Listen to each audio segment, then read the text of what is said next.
Hello guys, एक बार फिर से आप सभी का वेलकम। क्योंकि दोस्तों पिछली मानवा का रिस्पांस अच्छा नहीं मिल पा रहा है, तो इसलिए एक बार फिर से हाँ यार मालूम है बहुत मांगा स्टार्ट हो चुकी है, लेकिन फिर भी एक बार फिर से एक नई मांगा को स्टार्ट करने जा रहे हैं जिसका नाम है becoming a god by teaching six sisters. और प्लीज गाइस मेरा सपोर्ट करें, हम लोग 10,000 सब्सक्राइबर्स के बहुत क्लोज पहुंच गए हैं, तो प्लीज सब्सक्राइब लाइक कमेंट करना बिल्कुल मत भूलें। और इसी के साथ चलते हैं आगे। एपिसोड की शुरुआत में हमें एक माउंटेन और बादलों के बीच में घिरा हुआ एक सेक्ट दिखाया जाता है और इस सेक्ट का नाम टाई सेक्ट था।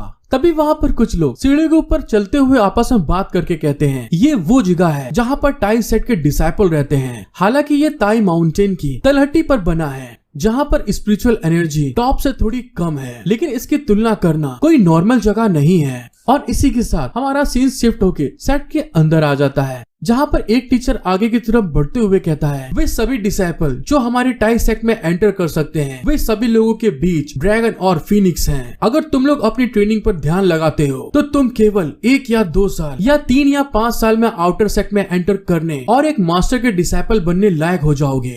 जब वो मास्टर ये सब बातें बोल रहा था तभी साइड में कुछ छोटे बच्चे खड़े हुए एक जगह पे उंगली से इशारा करते हुए कहते हैं ब्रदर वो इंसान कौन है, क्या वो ट्रेनी के तौर में इतना बड़ा है? हाँ वो देखो उसकी उम्र तो 18-19 साल होनी चाहिए। क्या उन्होंने ये नहीं कहा कि सबसे बेवकूफ इंसान भी 15 साल की उम्र से पहले आउटर डिसाइपल बनने के लिए एंटर कर सकता है? और फिर हमें दूसरे साइड में एक लड़का झाड़ू लगाते हुए दिखाई देता है। तभी दूसरा डिसाइपल बोलता है हाँ तुम सही कह रहे हो, ये शख्स कितना अजीब है। 10 साल कल्टीवेशन करने के बाद वो अभी भी अपनी बॉडी को बस काबू ही कर रहा है। वो एक बेकार और कचड़ा बनने के लायक है, इसलिए उसको फॉलो बिल्कुल मत करो। तभी वहाँ पे साइड में खड़ा एक लड़का बोलता है अले चिच्छा भैया, जब आप अपनी आंगन की पत्तियों को साफ करना खत्म कर लेना तब तक आप कुछ भी खा नहीं सकते, इसीलिए जल्दी से काम करो और सुस्ती को पकड़ने मत दो। तो ठीक है आप सब मेरे साथ आइए, मैं तुम्हें डाइनिंग हॉल में ले चलता हूँ। और इसी तरह से दोस्तों वो लोग बकचोदी करते हुए वहाँ से निकल जाते हैं। उन लोगों को ऐसे जाते हुए देखकर वो झाड़ू लगाने लड़का उन लोगों को देख रहा था। और फिर उनके जाने के बाद में वो जो लड़का होता है वहाँ पर अपनी स्पिरिचुअल एनर्जी को यूज करते हुए जितनी भी पत्तियां जितनी भी वहाँ पे गंदगी पड़ी हुई थी सबको एक साथ फोर्स से दूर करना स्टार्ट कर देता है। और फिर अपनी झाड़ू को खूब स्पीड में लहराते हुए जितनी पत्तियां भी जमीन पे पड़ी हुई थी सारी पत्तियों को एक जगह पर एकत्र करने लगता है और अपनी कुंफू को वहाँ पर खूब अच्छे से इस्तेमाल कर रहा था। और थोड़ी ही देर में हमें दिखाया जाता है उस लड़के ने वहाँ पर अपनी सारी कुंफू और स्पिरिचुअल एनर्जी को यूज करते हुए उन सारी पत्तियों को जो डस्टबिन होता है उसके अंदर इकट्ठा कर देता है। जब वो सब चीजें कर रहा था तभी अचानक से कोई पीछे से कहता है बिग ब्रदर, और जिस चीज को सुनने के बाद में वो थोड़ा शॉक्ड हो जाता है। और तभी हमको पता चलता है उसको एक छोटे बच्चे ने आवाज दी थी जो कि वहाँ पर अपनी सिस्टर किनके जिन के साथ में आया था और उस लड़के को देखते हुए कहता है सिस्टर सिन आपसे मिलने के लिए आई थी। सिस्टर सिन भी वहाँ पर ब्लश करते हुए कहती है कौन, किसने कहा, मैं तो सिर्फ आपको देखने के लिए आई थी। सभी अप्रेंटिस में से मेरा भाई अबाव ही एक ऐसा है जो आपके इतना करीब है, मैंने सही कहा ना? उन लोगों को एक साथ देखने के बाद जो अबाव होता है वो भी वहाँ पे जाते हुए कहता है अच्छा ठीक है तुम लोग बात करो, मैं इंग्रेडिएंट्स को खरीदने के लिए पहाड़ पर जा रहा हूँ। और दोस्तों मैं आपको बता दूं झाड़ू वाला आया घर से कचड़ा निकाल, हाँ यही झाड़ू वाला अपनी स्टोरी का मेन प्रोटेगनिस्ट है, मतलब बोले तो हीरो। उस लड़के के जाने के बाद जो अपना हीरो होता है मिस जिन से कहता है आप इनर सेट की 8 डायग्राम स्पीक की पहली डिसाइपल हैं, इसलिए आपको यहाँ पर हमेशा नहीं आना चाहिए। उस लड़के की बात सुन के मिस जिन कहती हैं फर्स्ट जीनियस डिसाइपल, जब तुम केवल 8 साल के थे तब तुमको इनर सेट में प्रैक्टिस करने के लिए चुन लिया गया था और आपके टैलेंट ने पूरे सेट को चौंका दिया था।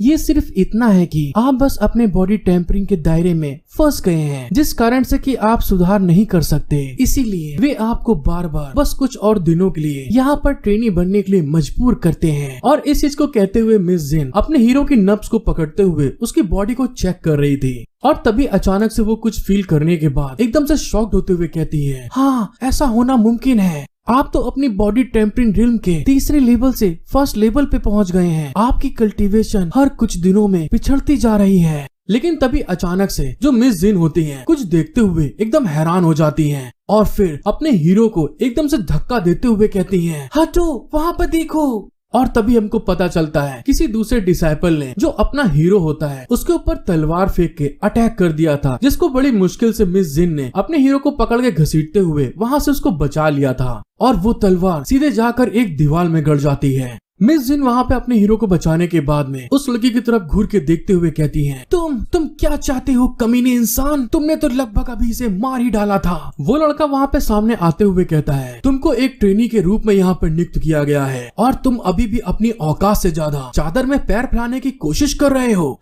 मतलब कि दोस्तों लौंडिया पटाने की कोशिश कर रहे हो और मैं तुमको किनके जिन से दूर रहने के लिए वार्न कर रहा हूँ। और क्या तुमको कुछ समझ में नहीं आता? तुम आज बहुत लकी हो कि मेरी तलवार के अटैक से अचानक बच गए, वरना आज का दिन तुम्हारे लिए याद रखने लायक होता कि एक हाथ तुम खो देते। उस लड़की की इतनी धमकी और इतनी ढेर सारी बातें सुनने के बाद अपना हीरो चुपचाप वहाँ से मिस जिन से कहता है, मैं आराम करने के लिए अपने रूम में जा रहा हूँ। उसको इस तरह से दुबक के जाते हुए देख के मिस जिन हैरान होते हुए कहती है, सीनियर ब्रदर ये आप क्या कह रहे हैं? उसको जाते हुए देख के वो जो लड़का जिसने अटैक किया था वो वहाँ पर मिस जिन से बोलता है, सिस्टर इस बेवकूफ में ऐसा क्या है जो तुम अभी भी उसको प्रोटेक्ट कर रही हो? और क्या तुम भूल गई हो कि मास्टर ने तुमसे क्या कहा था? और दूसरे साइड में जो अपना हीरो होता है वहाँ से मुड़ के जाते हुए अपने मन में कहता है, बस एक और स्टेप और मैं अपनी बॉडी को एक डोमिनेट बॉडी बनाने में सक्षम हो जाऊंगा। तुम बस इंतजार करो, मैं सब कुछ वापस पा लूंगा जो कुछ भी मैंने पिछले 10 सालों में खोया है। और फिर वहाँ पर अपना हीरो उस जगह से आने के बाद अपने रूम में बैठ के मेडिटेशन मतलब कल्टीवेशन करना स्टार्ट कर देता है, जिसके कारण वहाँ पे उसकी बॉडी से चारों तरफ स्पिरिचुअल एनर्जी रिलीज हो रही थी। और फिर वहाँ पर वो कल्टीवेशन के बारे में बताता है, ऑर्डिनरी एक्सरसाइज की प्रैक्टिस जेंटियन को सेंटर मान के किया जाना चाहिए, स्टेप बाय स्टेप एनर्जी को इकट्ठा करना और एनर्जी को कंडेंस करना। बॉडी टेक्निक्स की 9 रेवोल्यूशन एक मार्शल आर्ट टेक्निक है जिसको प्रैक्टिस करने से जेंटियन कोर को 9 बार रिफाइन करने की जरूरत होती है। और दोस्तों जब डेंटियन कोर को रिफाइन किया जाता है तो बॉडी फिर से तुड़ुल मुड़ुल होके दोबारा से एक बार नई बॉडी में रिफाइन होती है जो कि पिछली बार से मजबूत होती है। और इसी तरह से दोस्तों अपना जो हीरो होता है जो उसका मेन कोर होता है उसको वहाँ पे कंडेंस करना स्टार्ट कर देता है, जिसके इफेक्ट के कारण जो उसका कोर होता है उसमें क्रैक पड़ने लगते हैं। और थोड़ी ही देर बाद हमें दिखाया जाता है उसके कोर में क्रैक पड़ने के कारण उसकी बॉडी के अंदर जितनी भी स्पिरिचुअल एनर्जी होती है क्रैक करते हुए बाहर की तरफ रिलीज होना स्टार्ट हो जाती है, जिसके इफेक्ट के कारण जो अपना हीरो होता है उसकी बॉडी रेड पड़ने लगती है। और थोड़ी देर बाद उसका इफेक्ट इतना ज्यादा बढ़ने लगता है कि उसके चेहरे पे आप देख सकते हैं कि स्पिरिचुअल एनर्जी के क्रैक पड़ने लगते हैं और उसको बहुत ज्यादा पेन हो रहा था, उसके पसीने आ रहे होते हैं। और इसी के साथ हमारा सीन शिफ्ट हो जाता है और थोड़ी देर बाद हमें दिखाया जाता है जो अपना हीरो होता है उसकी पूरी की पूरी बॉडी वहाँ पे फायर के साथ में जलना स्टार्ट हो जाती है। उसकी जो स्पिरिचुअल एनर्जी होती है वो रिलीज हो रही थी और वहाँ पर वो जमीन में गिरे हुए बेहोश हो जाता है। जब थोड़ी देर बाद उसको होश आता है तो वो अपनी बॉडी को देखते हुए कहता है, ये क्या? और तभी अचानक से उसके पीछे से कोई बोलता है, अरे वाह तुम्हें बधाई हो, आखिरकार तुम्हारी टेक्निक काम कर गई। दूसरे शख्स की अचानक बोलने के कारण वो एकदम से शॉक्ड होते हुए उसके मुंह पे एक जोर से घूंसा मारते हुए कहता है, कौन है साला भूतनी का? और फिर हमको पता चलता है जो अपना हीरो होता है उसके फादर होते हैं जिसने कि उनको मार के उनके गाल को एकदम सुजा डाला था। और वहाँ पे वो दर्द में करारते हुए कहते हैं, तू कमीने गधे के बच्चे, तुझे मेरे मारने की हिम्मत कैसे हुई? अभी रुक, मैं तेरे पकौड़े लगा देता हूँ। अपने फादर को इस तरह से देख के वो वहाँ पे हैरान होते हुए चिल्ला के कहता है, फादर आप यहाँ पर क्या कर रहे हैं? और इसी के साथ दोस्तों हमारा सीन शिफ्ट हो जाता है और थोड़ी देर बाद हमें दिखाया जाता है जो उसके फादर होते हैं अभी भी वहाँ पर अपने गालों को पकड़े हुए करारते हुए कहते हैं, आए दैया बहुत दर्द हो रहा है, तू हरामखोर किसी को भी ऐसे मार देगा? उनको ऐसे डांटते हुए अपना हीरो कहता है, आप मुझे फिर से ढूंढने के लिए क्यों आ गए? अगर आपको पैसे चाहिए तो इस चीज के लिए तुम भूल जाओ, मेरे पास अभी कुछ भी नहीं है। अपने हीरो की बात सुन के उसके फादर उसको समझाते हुए कहते हैं, अरे नहीं नहीं बेटा, मैंने सचमुच इस बार जुआ नहीं खेला। अरे बात ये है तुम्हारी बहन आ रही है और इसीलिए जल्दी से मुझे यहाँ से भगा दो।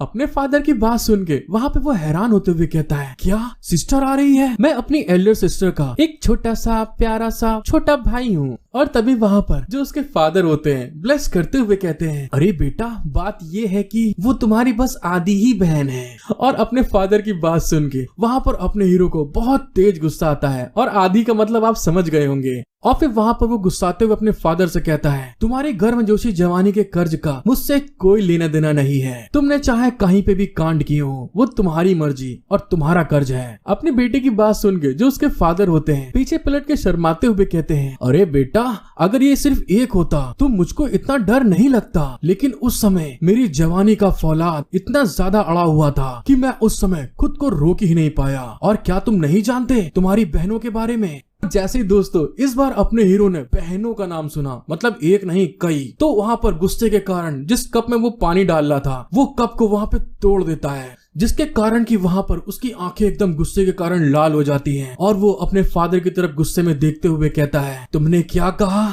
बहुत ढेर सारी बहनें, और अब तुम मुझे साफ साफ बता दो कि मेरी कितनी बहनें हैं। अपने बेटे की गुस्से से भरी लाल आंखें देखकर जो उसके फादर होते हैं वहाँ पे डरते हुए कहते हैं, अरे मैं बस ये बोलना चाहता हूँ कि केवल 2, 3 या 3, 4 या शायद 5 हो सकती हैं। कसम से यार, इसके फौलाद से तो बहुत औलाद निकल आई है। जब वो लोग आपस में बात कर रहे होते हैं तभी गेट से कोई चिल्ला के कहता है, अरे नहीं, 8 डायग्राम डिसाइपल अबाव का पैसा लूट लिया है किसी ने और सामने आंगन में लड़ाई हो रही है। जैसे अपना हीरो अबाव का नाम सुनता है तो उसके थोड़े पसीने आ जाते हैं, वो घबरा जाता है और तभी वहाँ से हमारा सीन शिफ्ट हो जाता है और हमें दिखाया जाता है एक इंसान बहुत बुरी तरीके मार खा चुका था और तभी हमको पता चलता है ये कोई और नहीं अबाव होता है, जिसको बहुत बुरी तरीके से पेला पाला गया था और उसकी बॉडी बहुत ज्यादा दर्द के कारण कांप रही थी। और तभी अबाव दूसरे लड़के का पैर पकड़े हुए कहता है, तुम मुझे मेरे पैसे वापस कर दो। ये पैसे हर किसी को पूरे महीने खाने के लिए दिए जाते हैं और तुम इसे नहीं ले सकते हो। वो लड़का वहाँ पे अबाव की इस बात को सुन के उसको अपने पैर से पीछे ढकेलते हुए कहता है, बच्चे, अगर ये मुझे मिल गया है तो मतलब ये मेरा है, तो फिर मैं इसे तुम्हें क्यों दूं?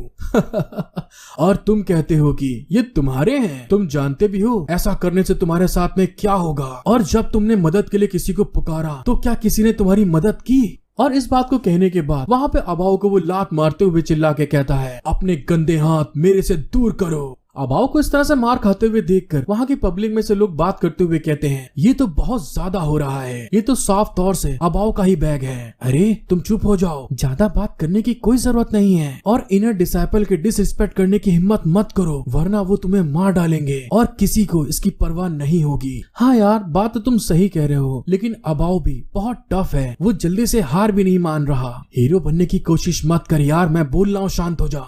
जब वो लोग आपस में बात कर रहे होते हैं तभी दूसरे साइड हमें उस लड़के को दिखाया जाता है जो कि अबाव को मारने के बाद वहाँ पे हंसते हुए कहता है, ये कितनी अफसोस की बात है, तुम सभी लोग इन सब चीजों को भूल जाओ, मैं इनर सेट का एक डिसाइपल हूँ और इसीलिए तुम भाड़ में जाओ। और इस बात को कहते हुए उसने अबाव के सर पे एक जोर से लात मार दी थी, जिसके कारण अबाव के सर से खून निकलने लगता है। लेकिन तभी अचानक से जो अपना हीरो होता है और उस लड़के के ऊपर अपना घूंसा मारने के लिए आगे की तरफ बढ़ने लगता है और आगे बढ़ने के साथ में ही वो अपनी पावर को यूज करते हुए उसके मुंह पे एक जोर से घूंसा मारता है और उसके घूंसा मारने के कारण वो जो लड़का होता है बहुत दूर उड़ता हुआ पीछे जाके गिरता है। अपना हीरो वहाँ पे उसको मारने के बाद में गुस्से में उसकी तरफ देखते हुए कहता है, तुम किसे मारना चाहते हो, तुम जानते भी हो। और दोस्तों अब मुझे बताइए आप लोग कि आप लोग को ये मानवा पसंद आई कि नहीं। अगर आपको पसंद आई है तो प्लीज गाइस ज्यादा से ज्यादा लाइक करें, सब्सक्राइब करें, कमेंट करके बताएं मुझे कि अगला एपिसोड आपको चाहिए कि नहीं चाहिए। जितने ज्यादा व्यू होंगे दोस्तों मैं उतनी जल्दी उस एपिसोड को एक्सप्लेन कर दूंगा और ये सब आपके ऊपर है। हेलो गाइस, एक बार फिर से becoming a god by teaching 6 sisters के पार्ट 2 में आप सभी का वेलकम। और आप लोगों का सपोर्ट और प्यार देख के दोस्तों मुझे बहुत दिल से अच्छा लगा, क्योंकि जाने कितनी मानवा मैंने ऐसे ही डाल दी, लेकिन तुम लोगों ने घंटा सपोर्ट नहीं किया। तो इस सपोर्ट के लिए मेरा तोहफा कबूल करें और please guys subscribe, like, share, comment करना बिल्कुल मत भूलिएगा।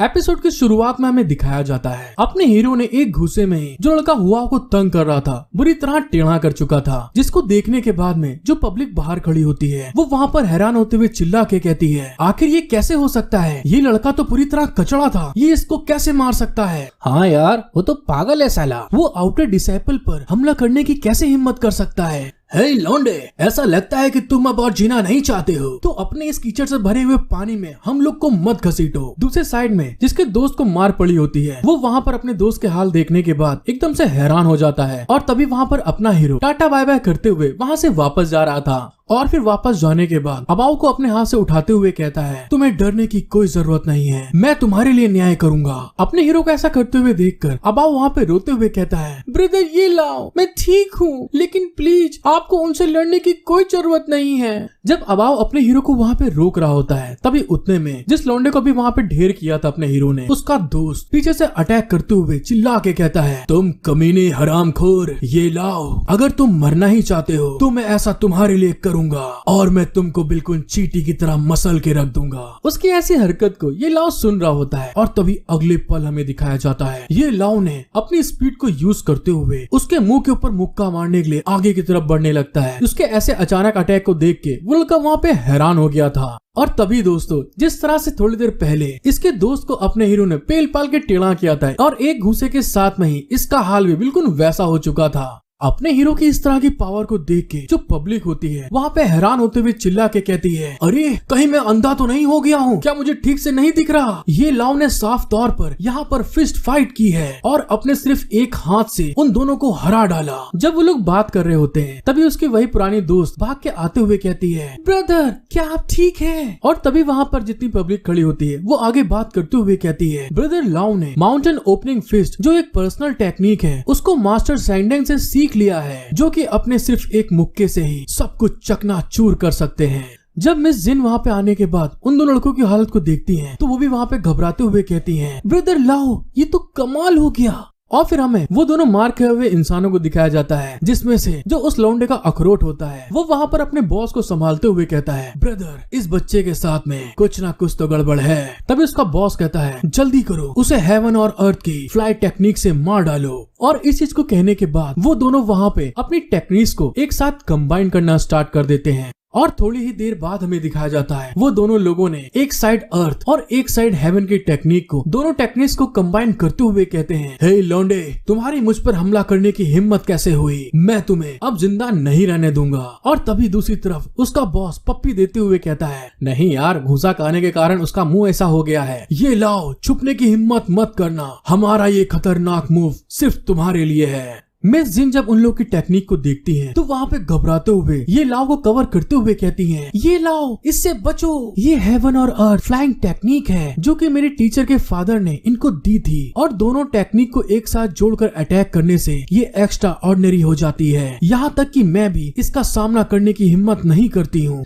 जैसे मिस जिन ने ये सारी ज्ञान बातें वहाँ पे पेली होती है, तभी उतनी देर में सामने की तरफ से वो दोनों जमूरे अपनी हेवन और अर्थ फ्लाइंग टेक्निक को अपने हीरो की तरफ अटैक करते हुए कहते हैं, तुम हरामखोर अब भाड़ में जाओ। जब अपना हीरो मिस जिन को इतना घबराते हुए और सामने से उस टेक्निक को आते हुए अपने पास देखता है, तो मिस जिन को अपने हाथों से कवर करते हुए कहता है, क्या मिस जिन ये हेवन और अर्थ फ्लाइंग टेक्निक ये तो बस नॉर्मली फैंसी टेक्निक है, तुम इतना इससे क्यों घबरा रही हो। और नेक्स्ट सीन में हमें दिखाया जाता है अपने हीरो ने सिर्फ अपने एक हैंड से उनकी जो हेवन अर्थ फ्लाइंग टेक्निक होती है वहाँ पे डिफेंस कर लिया था। मतलब कि दोस्तों उनकी पावरफुल टेक्निक को अपने एक हाथ से रोक लेता है। जब वो दोनों जमूरे अपने हीरो को इस तरह से अपने एक हाथ से उनकी टेक्निक को रोकते हुए देखते हैं, तो वहाँ पे हैरान होते हुए कहते हैं, अबे ये क्या बकलोली हो रही है। और उतनी देर में उनका मास्टर बोलता है, जल्दी करो फिर से अटैक करो और इस पे दबाव बनाओ। लेकिन तभी उतनी देर में दिखाया जाता है जो अपने ये लाओ की टेक्निक होती है उसका प्रेशर इतना ज्यादा होता है कि उनकी टेक्निक को तोड़ते हुए उनके ऊपर बहुत भयानक एक अटैक होता है। जैसा कि उनके चेहरे से आपको पता ही चल रहा होगा कि उनके ऊपर अपने हीरो की टेक्निक का कितना ज्यादा प्रेशर पड़ा है।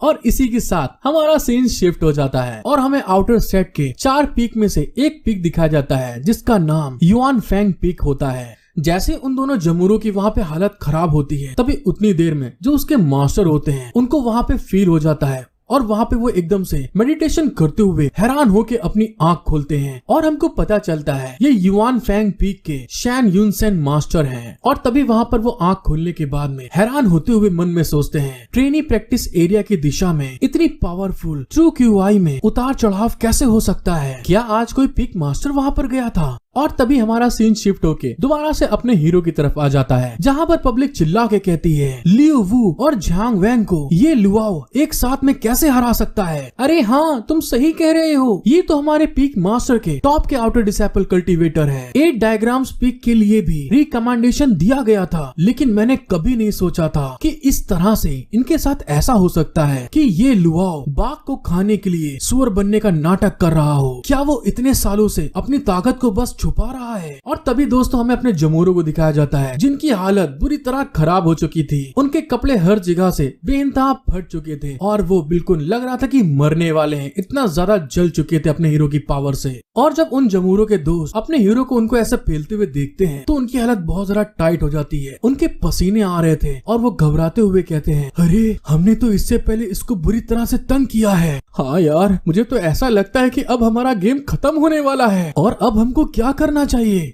लेकिन दूसरे साइड हमें अपने हीरो को दिखाया जाता है जिसको मिस जिन चेक करते हुए हैरान होकर कहती हैं, अरे ये क्या, एक पल पहले आप अपनी बॉडी टेम्परिंग के 3rd लेवल पर थे, लेकिन 1 घंटे से कम के समय में आप ब्रेक थ्रू करके 6th लेवल पर पहुंच गए हैं और QI कंडेंसेशन रिल्म के 1st लेवल में एंटर कर लिया है। मिस जिन को इतना ज्यादा शॉक्ड होते हुए देखकर अपना हीरो उसके साथ में फ्लर्ट करते हुए कहता है, अगर तुम्हें इतना अच्छा लग रहा है तो चलो ठीक है, तुम मुझे चुम्मी दे दो, फिर मैं तुमको बताऊंगा कि ये मैंने कैसे किया। उसकी ऐसी बात सुन के मिस जिन वहाँ पे ब्लश करते हुए कहती हैं, तुम बोल तो रहे हो लेकिन मुझे लगता है कि तुम इस चीज के लिए सीरियस नहीं हो। और फिर वहाँ पर मिस जिन चिल्ला के कहती हैं, तुम सारे के सारे नालायक और बेशरम इंसान हो। और तभी अचानक से मिस जिन वहाँ पे कुछ देखने के बाद में चिल्ला के कहती हैं, मास्टर। और दोस्तों हमको पता चलता है जो मिस जिन की मास्टर होती हैं वहाँ पर उड़ते उड़ाते पहुँच गई होती हैं अपने हीरो की पावर को फील करने के बाद में। और वहाँ पर आने के बाद में मिस जिन से कहती हैं कि जिन, मैंने तुमसे कितनी बार कहा है कि इस बदमाश से दूर रहो, आखिर तुमने मेरी बात को क्यों नहीं सुना। और तभी दोस्तों हमको पता चलता है ये जो हॉट एंड सेक्सी लाजवाब लल्लन टॉप ब्यूटी होती है जिसका नाम जोंग हिंग्यू होता है। हाँ यार मालूम है, बड़े अजीब नाम होते हैं। मुझे तो कभी कभी ऐसा फील होता है कि जैसे इन लोग अपने मुंह के अंदर उंगली डाल के नाम रखते हैं। इनर साइड की पिक मास्टर को देखने के बाद में जितने भी डिसाइपल वहाँ पे ये सब चीजें देख रहे थे वो सारे घबराते हुए चिल्ला के कहते हैं, अरे नहीं, ये क्या हुई गो, ट्राइसी सेट की डेविल यहाँ पर आ गई है। अरे भैया, इससे पहले कि मैं पागल हो जाऊँ मेरी मदद करो, मुझे यहाँ से भगा दो। अपने मास्टर की बात सुनने के बाद में मिस जिन चिल्ला के कहती हैं, मास्टर ये लाओ बेकार नहीं है, उसने QI कंडीशनिंग रिल्म में एंटर कर लिया है और साथ ही लियू वू और झांग फेंग ने एक साथ मिलकर हेवन और अर्थ फ्लैंग टेक्निक का उस पर इस्तेमाल किया, लेकिन फिर भी उसने सिर्फ अपने एक अटैक से उन दोनों को हरा दिया। मिस जिन की बात सुनने के बाद में जो उनकी मास्टर होती है उन दोनों की जब हालत को देखती हैं तो वो एकदम से हैरान हो जाती हैं और उनके पसीने आ रहे थे और वो घबराते हुए कहती हैं, क्या बोल रही हो तुम। लेकिन तभी उन्होंने जैसे इस चीज के बारे में बोला होता है दोस्तों, इससे पहले जो इनर साइड के एक पिक के मास्टर दिखाए गए थे वो वहाँ पर आने के बाद उनके हाल को देखते हुए कहती हैं, ये क्या बेफालतू की चीजें हैं, इस तरह के एक कूड़ेदान से मेरे 2 डिसाइपल एक साथ कैसे हार सकते हैं।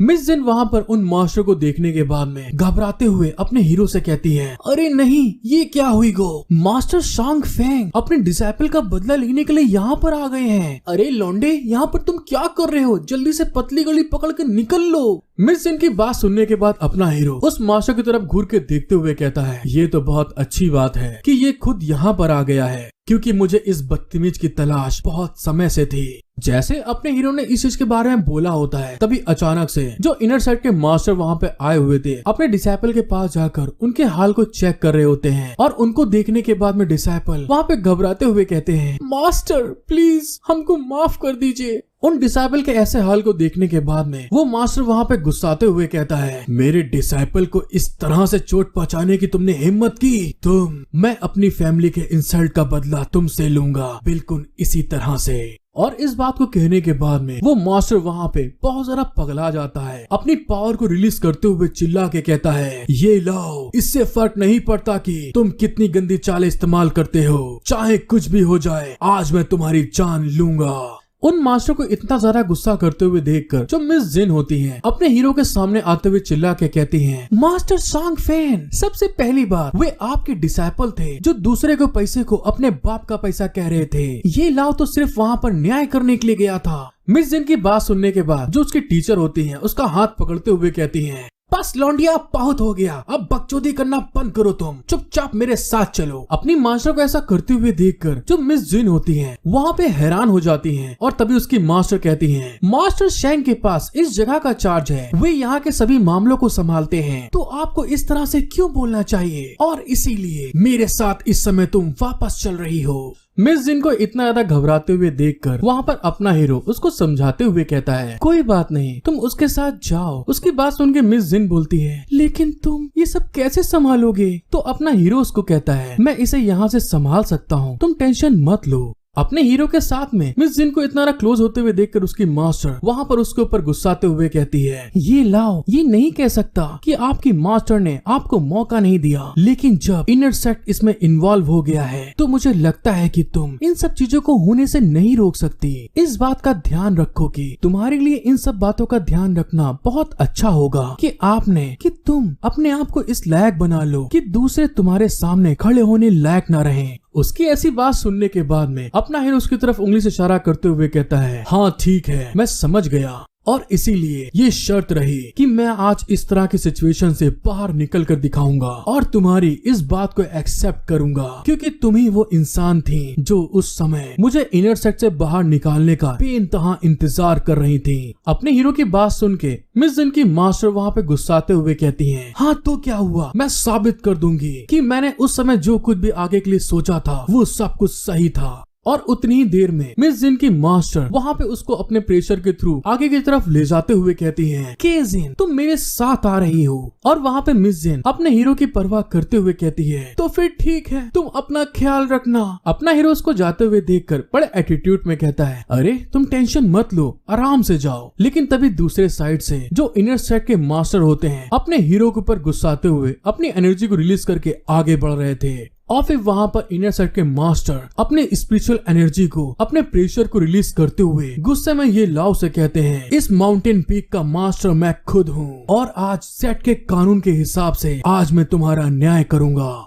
जैसे मास्टर वहाँ पर अपने हीरो के ऊपर अटैक करने वाले होते हैं तभी उनका एक डिसाइपल बड़े घबराहट के साथ में भाग के आते हुए कहता है, मास्टर सैंग ये अच्छा नहीं हुआ। अपने डिसाइपल को इतना ना घबराते हुए देखकर मास्टर सैंग उससे पूछते हैं, अरे लौंडे आखिर क्या हो गया जो तू यहाँ पर मुझे रोकने आ गया? फिर वहाँ पर वो डिसाइपल बताता है, गेट पे एक सेना आई हुई है मास्टर, जिसे देखने में मुझे ऐसा लगता है कि लीडर चू किंग डॉम की रॉयल सेना का ग्रेट मार्शल है। अपने डिसाइपल की बात सुनने के बाद जो मास्टर शैंग होते हैं उनकी हालत खराब हो जाती है, वो पसीने पसीने हो जाते हैं और वहाँ पे घबराते हुए कहते हैं, अगर ये ताई सेक्ट की चू किंगडम की सेना है तो ऑफिशियली फैमिली और हमारे और उनके बीच में कभी लेन देन नहीं हुआ, मतलब कि दोस्तों लड़ाई झगड़ा नहीं हुआ, तो ग्रेट मार्शल हमारे माउंटेन गेट को घेरने के लिए अपनी सेना को लेकर क्यों आई है? उनकी बात सुन के उनका डिसाइपल कहता है, मास्टर मुझे ये सब तो नहीं पता, लेकिन आपको एक बार बाहर देखने के लिए चलना चाहिए। बाहर जाकर रॉयल सेना को देखते हैं तो वहाँ पर एक लड़की के बारे में बताया जाता है जो कि उस रॉयल सेना की ग्रेट मार्शल होती है और उसका नाम चू लियांग होता है, जो इस पीक के मास्टर होते हैं जो अभी अपने हीरो को मारने वाले थे। वो उस मार्शल के आगे आते हुए कहते हैं, मैं इस ताई सेक्ट के बाहरी सेक्ट से हूँ और मैं युआन पीक का मास्टर हूँ। उन मास्टर को इस तरह से बोलते हुए देखकर वो जो ग्रेट मार्शल होती है वो वहाँ पर गुस्से में उनको घूर रही थी। और तभी जो उनका सहायक होता है उन मास्टर से चिल्ला के कहता है, अरे तुम तो बस एक छोटे से पीक के मास्टर हो, मार्शल के सामने जोर से चिल्लाने की तुम्हारी हिम्मत कैसे हुई? मुझे बस यहाँ पर मार्शल के कुछ सवाल का जवाब चाहिए, और अगर तुमने फिर से इस तरह की बदतमीजी करने की हिम्मत की तो ये सेना आपके सेट को कुचलते हुए आगे निकल जाएगी। उस ऑफिसर की बात सुनने के बाद में जो वहाँ पर उस पीक के मास्टर होते हैं उनकी हालत बहुत ज्यादा खराब हो जाती है, उनकी फट चुकी थी बुरी तरह से, जिस कारण से कि वो लबराते कुत्ते के तरीके मार्शल के आगे भाग के आते हुए कहते हैं, हाँ ठीक है, मैं आपकी बात को समझता हूँ कि मैंने आपके आगे जोर से बोल के गलती की है और मैं जानता हूँ कि ग्रेट मार्शल दूर से क्या कहना चाहती हैं, तो इसलिए मैं उनकी सारी बातों का जवाब देना चाहूंगा। ग्रेट मार्शल माउंटेन पीक के मास्टर को इस तरह से लबराते हुए देखकर उससे कहती है, तुम्हें इन सारी परेशानियों से गुजरने की कोई जरूरत नहीं है, मैं यहाँ पर बस अपने भाई की तलाश करने के लिए आई हूँ जो कि तुम्हारे ताई सेक्ट में है। जो माउंटेन पीक के मास्टर होते हैं ग्रेट मार्शल की बात सुन के एकदम हैरान होते हुए कहते हैं, क्या आपके भाई यहाँ पर हैं? जिसको सुनने के बाद में उनके मन में दोस्तों वही लालच और बदतमीजी वाले ख्याल आते हुए वो कहता है, अगर ऐसी बात है तो मैं इस बात को जाने बिना ही ऐसी लापरवाही कर रहा था कि युवा मास्टर चू मेरे ताई सेक्ट में कल्टीवेशन कर रहे थे। मुझे नहीं पता कि उनका नाम क्या है, लेकिन मैं उनके बारे में जानने के लिए उनका नाम जानना चाहूंगा। और इस बात को कहने के बाद में वो वहाँ पर क्रीपी स्माइल देते हुए कहता है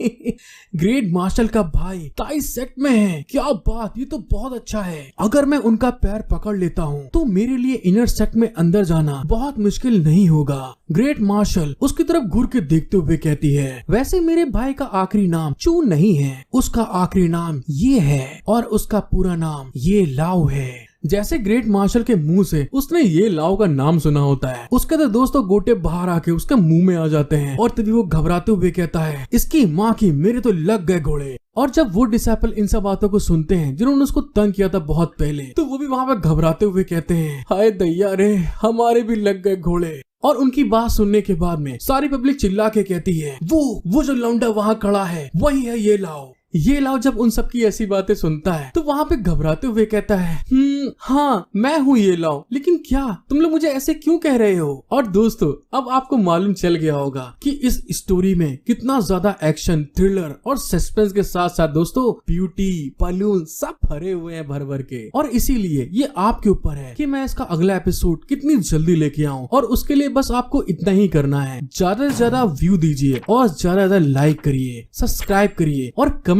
करके मुझे बताइए कि आपको ये स्टोरी कैसी लग रही है। हेलो गाइस, आप सभी का welcome becoming a god by teaching 6 sisters के पार्ट 3 में। एपिसोड की शुरुआत में हमें दिखाया जाता है अपने हीरो का नाम जानने के बाद में कि यही ये लाओ है। वो जो ग्रेट मार्शल होती है वो अपने घोड़े से उतरते हुए सीधे अपने हीरो के पास आगे की तरफ बढ़ने लगती है, जिसको ऐसे आते हुए देखकर जितने भी वहाँ पे डिसाइपल खड़े होते हैं सारे के सारे हैरान हो रहे होते, घबरा रहे थे। जब अपना हीरो रॉयल फोर्स की ग्रेट मार्शल को अपने पास इतने देखता है तो वहाँ पे घबराते हुए और साथ ही ब्लश करते हुए कहता है, हेलो आप कैसे हैं। और तभी अचानक से जो ग्रेट मार्शल होती है वो वहाँ पर तुरंत अपने हीरो को सर से पकड़ते हुए अपने बड़े बड़े अरमानों, मतलब बोले तो खूब कस के अपने बलून में दोस्तों धसा लेती है, चिपका लेती है और उसको प्यार करते हुए कहती है, हे मेरे छोटे भाई, आखिरकार मैंने तुमको ढूंढ लिया। और उसके ऐसा करने के कारण अपने हीरो की हालत बहुत ज्यादा खराब हो जाती है, वो सांस तक नहीं ले पा रहा था। और जब वहाँ पर रॉयल फोर्स अपने ग्रेट मार्शल के ब्रदर को देखती है तो वहाँ पर सभी लोग चिल्ला के कहते हैं, यंग मास्टर ये लाओ को हम सभी का सलूट। और फिर वहाँ पर उसकी सिस्टर उसकी तरफ देखते हुए कहती है, चलो फिर ठीक है, यहाँ से चलते हैं और तुम अपनी बहन को दिखाओ कि तुम कहाँ पर रहते हो। अपनी सिस्टर की इस बात को सुन के ये लाओ वहाँ पे हैरान होते हुए मन में कहता है, ये इतना सीधा होना भी अच्छा नहीं है। और इसी के साथ हमारा सीन शिफ्ट हो जाता है और हमको अपने ये लाओ का हाउस दिखाया जाता है। और फिर वहाँ पर ये लाओ अपनी सिस्टर को उस हाउस में लाने के बाद कहता है, यहाँ पर देखने के लिए कुछ भी नहीं है, सच में ये सिर्फ एक टूटा हुआ घर है। और कुल मिला के दोस्तों ये लाओ वहाँ पे सेट के खिलाफ अपनी बहन से कंप्लेन कर रहा था। और फिर वो आगे बताता है, अगर मार्शल यहाँ पर रुकने में इंटरेस्टेड है तो मैं आपसे इस कमरे के लिए कोई भी पैसा नहीं चार्ज करूंगा, एक रात के लिए यहाँ पर आप रुक सकती हैं। अपने छोटे भाई की ऐसी बात सुनने के बाद जो मार्शल चू होती हैं वहाँ पर उस रूम को देखते हुए कहती हैं, छोटे भाई ये तियान फेंग कहाँ गए। उसकी इस बात को सुन के अपना हीरो बताता है, इतने सालों में फादर यहाँ पर आते रहते हैं और वो भी एक बिना निशान छोड़े यहाँ से चले जाते हैं, कोई भी उनका आज तक पता भी नहीं लगा पाया कि वो मेरे पास यहाँ पर रहते हैं कभी कभी। अपने ब्रदर की बात सुनने के बाद जो मार्शल चू होती हैं वहाँ पर उसकी तरफ घूर के देखते हुए, हाँ दोस्तों यही घूर के देखते हुए कहती है, हालांकि तुम और मैं सौतेले भाई बहन हैं, फिर भी मैं किसी को भी आपको धमकाने नहीं दे सकती। और दोस्तों यहाँ पर आपको देखने से पता चल रहा होगा कि ये कितनी ज्यादा hot and sexy beautiful lady है। और फिर आगे की तरफ बढ़ते हुए वो अपने हीरो से कहती है, इसीलिए तुम मेरे साथ चू फैमिली में चलो, मैं अब से तुम्हें प्रोटेक्ट करूंगी। अपनी सिस्टर के इतने बड़े बड़े और ब्यूटीफुल अरमान को देखते हुए अपना हीरो वहाँ पे ब्लश करने लगता है और फिर आगे उससे कहता है, सिस्टर क्या तुम बहुत स्ट्रांग हो कि तुम मेरे को प्रोटेक्ट कर पाओ। ये लाओ की ऐसी बात सुन के जो मार्शल चू होती है वो तुरंत अचानक से ये लाओ की तरफ भाग के आती है और अपने फिस्ट में स्पिरिचुअल एनर्जी को रिलीज करते हुए उसके ऊपर अटैक करने के लिए मुक्का बना लेती है। लेकिन तभी अचानक से जैसे ही वहाँ पर मार्शल चू ने अपने हीरो के ऊपर अटैक करने के लिए फिस्ट चलाया होता है, तभी उतनी देर में ये लाओ ने अपनी स्पीड को यूज करते हुए उसके उस अटैक को डॉज करते हुए साइड में चला जाता है और उसका मुक्का वहाँ पे जमीन में लगता है जाके। ये लाओ को अचानक से बचते हुए देखकर जो उसकी सिस्टर होती है वहाँ पे हैरान हो जाती है, उसके पसीने आ रहे थे। और तभी वहाँ पर ये लाओ अपनी सिस्टर को तंग करते हुए उसके सर के ऊपर फिंगर से टच करते हुए कहता है, सिस्टर क्या तुमको ऐसा लगता है कि मुझे अभी भी तुम्हारे प्रोटेक्शन की जरूरत है। ये लाओ की बात सुनने के बाद उसकी सिस्टर थोड़ा वहाँ पे घबरा जाती है, उसके पसीने आ रहे थे। और फिर वहाँ पे वो घबराते हुए कहती है, सच में ये तो बहुत मजेदार था, तुमने तो मुझे पूरी तरह से चौंका दिया और तुम बाघ को खाने के लिए स्वर होने की एक्टिंग कर रहे हो, मतलब कि दोस्तों कमजोर होने की एक्टिंग। और फिर वहाँ पर अपने मन में कहती है, मेरे इंटेलिजेंस ने तो कहा था कि मेरे भाई ने बिना कोई कल्टीवेशन किए 10 साल ऐसे ही बिता दिए और अभी तक कुछ भी उसने हासिल नहीं किया, इसलिए वो अपनी ताकत को छुपा रहा होगा। ये सच में कितना खतरनाक प्लान है। अपनी सिस्टर की इस बात को सुन के ये लाओ पीछे पलटते हुए कहता है, एक बार मैं एक नॉर्मल ह्यूमन के तरीके लोगों से बातचीत करना चाहता था, लेकिन इसके बदले वे सभी मुझसे दूर रहने लगे, मुझे तंग करने लगे। और इस चीज को कहते हुए वो वहाँ पर रोने की एक्टिंग करने लगता है और उसको ऐसे रोते हुए देखकर उसकी सिस्टर समझ नहीं पाती कि अचानक से इसे क्या हो गया।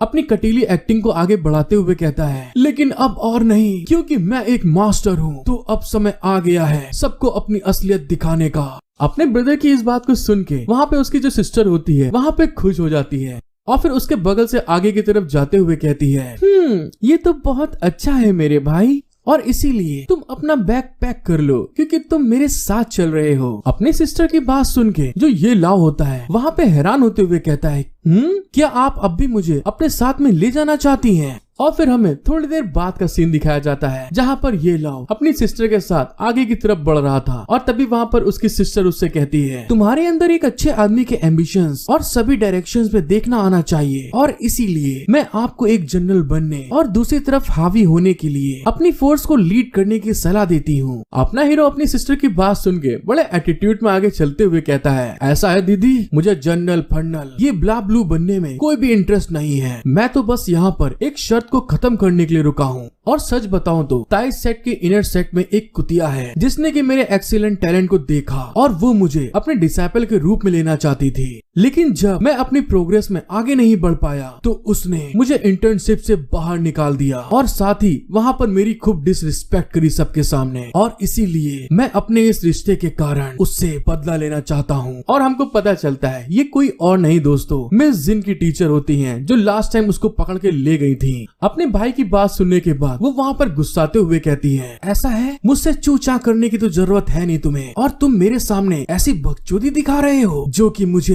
बहुत खराब लगी, और अब तुम इसे खुद देखो। अपने सिस्टर की बात सुनने के बाद ये लव वहाँ पे घबराते हुए कहता है, दीदी आई एम सॉरी, मुझसे गलती हो गई, मैं तो भावनाओं में बह गया था। और फिर वहाँ पे घबराते हुए अपने मन में कहता है, अगर मैं दरवाजे के बाहर अपने सामने सेना को देख के नहीं डरता तो फिर मैं तुम्हें पीट पाट कर आज मार डालना चाहूंगा। जैसे उसने वहाँ पर उससे सॉरी मांगा होता है तो फिर उसके सिस्टर पीछे पलट के देखते हुए कहती है, अगर तुम यहाँ पर रुकना ही चाहते हो तो फिर मैं तुम्हें अपने साथ आने के लिए फोर्स नहीं करूंगी। और इसी के साथ हमारा सीन शिफ्ट हो जाता है और हमें कुछ समय बाद का सीन दिखाया जाता है जहाँ पर ये लाव के सिस्टर वापस जाने के लिए अपने घोड़े पे बैठ गई थी और वहाँ पर अपने हीरो से कहती है, तो ठीक है, मैं यहाँ से वापस जाऊंगी और आपके बारे में अपनी दूसरी बहनों से बातें करूंगी, तो शायद हो सकता है कि वे आपके पास आकर मिलना चाहें। अपनी सिस्टर की बात सुन के अपना हीरो वहाँ पर अपने बाप के फौलाद से निकली औलाद के बारे में पूछते हुए कहता है, वैसे सिस्टर मेरी कितनी बहनें हैं? ये लाव की बात सुनकर उसकी सिस्टर वहाँ पे हंसते हुए कहती है, वैसे अगर देखा जाए तो आपकी कुल मिलाकर 6 बहनें हैं और मैं आपकी 6वीं बहन हूँ। अपनी सिस्टर की बात सुन के ये लाव वहाँ पे घबराते हुए कहता है, क्या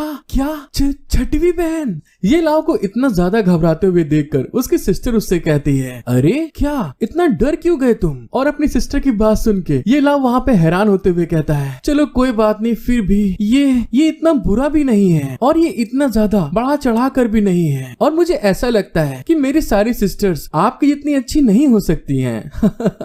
मैंने सही कहा ना? अपने छोटे भाई की बात सुनने के बाद जो वहाँ पर उसकी सिस्टर होती है अपने हीरो को तंग करते हुए कहती है, वैसे मैं आपको एक सीक्रेट की बात बताऊं, मैं उन सारी में से सबसे ज्यादा गंदी हूँ। और उसकी ये बात सुनने के बाद अपना हीरो वहाँ पे बुरी तरह घबरा जाता है, उसके पसीने निकल रहे होते हैं और वहाँ पे वो चिल्लाने लगता है कि ऐसा कैसे हो सकता है। जब वो दोनों ब्रदर्स एंड सिस्टर्स आपस में बात कर रहे थे तभी ग्रेट मार्शल की नजर पीछे खड़े हुए पीक मास्टर के ऊपर चली जाती है, जिसकी तरफ वो घूर के देखते हुए कहती है, हालांकि मैं सबसे बुरी हूँ, लेकिन अगर कोई आपको धमकाने की हिम्मत करेगा तो मैं उसके दैया मैया करके उसके हाथों को उसके पिछवाड़े में डाल दूंगी और इससे कोई फर्क नहीं पड़ता कि वो कौन है, और ये करने के बाद उसे अपने इस दुनिया में आने के लिए पछतावा हो सकता है। जब पीक मास्टर ग्रेट मार्शल की ऐसी बातें सुनते हैं कि वो मेरे साथ में क्या क्या करने का प्लान बना रही है, तो उसके पसीने आ रहे थे और वहाँ पे वो बहुत ज्यादा घबराते हुए कहता है हाँ हाँ हाँ ठीक है, मैं समझ गया आप क्या कहना चाहती हैं। और फिर थोड़ी देर बाद पीक मास्टर को अपनी औकात याद दिलाने के बाद जो उसकी सिस्टर होती है वहाँ से आगे की तरफ बढ़ते हुए कहती है, जब आपका यहाँ पर काम पूरा हो जाए तो मुझे ढूंढने के लिए ग्रेट चू रॉयल कैपिटल में आना याद रखना।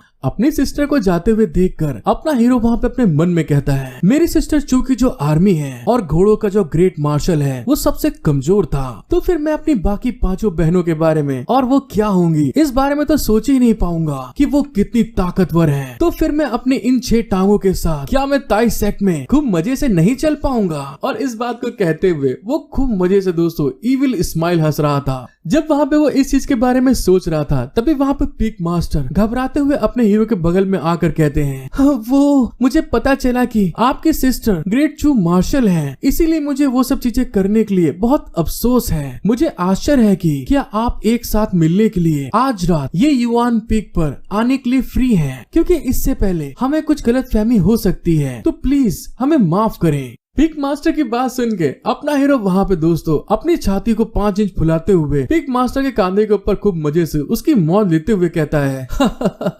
अरे बुढ़ाऊ, अब मैं तुमसे क्या बताऊं, इसमें कोई शक नहीं है कि पिछले 10 सालों में लॉर्ड शांग फैन ने मेरे साथ जो बुरा किया वो सारा का सारा सांग ह्यूंग की सोच के कारण हुआ, और वो बूढ़ी औरत मुझे लगता है कि निर्दोष होनी चाहिए। अपने हीरो ये लाओ की बातें सुनने के साथ में जो पिक मास्टर होते हैं वहाँ पे घबराते हुए बच्चे की तरह एक्ट करते हुए कहते हैं, हाँ आप बिल्कुल सही कह रहे हैं यंग मास्टर। लेकिन तभी अपना हीरो पिक मास्टर के कान के पास आकर बहुत सीरियस लुक देते हुए कहता है, हालांकि मैं एक ऐसा इंसान हूँ जो उस औरत के प्रति घृणा रखता है, इससे कोई फर्क नहीं पड़ता कि किसने मेरे साथ में क्या किया, मैं पक्के तौर पर इसका बदला 100 बार चुकाऊंगा और मैं कभी भी नरम नहीं बनूंगा। और हाँ, शो अभी शुरू हुआ है, अब तुम आगे देखो क्या होगा। तो ठीक है, मैं इस समय पार्टी में जा रहा हूँ। मुझे खाना और सी फूड खाने की आदत नहीं है, लेकिन मैं कोल्ड बंस खाना पसंद करता हूँ। अपने हीरो के ऐसे भयानक सीरियस लुक को देखने के बाद जो पीक मास्टर होते हैं उनकी तो बुरी तरह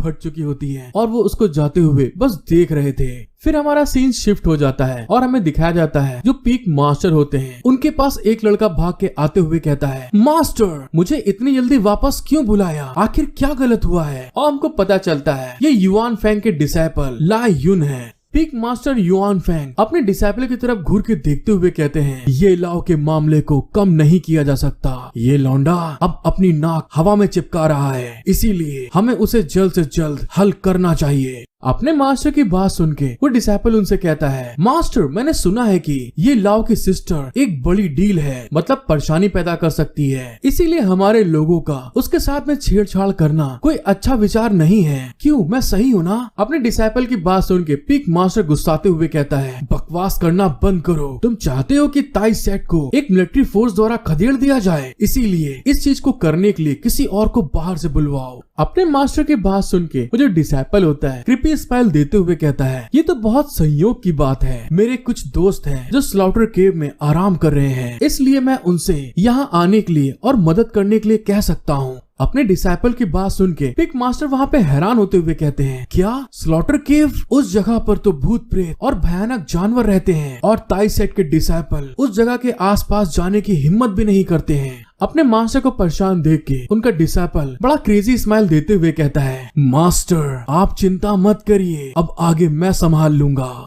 और इसी के साथ हमारा सीन शिफ्ट होके स्लॉटर केव पे आ जाता है और वहाँ पर कोई कुछ कीड़ों को ढूंढते हुए कहता है, अरे वो देखो वो वहाँ पर है। और हमको दोस्तों वहाँ पे कुछ लोग दिखाए जाते हैं जो कि उन कीड़ों को वहाँ पे मारते हुए खा रहे थे बेरहमी के साथ में। और आई थिंक सो ये उसी डिसाइपल के फ्रेंड्स हैं। और मुझे लगता है कि आप लोग को एपिसोड देखने में मजा आ रहा है, तो प्लीज गाइस मेरा सपोर्ट करिए, एक लाइक सब्सक्राइब जरूर करें और कमेंट करके बताएं आपको कि ये वीडियो में आपको कौन सा पार्ट सबसे बेस्ट लगा। हेलो गाइस, एक बार फिर से becoming a god by teaching 6 sisters के पार्ट 4 में आप सभी का वेलकम। और प्लीज गाइस मेरा सपोर्ट करें, एक लाइक सब्सक्राइब जरूर कर दें। और इसी के साथ चलते हैं आगे। एपिसोड की शुरुआत में हमें दिखाया जाता है अपना हीरो ये लाओ अपने कमरे में बैठा हुआ कल्टीवेशन कर रहा था और उस कल्टीवेशन को करने में उसको बहुत ज्यादा प्रॉब्लम हो रही थी और उसके चेहरे से बुरी तरह पसीने निकल रहे थे। और तभी हमको पता चलता है वो एक स्किल 9 रेवोल्यूशन डोमिनेंट आई की प्रैक्टिस कर रहा था। फिर हमें थोड़ी देर बाद दिखाया जाता है ये लाओ ने वहाँ पे उस स्किल को कल्टीवेशन करते हुए वहाँ पे सीख लिया था और तभी वहाँ पर वो अपनी आई को एक्टिवेट करते हुए कहता है ओपन, और उसके ऐसा करने से उसकी आई वहाँ पर गोल्डन कलर में चमकना स्टार्ट हो जाती है, बिल्कुल बिल्लियों के तरीके।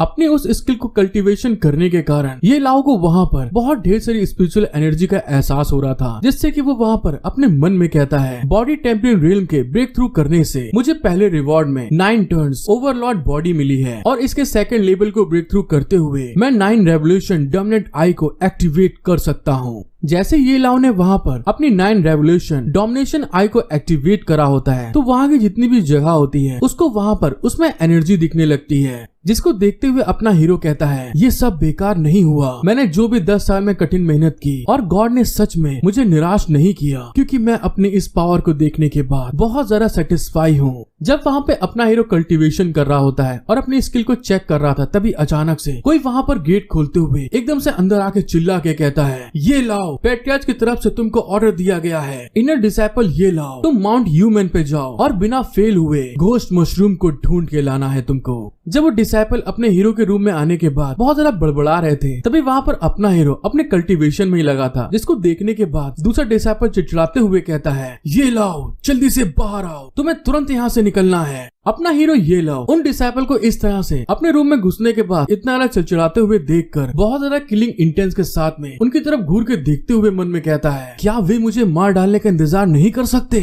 जब अपना हीरो ये लाओ उन डिसाइपल्स को इतने गुस्से भरी नजरों से देखता है तो उनकी वहाँ पर बुरी तरह फट चुकी होती है, जिसको देखने के बाद में वो अपने मन में घबराते हुए सोचते हैं ये तो सच में बहुत बेशरम लौंडा है। ह्यूमन माउंटेन में बहुत ढेर सारे खूंखार जानवर हैं, यहाँ तक कि आउटर डिसाइपल भी आसानी से एंटर करने की हिम्मत नहीं करते और इस लौंडे ये लाओ को अकेले ही उस माउंटेन में भेजा जा रहा है। ये तो साफ है कि उसको हार मनवाने के लिए इस तरह की हरकत करके मजबूर करना ये कितनी शर्मनाक बात है। लेकिन तभी उतने में ये लाओ उन डिसाइपल्स की बात सुन के चुपचाप वहाँ पे अपने रूम से बड़े एटीट्यूड में आगे की तरफ निकल के जा रहा था और उसको आते हुए वो डिसाइपल घूर रहे थे।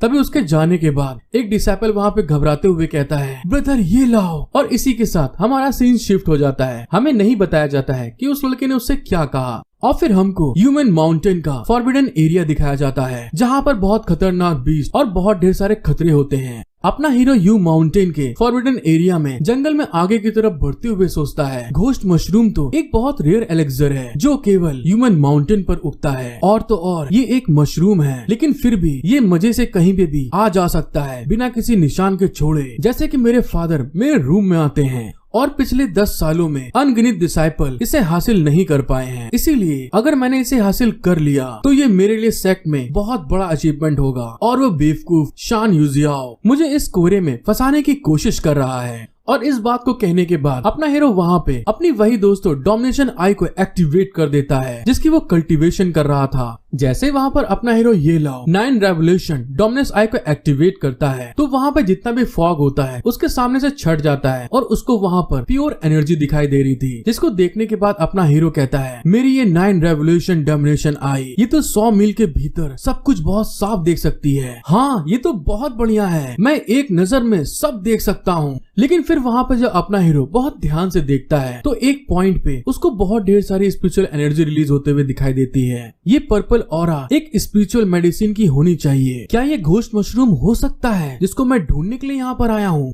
और इस बात को सोचने के बाद वो बहुत ज्यादा खुश हो जाता है और तुरंत उस घोस्ट मशरूम को हासिल करने के लिए उस तरफ भाग के जाते हुए मन में कहता है मैंने तो कभी ऐसा सोचा भी नहीं था कि मेरी 9 रेवोल्यूशन डोमिनेशन आई इतने ढेर सारे ऑरा को भी देख सकती है। ये तो मेरे लिए एक ट्रेजर हंटिंग टूल की तरह बन गया है जिससे कि मैं खजाने को आराम से हासिल कर सकता हूँ। लेकिन जब अपना हीरो आगे की तरफ बढ़ रहा था तभी कुछ फील करने के साथ में एकदम से शॉर्ट होकर वहाँ पे रुक जाता है और वहाँ दूसरी साइड की तरफ देखते हुए कहता है ये तो चिल्लाने की आवाज है। और हमको पता चलता है किसी तरह के पेड़ के टेंटिकल्स एक इंसान को पकड़ने की कोशिश कर रहे थे, लेकिन वो भी हार मानने को तैयार नहीं था और अपनी तलवार को यूज करते हुए उन टेंटिकल्स के ऊपर अटैक कर देता है। लेकिन जब अपना हीरो उस साइड की तरफ देखता है जिसके ऊपर वो टेंटिकल्स अटैक कर रहे थे। तो देखने के बाद में हैरान होते हुए कहता है, अरे ये तो मिस जिन है। और दूसरे साइड में उन टेंटिकल से लड़ते लड़ते मिस जिन की हालत बहुत खराब हो चुकी थी, लेकिन फिर भी वो टेंटिकल्स आगे बढ़ रहे थे, जिसको देखने के बाद में मिस जिन वहाँ पे गुस्साते हुए कहती है, तेरे की लग गए घोड़े।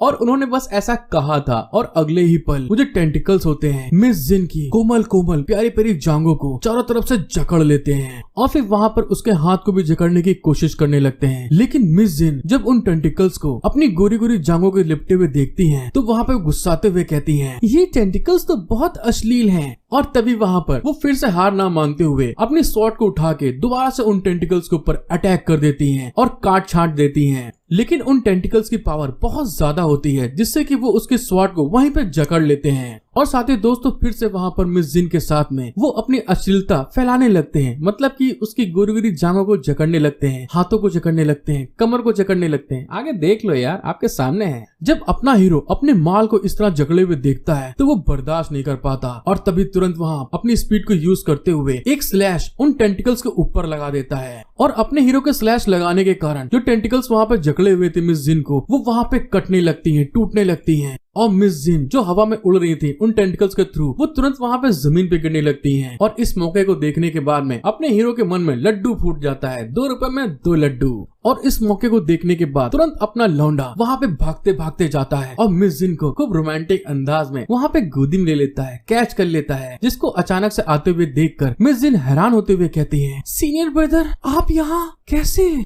मिस जिन की बात सुन के अपना हीरो उसकी आंखों में आंखें डालकर कहता है, तुम ह्यूमन माउंटेन में क्या करने के लिए आई हो? क्या तुम्हें नहीं मालूम कि ये जगह कितनी खतरनाक है? अपने हीरो की बात सुन के मिस जिन उससे कहती हैं, मेरे भाई अबाओ ने बताया कि आपको शान युनजाओ ने घोस्ट मशरूम ढूंढने के लिए मजबूर किया था, इसीलिए मुझे आपकी बहुत टेंशन हो रही थी और मैं आपकी मदद करने के लिए यहाँ पर आ गई। लेकिन जैसे मैं यहाँ पर आई, इस पेड़ के टेंटिकल्स ने मुझे छेड़ने की कोशिश करी। मिस जिन की बात सुन के अपना हीरो उनको बताता है, आपको इस डीमन स्नेक वाइन ने लगभग खा ही लिया था और अभी भी मदद के लिए तुम्हारे अंदर हिम्मत बची हुई है। ये लाव की बात सुन के मिस जिन कहती है, मैं इस तरह की चीजें नहीं सोचती हूँ जिस तरह से आप मुझसे कह रहे हैं। लेकिन जैसे वहाँ पे रोमांटिक माहौल बनने वाला होता है, अपना हीरो कुछ देखने के बाद एकदम हैरान हो जाता है और हमको पता चलता है ये लाव जब मिस जिन को गोदी में लिए था। और तभी वहाँ पर एक अटैक उन दोनों की तरफ आगे की तरफ बढ़ने लगता है, जिसको देखते हुए अपना हीरो वहाँ से बचने की कोशिश करता है और मिस जिन वहाँ पे इसको ऐसा करते हुए देखकर हैरान हो जाती हैं। और फिर मिस जिन को पता चलता है वहाँ पर कोई बीस्ट होता है, जिसको देखने के बाद में वो वहाँ पर अपने हीरो से कहती हैं, ये किस तरह का बीस्ट है? और फिर दोस्तों हमको उस बीस्ट को दिखाया जाता है जो कि एक बैट होता है और उसकी आंखें बुरी तरह चमक रही थी और वो फिर से अपने हीरो के ऊपर अटैक करने के लिए आगे बढ़ने लगता है,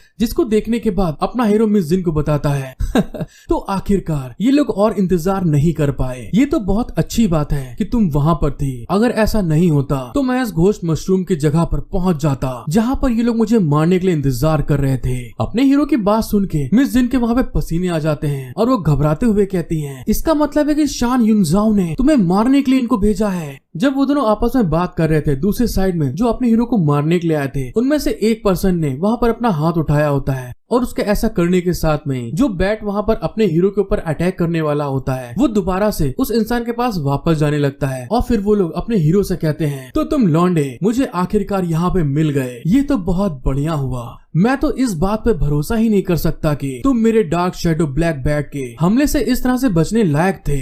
और उसके ये कहने के साथ में हमें पूरा ग्रुप दिखाया जाता है, जिसमें कि दोस्तों उस ग्रुप के साथ में कुछ बीस्ट और ऐड होते हैं और हमको पता चलता है ये लोग जो अपने हीरो को मारने आए हैं वो बीस्ट क्लैन से आए हैं। उन लोगों को देखने के बाद में मिस जिन वहाँ पे घबराते हुए चिल्ला के कहती हैं, क्या तुम लोग केवल साउथ वेस्ट में ग्रेट दलदल के पास इधर उधर घूमते नहीं रहते हो? तो फिर तुम लोग युआन माउंटेन के एरिया में क्यों आए हो? उन ग्रुप्स को देखने के बाद अपना हीरो अपने मन में सोचता है वो लोग सच में बीस्ट मास्टर हैं और वो एक साथ लड़ने के लिए अपने स्पिरिचुअल बीस्ट को वश में करते हैं और जिस कारण से कि उनके पास में 1, 2, 3 लोगों से ज्यादा पावर होती है। इससे पहले मैंने कभी भी बीस्ट मास्टर से लड़ाई नहीं की है और यहाँ तो उनमें से बहुत ढेर हैं। ये तो मेरे लिए सच में अच्छा नहीं है। जब अपना हीरो वहाँ पे इन सब चीजों के बारे में सोच रहा होता है तभी जो बीस्ट मास्टर अपने हीरो को धमका रहा था, वहाँ पे उसकी मौत ले रहा था, वो वहाँ पर अपने सारे के सारे बीस्ट को रिलीज करते हुए कहता है, जाओ और उनको चीर फाड़ दो। और उसके ऑर्डर को मानते हुए उसके सारे के सारे बीस्ट गुस्से में आते हुए अपने हीरो की तरफ भाग के जाने लगते हैं।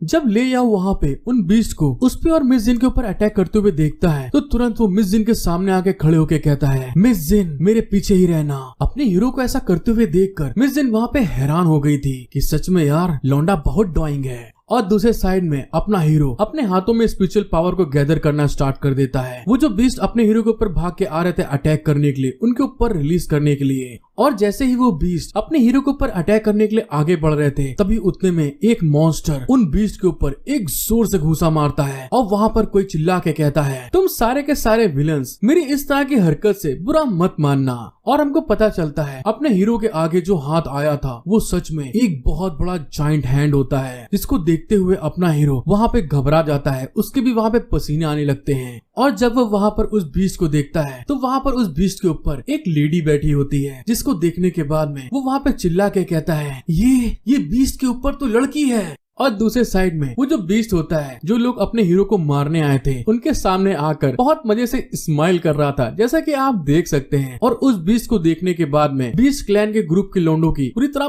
फट चुकी होती है। वो वहाँ पे कांपने लगते हैं। फिर हमको फाइनली उस बीस्ट की मास्टर को दिखाया जाता है, जो कि देखने में दोस्तों सच में एकदम हॉट ललंटा पटाखा बोले तो बूमबास्टिक होती है। और वहाँ पर वो उन लोगों से हंसते हुए कहती है, चलो फिर देखते हैं कि तुम सभी लोग इस बार कितनी दूर तक भाग के जा सकते हो। अपने मास्टर की बात सुन के वो जो बीस्ट होता है वो भी वहाँ पे हंस रहा था। और नेक्स्ट एपिसोड में दोस्तों देखने में बहुत मजा आने वाला है, क्योंकि इस जाइंट बीस्ट और उन क्लैन के साथ में बहुत भयानक फाइट होने वाली है। हेलो गाइस, एक बार फिर से becoming a god by teaching us 6 sisters के पार्ट 5 में आप सभी का वेलकम। एंड प्लीज गाइस मेरा सपोर्ट करें, एक लाइक सब्सक्राइब जरूर कर लें। और इसी के साथ चलते हैं आगे। एपिसोड की शुरुआत में हमें दिखाया जाता है वो जो लेडी अपने हीरो की मदद करने के लिए जाइंट एरंगाटॉन के ऊपर बैठ कर आई थी, वो वहाँ पर बीस्ट क्लैन की तरफ देखते हुए स्माइल करके कहती है, हेलो, तो तुम लोग कैसे हो सालो? और ये कैसी इत्तेफाक की बात है कि हम लोग फिर से मिल गए। उस लेडी की बात सुन के बीस्ट क्लैन का जो आदमी होता है वहाँ पे गुस्साते हुए कहता है, यू वेन लिंग इंपीरियल बीस्ट पैलेस की मास्टर होने के तौर पे हमारे ऐसे लोगों से परेशान क्यों है? और 3 महीने तक तुमने बिना रुके हमारा पीछा किया, आखिर तुम हमसे क्या चाहती हो? उन लोगों की बात सुनने के बाद यूएन लिन उनकी तरफ देख के स्माइल करते हुए कहती है, बात कुछ ऐसी है मैं बहुत ज्यादा बोर होने के कारण तुम लोग का पीछा कर रही थी। यूएन लिन की बात सुन के वो जो ग्रुप होता है जो अपने हीरो को मारने आया था वहाँ पे अपने मन में सोचता है, धत तेरे की, ये तो ऐसा कह के बस हमारी बहुत ज्यादा मौज ले रही है। दूसरे साइड में जब अपना हीरो उन लोगों की बातें सुनता है तो वहाँ पे हैरान होते हुए कहता है, अरे दुनिया की सबसे मिस्टीरियस इंपीरियल बीस्ट मास्टर यहाँ पर है। और फिर वहाँ पर उन लोगों की तरफ घूर के देखते हुए कहती है, क्या तुमको अभी भी लगता है कि पैलेस मास्टर अभी इतने छोटे हैं? और इस बात को कहने के बाद वो अपने हीरो की तरफ देखकर आंख मारते हुए उसको एक फ्लाइंग किस दे देती है। जिस चीज को देखने के बाद जो मिस जिनके होती है वहाँ पर अपने हीरो के ऊपर गुस्साते हुए चिल्ला के कहती है, ये क्या, उसने अभी आपको देख के आंख क्यों मारी? क्या तुम लोग की प्यार मोहब्बत चुम्मा चाटी बहुत पहले से चल रही है जो इसने मेरे सामने ऐसा किया? ये ला उसकी ऐसी बातें सुन के वहाँ पे हैरान होते हुए कहता है, अरे ये तुम कैसी बात कर रही हो, मैं तो इस लेडी को जानता भी नहीं हूँ। और फिर हमें दूसरे साइड में बीस्ट क्लैन के लोगों को दिखाया जाता है जो कि पावर रेंजर के तरीके दोस्तों वहाँ पे पोज बनाते हुए यूएन लिन से कहते हैं, ये तो बहुत बढ़िया हुआ क्योंकि अब तुमने हमें जिंदा छोड़ने से इनकार कर दिया है, तो अब चाहे कुछ भी हो जाए हम तुमको मौत के घाट उतार के रहेंगे। और इस बात को कहने के बाद जो उनका लीडर होता है वहाँ पे जमीन पे लाठी मारते हुए अपनी एनर्जी को रिलीज करके कहता है, चलो फिर बाहर आ जाओ। और उस लीडर के ऐसा करने के साथ में उसके सामने एक बहुत बड़ी स्पाइडर अपीयर हो जाती है, जिसको वो बुलाते हुए कहता है, अंडरवर्ल्ड डार्क स्पाइडर।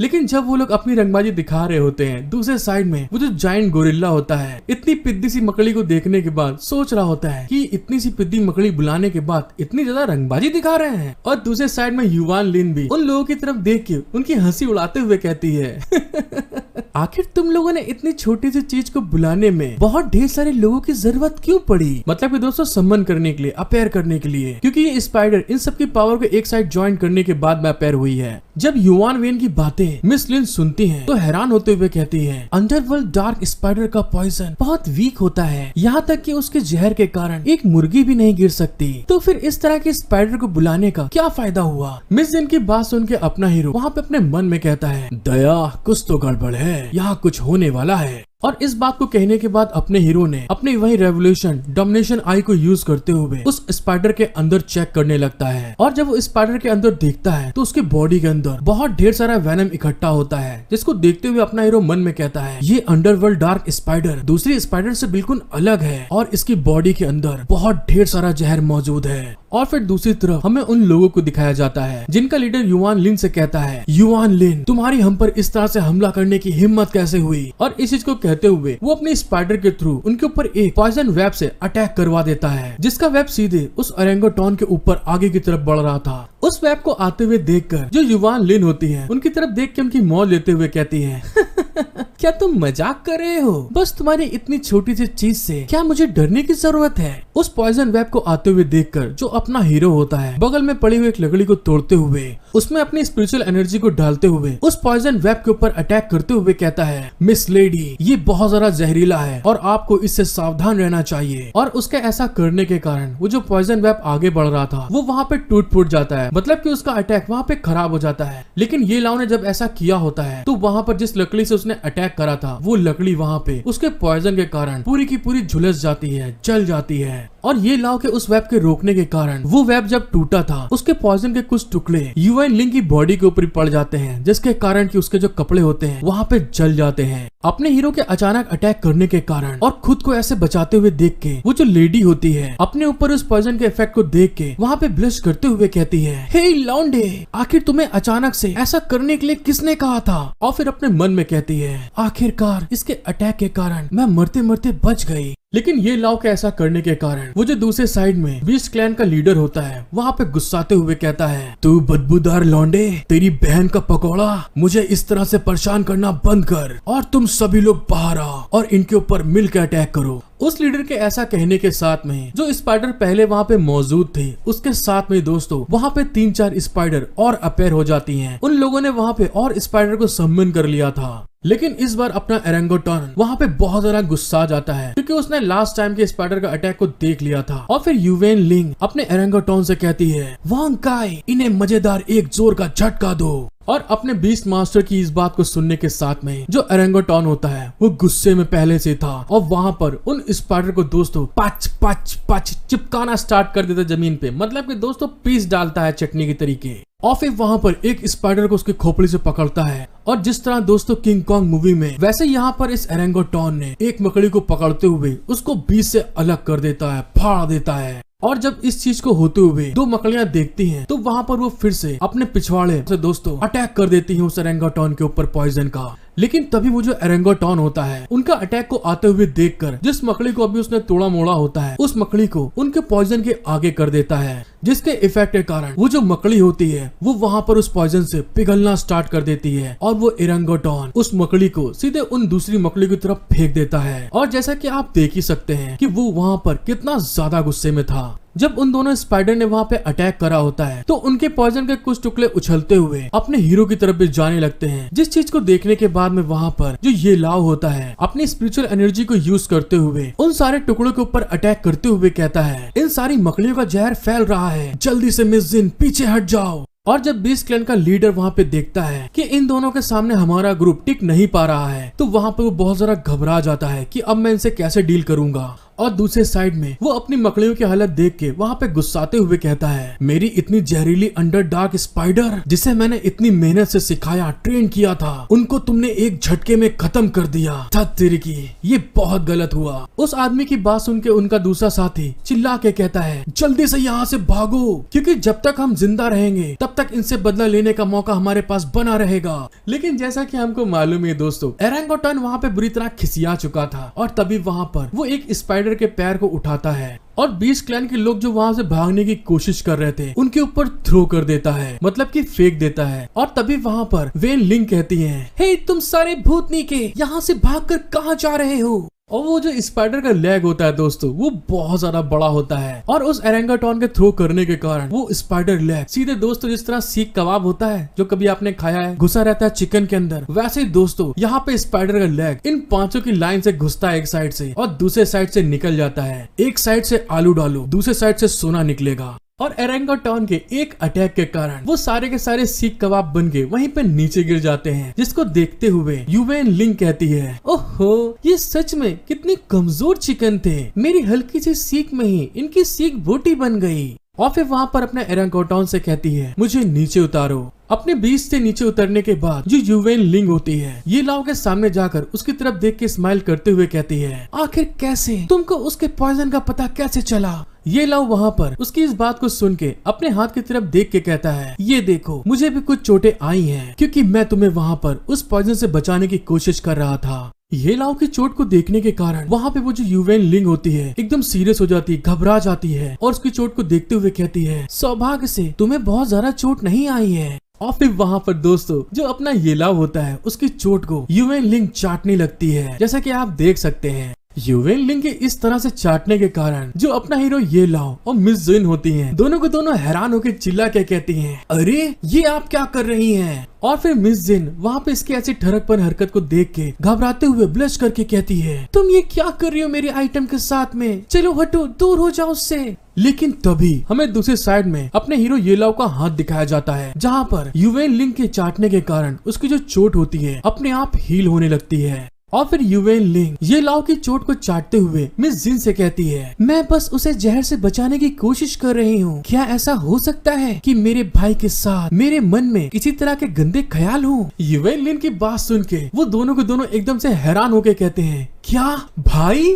और इसी के साथ हमारा सीन शिफ्ट हो जाता है और थोड़ी देर बाद हमें दिखाया जाता है युवेन लिंग उसकी चोट को ठीक करने के बाद आगे की तरफ बढ़ते हुए कहती है, अच्छा तो ठीक है, अब तुम दोनों वापस जाओ और 2 दिन के लिए आराम करो, जिससे कि तुम्हारी चोट इंतजार के साथ में भर जाएगी। और फिर वहाँ पर ये लाओ के माथे के ऊपर वो अपनी फिंगर से मारते हुए कहती है, और तुम बेवकूफ लड़के, मैं तुम्हारी तीसरी सिस्टर हूँ, इंपीरियल बीस्ट पैलेस की रिस्पेक्टेड मास्टर, और तुम इतना जहर झेलने के लिए तैयार थे, तो क्या तुम्हें अब भी मेरे लिए इस अटैक को रोकने की जरूरत थी? ये लाओ जब अपनी सिस्टर को ऐसा एटीट्यूड में देखता है तो वहाँ पे हैरान होते हुए कहता है, क्या आप मेरी थर्ड मतलब तीसरी सिस्टर है? फिर वहाँ पर युवेन लिंग पीछे पलटकर अपने भाई को समझाते हुए कहती है, चूयू ने मुझे पहले ही बता दिया था कि तुम थोड़े बेवकूफ हो, जैसा कि हमें उम्मीद थी। और उसकी इस बात को सुन के अपना हीरो फिर से वहाँ पे शॉक्ड होते हुए कहता है, इसका मतलब कि आप 6 सिस्टर से मिल चुकी हैं? फिर वो आगे की तरफ बढ़ते हुए कहती है, हाँ बिल्कुल, उसने मुझे कहा था कि तुम थोड़ी मुसीबत में हो सकते हो और मैं तुम्हारे लिए रुकी और यहाँ पर थोड़ा इंतजार करके देखने लगी, और जब मैंने तुम्हें इन लोगों के साथ में लड़ते हुए देखा तो तुरंत मुझे याद आया कि इन गद्दारों का सफाया करना बहुत फायदेमंद होगा। और जब वो ऐसा बोल रही होती है तो बीस्ट क्लैन का जो लीडर होता है वहाँ पे जिंदा ताबे भी बुरी तरह तड़प रहा था और उसकी इस बात को सुन के वहाँ पे गुस्साने लगता है, और उसको ऐसा गुस्साते हुए देखकर युवेन लिंग उसकी चोट के ऊपर पैर से प्रेशर करते हुए कहती है, अब इस तरह से लड़ना बंद कर दो तुम, वरना तुम बेफालतू में ही पेल दिए जाओगे।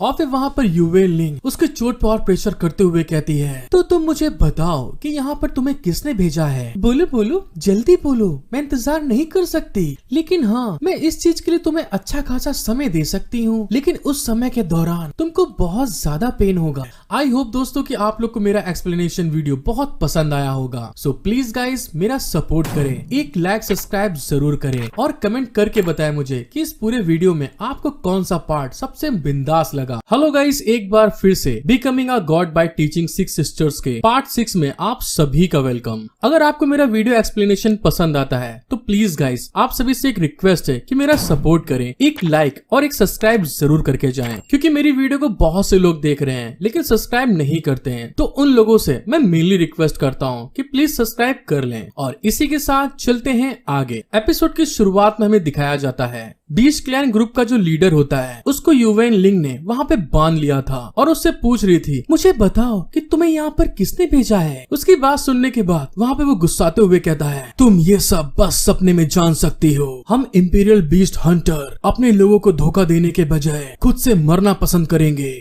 उसकी ये बात सुनने के बाद में युवेन लिंग बहुत ज्यादा गुस्सा जाती है और अपने पास से एक बोतल को बाहर निकालती है जिसके अंदर कुछ कीड़े जैसा था, और दोस्तों हमको पता चलता है उस बोतल के अंदर एक बहुत खतरनाक सेंटीपीड होता है, मतलब कि खन खजूरा था। और उस खन खजूरे को बाहर निकालते हुए युवैन लिंग उससे कहती है, बहुत अच्छे, ये तो बहुत बढ़िया है, और हाँ तुम मेरे साथ में ऐसे ईमानदारी के साथ खेलना, ठीक है? और मुझे उम्मीद है कि तुम इस तरह की बकवास को मेरे साथ ऐसे ही आखिरी तक जारी रख पाओगे। और उसके ऐसे कहने के साथ में ही जिस बोतल के अंदर सेंटीपीड होता है दोस्तों, वो अपने डंक को उसके चेहरे के चारों तरफ फैला देता है, जिसको देखने के कारण उसकी हालत दोस्तों बुरी तरह खराब हो जाती है। इतने खतरनाक खनखजूरे को देखकर जो अपना हीरो होता है वहाँ पर मिस जिन को बताता है, लेजेंड्स के हिसाब से ये हड्डियों को खाने वाला एक खनखजूरा है जो कि केवल ग्रेट वैली के सबसे डीप पार्ट में ही मौजूद होता है, और ये सारे जहरीलों कीड़ों में सबसे ज्यादा जहरीला कीड़ा है। उस खनखजूरे को देखने के कारण जो मिस जिन होती है वहाँ पे घबराते हुए कहती है, ये कितना घिनौना कीड़ा है। और दूसरे साइड में जो उसकी थर्ड सिस्टर होती है दोस्तों, सच में बहुत बेरहम होती है। वो वहाँ पर उस खनखजूरे को बीस्ट क्लैन के ग्रुप के उस लीडर के मुंह के अंदर जबरदस्ती घुसेड़ते हुए कहती है, ये बहुत अच्छा है, इसीलिए हिलना बंद करो, इससे तुम्हें ज्यादा दर्द नहीं होगा।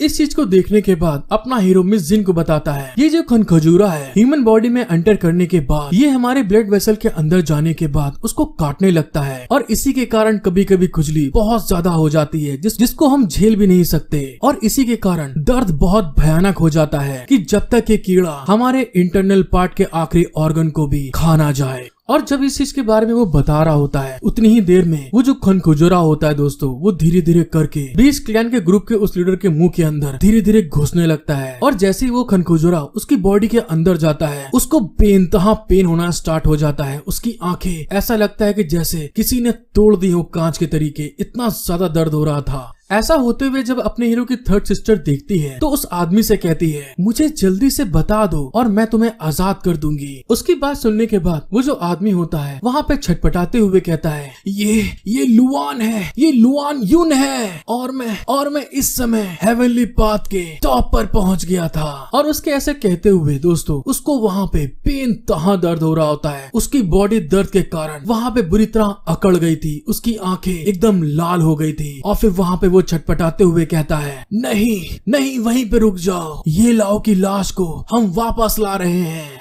उसकी ऐसी बात सुन के ये लाओ उसके पास जाकर उससे कहता है, मुझे बताओ तुम कि तुम्हारी लुआन यून से मुलाकात कब हुई थी। वो आदमी वहाँ पे छटपटाते हुए कहता है, 3 दिन पहले मेरी मुलाकात हुई थी, जहाँ पर मैं शराब खरीदने के लिए गया था, और उसने मुझसे कहा था कि तुम्हें मारने के लिए उसको मेरी मदद चाहिए, और अगर मैं तुम्हारा सिर उसको लाके देता हूँ तो बदले में वो मुझे बहुत ढेर सारा नगद पैसा देगा। उस आदमी की बात सुनने के बाद अपना हीरो ये लाओ वहाँ पे कुछ सोचने लगता है, और तभी वहाँ पर जो उसकी थर्ड सिस्टर होती है अपने भाई से बोलती है, अगर तुम्हारा ये सब खत्म हो गया हो तो क्या मैं पूछताछ कर लूं? लेकिन तभी उतने में वो जो आदमी होता है गुस्साते हुए कहता है, मैं तुम्हें अब कुछ नहीं बताऊंगा, भले तुम मुझे मार डालो। और अपनी सिस्टर की बात सुनने के बाद जो ये लाओ होता है वहाँ पे पलट के जाते हुए कहता है, ठीक है सिस्टर, अब आपको जो करना है आप कर सकती हैं। और जैसा कि दोस्तों हम देख ही चुके हैं जो उसकी थर्ड सिस्टर है वो बहुत ज्यादा भयानक है। और तभी वहाँ पर उसके पास जाने के बाद में वो उस आदमी से कहती है, जैसा कि तुमने मुझसे रिक्वेस्ट करी थी कि मैं तुमको मार डालूं तो फिर ठीक है। और उसके ऐसे कहने के साथ में दोस्तों जो सेंटीपीड मतलब कि खनखजूरा उस आदमी के अंदर उसने घुसेड़ा हुआ था, वो वहाँ पर अपने हाथों के फिंगर को हिलाती है और इशारा करते हुए अपने सेंटीपीड को वापस बुला लेती है, जो कि वहाँ पर उस आदमी के सर को फाड़ते हुए सीधे बाहर निकल आता है। और उसके निकलने के साथ में उस खनखजूरे को वो जो उसकी थर्ड सिस्टर होती है सीधे उसी बोतल के अंदर डिवोर कर लेती है, मतलब अंदर डाल लेती है। उस आदमी के मरने के बाद ये लाओ उसके पास जाकर उसको देख रहा था, तभी वहाँ पर उसकी सिस्टर उसको ऐसा करते हुए देखकर उससे कहती है, ये लाओ तुम उसके कपड़ों के साथ में क्या कर रहे हो? क्या तुम इसको एक मम्मी के तरीके आगे रखने का कोई प्लान है? जिस तरह से इजिप्ट में दोस्तों मम्मी बनाई जाती है, इसका कहने का मतलब वो था। ये लोग वहाँ पे अपनी सिस्टर की बात सुन के स्माइल करते हुए कहता है, सिस्टर, क्योंकि लुआन यून और दूसरे सभी लोग मेरे साथ में खेलना चाहते हैं, इसीलिए मैं भी उनके साथ में कुछ मजेदार करने की सोच रहा था। और उसके ये कहने के साथ में हमारा सीन शिफ्ट हो जाता है और हमें कुछ समय बाद दिखाया जाता है जो अपना हीरो ये लाओ होता है उसने वही बीस्ट क्लैन के ग्रुप का जो लीडर था उसके कपड़े अपने वहाँ पे पहन के एक क्लिफ के ऊपर खड़ा था। और तभी थोड़ी देर बाद हमें माउंटेन पीक के उसे डिसेपल को दिखाया जाता है जिसने कि इन लोगों को मारने के लिए भेजा था। और वहाँ पर वो आते हुए उससे कहता है, ब्रदर लिंग हु, तो हमने जो डील करी थी वो कैसी चल रही है? और तभी वहाँ पर उसकी बात सुन के जो अपना हीरो होता है एक बैग को बाहर निकालता है जिसके अंदर से बहुत ब्लड निकल रहा था और उसकी तरफ घूर के देखते हुए कहता है उसका सिर यहाँ पर है, जिसे कि नाइन यिन वाम के जहर को देकर मार डाला था और अब उसके सर के अंदर एक कीड़ा अंडा दे रहा है। क्या तुम इसे खुद अपनी आंखों से देखना चाहते हो? आओ और खुद देख लो कि ये वही है कि नहीं। ये लाओ की ऐसी बात सुनने के कारण उस लड़के की वहाँ पर बुरी तरह गीली हो जाती है, मतलब वो घबरा जाता है, उसके पसीने आ रहे थे और वो घबराते हुए कहता है नहीं नहीं, मुझे इसकी कोई जरूरत नहीं है, मैं ब्रदर लिंग्यू के ऊपर पूरी तरह से विश्वास कर सकता हूँ। और फिर वहाँ पे घबराते हुए अपने मन में कहता है ये सच में ये लाओ के कपड़े थे, आखिर ये गलत कैसे हो सकता है। उसकी ये बात सुनने के बाद में जो ये लाव होता है अपना जो उसका रूप चेंज करे हुए था वहाँ पर जो दूसरे इंसान को मारा था उसने उसकी खोपड़ी को नीचे फेंकते हुए कहता है अगर ऐसी बात है तो ठीक है, क्या तुम वो चीज लाए जो चीज मैं चाहता था। उसकी इस बात को सुनकर जो पीक मास्टर का स्टूडेंट होता है वो हैरान होते हुए कहता है बेशक मैं उस चीज को लाया हूँ तुम्हारे लिए। और वहाँ पर थोड़ा घबराते हुए कहता है मेरा पिग ब्रेन मुझसे ये कह रहा है कि मैं इसे देखना नहीं चाहता, लेकिन इसका मतलब ये नहीं है कि मैं इसे सच में नहीं देखना चाहता और तुम इसे ऐसे ही फेंक दो। और फिर वहाँ पर बहाने बनाते हुए कहता है लेकिन वो ऐसा है कि तुम्हारे जितने भी ग्रुप के लोग थे वो सारे यहाँ पर क्यों नहीं आए। उसकी ऐसी बात सुन के अपना हीरो उसकी तरफ घूर के देखते हुए कहता है वो बात ऐसी है, वो पास में ही आराम करने के लिए रुके हैं और मेरे को पैसा लेने के लिए यहाँ पर इंतजार करने के लिए कहा है। अपने हीरो ये लाव की बात सुन के वो एकदम से शॉक्ड हो जाता है और हैरान होते अपने मन में कहता है धत तेरे की लग गए घोड़े, मैंने तो जानबूझकर लोगों के ऊपर हमला किया ताकि वो सब इसके ऊपर हमला करें और बहुत ज्यादा गुस्साते हुए इसको जान से मार डाले। चलो छोड़ो, भूल जाते हैं वो सब बातें, वे सारे के सारे मेरे सामने एकदम बकवास निकले और कुछ भी नहीं कर पाए।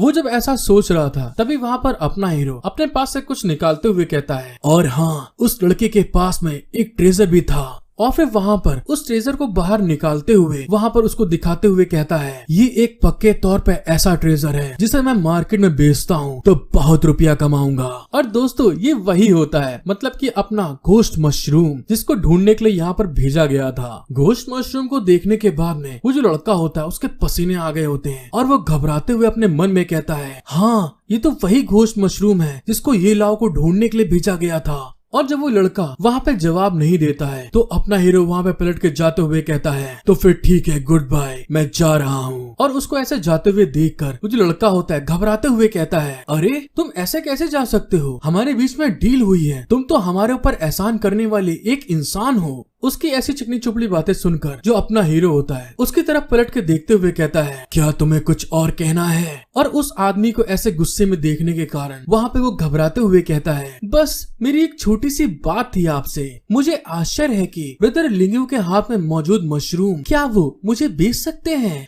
उसकी ऐसी बात सुनने के बाद में अपना हीरो वहाँ पे खुश होते हुए कहता है हाँ लौंडे, लग गए तेरे पकौड़े, अब तुझे बताता हूँ मैं। और फिर वहाँ पर पलटते हुए अपनी 3 फिंगर दिखा के कहता है अगर तुम इसे खरीदना चाहते हो तो तुम्हें 3000 टन चांदी मुझे देनी होगी, मतलब कि 30,000 टेल्स। उसकी ऐसी बात सुन के वो लड़का वहाँ पे गुस्साते हुए कहता है हाँ ठीक है, लेकिन फिलहाल मेरे पास इतना नहीं है ब्रदर लिंग्यू, इसे आपको हासिल करने के लिए क्या आप मेरे साथ में सेक्ट में चल सकते हैं। और फिर वहाँ पर गुस्साते हुए अपने मन में कहता है तू कमीने हरामखोर, बस तू मेरे साथ पहले सेक्ट में वापस चल और फिर मैं तुझे धोखा देके इस खुश मशरूम को अपने आप हासिल कर लूंगा। अपना हीरो उसकी बात सुन के उससे कहता है क्या सचमुच तुम मुझे 3000 टन सिल्वर पेमेंट करने को तैयार हो। अपने हीरो की बात सुन के वो समझाते हुए उसे कहता है अरे इसमें कोई सोचने वाली बात है, मेरे मास्टर माउंटेन मास्टर हैं, मेरे मास्टर को इस मशरूम की बहुत जरूरत है एक मेडिसिन बनाने के लिए, तो वो तुमको जरूर देंगे और इसीलिए तुम्हें मेरे साथ चलना चाहिए।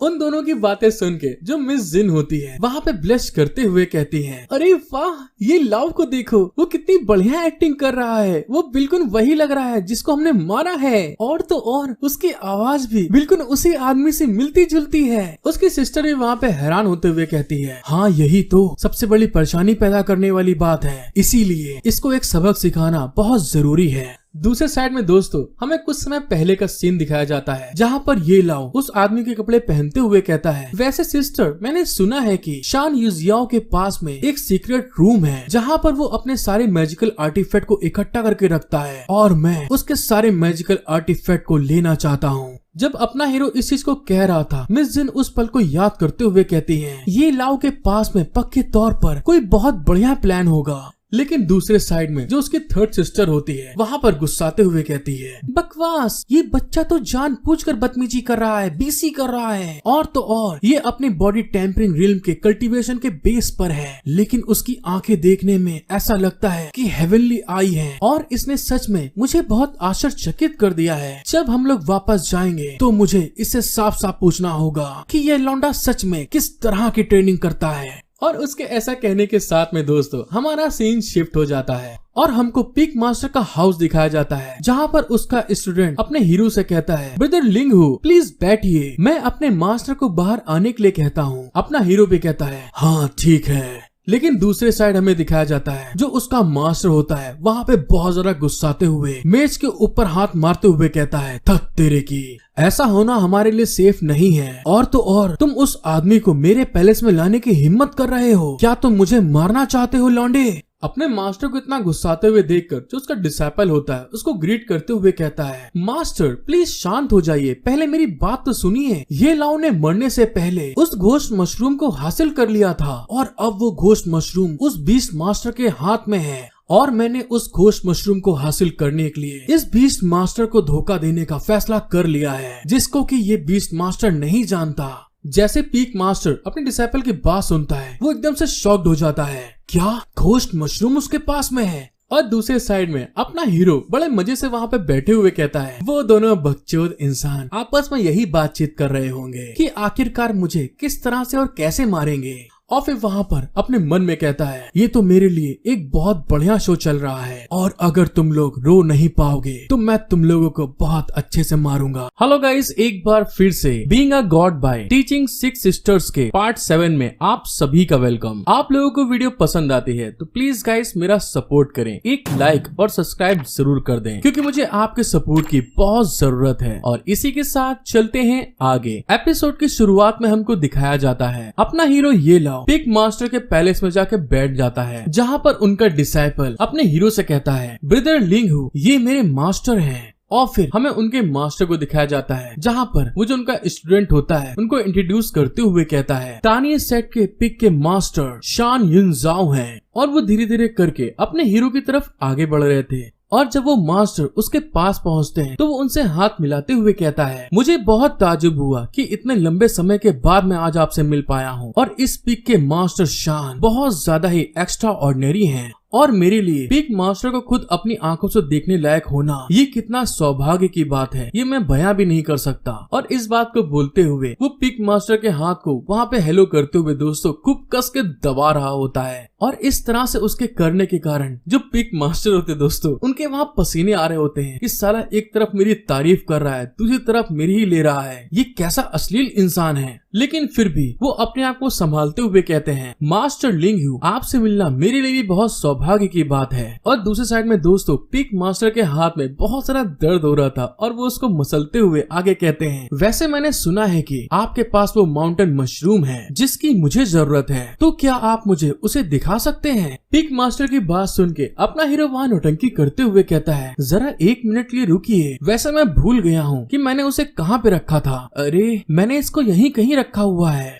ये लाओ के ऐसे हरकत करते हुए देखकर जो दूसरे साइड में पिक मास्टर का स्टूडेंट होता है वहाँ पर उसको घूरते हुए अपने मन में कहता है, बस जल्दी करो और इसे बाहर निकालो फिर तुम्हारा गेम खत्म। लेकिन दूसरी तरफ जो अपना हीरो होता है अपनी जेब के अंदर बुरी तरह चेक करते हुए कहता है, ओफो मैंने यही तो रखा था, अब ये कहाँ जा सकता है। फिर वहाँ पे स्माइल करते हुए कहता है, अरे नहीं मैंने धोखे से बोन डिवोरिंग फायर एंड को बाहर निकाल लिया था और मुझे ऐसा लगता है कि जैसे आपके हाथ में वो आ गई थी, प्लीज आप चेक कर लीजिए। और दोस्तों पीक मास्टर वहाँ पे उसकी इस बात को सुन के एकदम से घबरा जाते हैं। उन दोनों मास्टर और डिसाइपल के बुरी तरह पसीने छूट रहे थे और पीक मास्टर अपने हाथ को देखते हुए चिल्ला के कहते हैं, क्या ये तुम कैसे कर सकते हो? और जब वो अपने हाथ को चेक करते हैं तो उनके हाथ में वो डिवोरिंग फायर एंट का एक डंक लग जाता है, जिसको देखते हुए घबरा के कहते हैं, ये तो एक डंक है। तुम बदतमीज कमीने, तुम्हारा ऐसा करने का मतलब क्या है? मैंने तो तुम्हारी तरफ दोस्ती का हाथ बढ़ाया था। उनको इस तरह चिल्लाते हुए देखकर अपना हीरो उनसे कहता है, बोन डिवोरिंग फायर एंट तियानलू रेगिस्तान से है और उनकी जो बॉडी है वो चावल से भी छोटी होती है, लेकिन उनका जो पॉइजन है वो बहुत भयानक है। फिर वो हमें आगे बताता है, अगर तुम 3 दिन के अंदर इस जहर को बाहर नहीं निकालोगे तो तुम जलकर खुद ही मर जाओगे। और हाँ, आपको घबराने की कोई जरूरत नहीं है। मैं तो बस हमारे बीच में होने वाले लेन देन को बस एक गारंटीड करना चाहता था कि आप मुझे जान से नहीं मारेंगे। और हाँ, तब तक तुम बिल्कुल भी चालाकी करने की कोशिश मत करना जब तक कि मैं यहाँ से सही सलामत बाहर नहीं निकल जाता। पीक मास्टर अपने हीरो का ऐसा नेचर देखने के बाद में वहाँ पे बहुत सारा गुस्साते हुए कहते हैं, तुमने कितना कहा था? 30,000 टेल्स था ना? बस यही तो कहा था। तो ठीक है, मैं आपको ये पहले ही दे दूंगा। अपना हीरो वहाँ पे उनकी बात सुन के हंसते हुए कहता है वैसे मैं आपको बताना चाहता हूँ, मैंने अपना इरादा बदल दिया है और अब मुझे 30 टेल्स के अलावा तुम्हारे युवान पीक के पवेलियन का ट्रेजर भी चाहिए। पीक मास्टर उसकी बात सुनने के बाद एकदम से हैरान होते हुए कहते हैं, तुम बदतमीज हरामखोर आवारा इंसान, क्या तुम यहाँ पर मेरे युवान पीक को लूटने के सोच के साथ में आए थे? लेकिन दूसरी तरफ जो उसका डिसाइपल होता है वहाँ पर अपने मास्टर को शांत करते हुए कहता है, मास्टर प्लीज आप शांत हो जाइए, आपका भी गुस्सा होना सही बिल्कुल नहीं है। और फिर वहाँ पर अपने मास्टर के कान में उनको समझाते हुए कहता है, मैं इस लौंडे को ले जाऊंगा और जब तक कि आप उस चीज को ढूंढिए जिसकी मदद से आप इसके जहर को खत्म कर सकते हैं, और अगर आप इस तरह से इसके सामने खड़े होकर लड़ते रहे तो हम लोगों ने जो बहुत बड़ा प्लान बनाया है वो खराब हो जाएगा। उन लोगों को इस तरह से बकचोदी करते हुए जो अपना हीरो होता है वहाँ पर जमाई लेते हुए अपने मन में सोचता है, यहाँ पर इस तरह से बीस्ट मास्टर का दिखावा करना कितना ज्यादा यूजफुल है मेरे लिए। इस तरह से कम मैं उनको धोखा दे सकता हूँ और वो वापस मुझसे लड़ने की हिम्मत भी नहीं करेंगे। और मैंने तो उन्हें मारने के बारे में कभी सोचा भी नहीं था। मैं तो बस ये सोचता था कि मैं उन्हें सुई से भोग भोग कर खूब मजा करूंगा।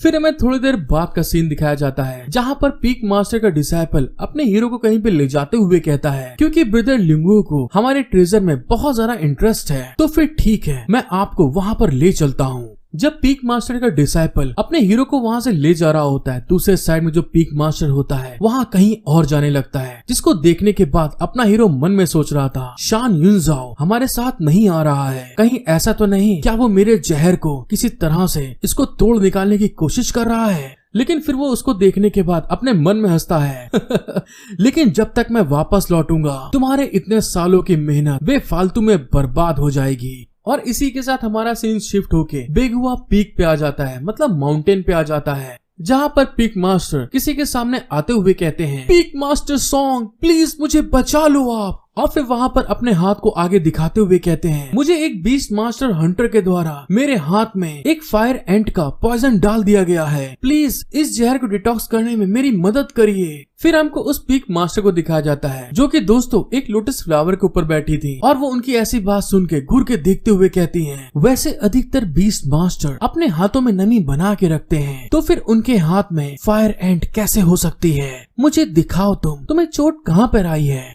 उनकी बात सुन के पीक मास्टर उनके पास जाकर चोट को दिखाते हैं, जिसको देखते हुए वो आगे कहती हैं, फायर एंट का पॉइजन बहुत ज्यादा खतरनाक है जो कि बॉडी में छाले छोड़ देता है, लेकिन जो आप मुझे दिखा रहे हैं वो बिल्कुल उससे अलग है। उनकी बात सुनने के बाद पीक मास्टर वहाँ पे घबराते हुए कहते हैं, लेडी क्या ऐसा हो सकता है ये किसी तरह की न्यू फायर एंट हो? इस चीज को सुनने के बाद वो लेडी भी थोड़ा सा सोचते हुए कहती है, वैसे ये बीस्ट मास्टर कहाँ से आया है? मुझे पहले उसके बारे में साफ साफ बताओ जिसने तुम्हारे ऊपर हमला किया है। और इसी के साथ दोस्तों हमारा सीन शिफ्ट हो जाता है। जो कुछ भी अपने झंडू पीक मास्टर को पता होता है वो सब कुछ उन लेडी को बता दिया था, जिसको सुनने के बाद में वो वहाँ पे सोचते हुए कहती है, वैसे मैंने जो कुछ भी देखा उसमें कोई शक नहीं है कि किसी ने आपके छाती के पीछे चूरा भोगने की कोशिश की है, और आपने मुझसे कहा कि उस लौंडे ने तुम्हें जान से मार डालने के लिए ऐसा किया। क्या तुम्हारे पास कोई सबूत है? उनकी बात सुनने के बाद जो पीक मास्टर होते हैं वहाँ पर उनको बताते हैं वो रॉयल इंपेरियल बीस्ट में से एक है जिसका नाम लुआन यून है। रॉयल की हेड बीस्ट हंटर फोर्स बहुत पहले इस वैली में फेंक कर चली गई थी और ये सब होते हुए उसे मैंने अपनी आंखों से देखा।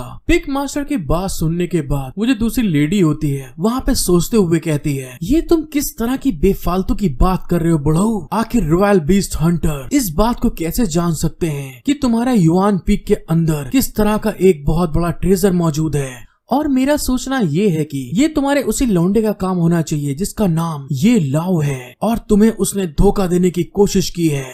उस लेडी की बात सुनने के बाद में जो पीक मास्टर होते हैं वहाँ पे बहुत सारा घबरा जाते हैं, उनके पसीने आ रहे होते हैं और वो चिल्ला के कहते हैं, क्या सीनियर ये कैसी बात कह रही हैं आप? और दूसरे साइड में जो पीक मास्टर का डिसाइपल होता है अपने हीरो को आगे ले जाते हुए कहता है, ब्रदर लिंगहू प्लीज ये देखिए, ये हमारे पीक माउंटेन का ट्रेजर पवेलियन है। हालांकि यहाँ पर जितने भी टॉप युआन ट्रेजर्स हैं उनकी तुलना इनर गेट से नहीं की जा सकती है, लेकिन दूसरे सेक्टर में जितना भी ट्रेजर रखा है उनमें से ये टॉप ग्रेड का है। क्या यहाँ पर कुछ है जो ब्रदर लिंगो को पसंद आया है तो प्लीज बस जाइए और ले लीजिए। जब उस ट्रेजर हाउस में अपना हीरो जाके देखता है तो वहाँ पे जितने भी सामान होते हैं सारे के सारे बुरी तरह से चमक रहे थे, क्योंकि वो ट्रेजर है यार, ऐसा करना बनता है। और उनको देखते हुए अपना हीरो कहता है, क्या केवल यही सब ट्रेजर तुम्हारे पास है? उसकी ऐसी बात सुन के जो पीक मास्टर का स्टूडेंट होता है वहाँ पे शॉक्ड होते हुए कहता है, हाँ लेकिन क्या ये आपके लिए काफी नहीं है जो आपको चाहिए? उनमें से एक ट्रेजर को उठाते हुए अपना हीरो देख के अपने मन में कहता है, ये तो बस टूटा हुआ तांबे और लोहे का बना है, ये मेरे आगे एक कचड़े से ज्यादा कुछ भी नहीं है।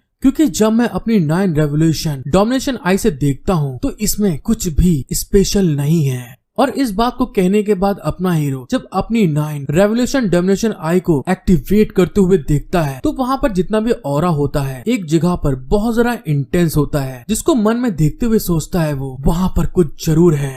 इसमें कुछ भी आश्चर्य सोचने वाली बात नहीं है कि तुमने मुझे इतनी आसानी से अंदर क्यों आने दिया, क्योंकि वहाँ पर एक सीक्रेट रूम है जिसके अंदर कुछ है। और फिर वहाँ पर इस बात को सोचने के बाद पीक मास्टर के डिसाइपल से कहता है, ब्रदर युआन यून जरा यहाँ पर आओ यार। उसकी बात सुनने के बाद में वो उस तरफ जाते हुए कहता है, बताओ क्या हुआ, तुम्हें कुछ पसंद आया? और जैसे वो उसके पास जाता है तो अपना हीरो वहाँ पर अपने मास्क को उतारते हुए उसकी तरफ घूर के क्रिपी स्माइल देते हुए कहता है, ये देखो लौंडे मैं कौन हूँ। और इस बात को बोलने के बाद में दोस्तों जो उसके हाथ में कांटेदार फौलादी बैट होता है वहाँ पर वो उसके गाल पे एक जोर से हिट कर देता है, जिसके हिट करने के कारण वो चिल्लाते हुए दूर जाके गिरता है। जिसके हिट करने के बाद में इतना प्रेशर रिलीज होता है कि दूसरी तरफ जाके वो दीवार में जाके धड़ाम से गिरता है। और अपना हीरो उसको मारने के बाद में बोलता है, जा लौंडे अब आराम से निन्नी कर। लेकिन दोस्तों हमको पता चलता है जब युआन यून वहाँ पे दीवार से लड़ता है जो उसकी आत्मा होती है उसके मुंह से दोस्तों बाहर निकल जाती है। और फिर उसको निपटाने के बाद में जो अपना हीरो ये लाओ होता है अपनी फिर से रेवोल्यूशन डोमिनेशन आई को एक्टिवेट करता है और सामने की तरफ एक सीक्रेट डोर पे अपना हाथ लगाते हुए कहता है, यहाँ पर किसी तरीके का कोई खुफिया गेट होना चाहिए। डोमिनेशन आई के एक्टिवेट करने के बाद में सब कुछ वहाँ पे ऑरा के फॉर्म में दिख रहा था।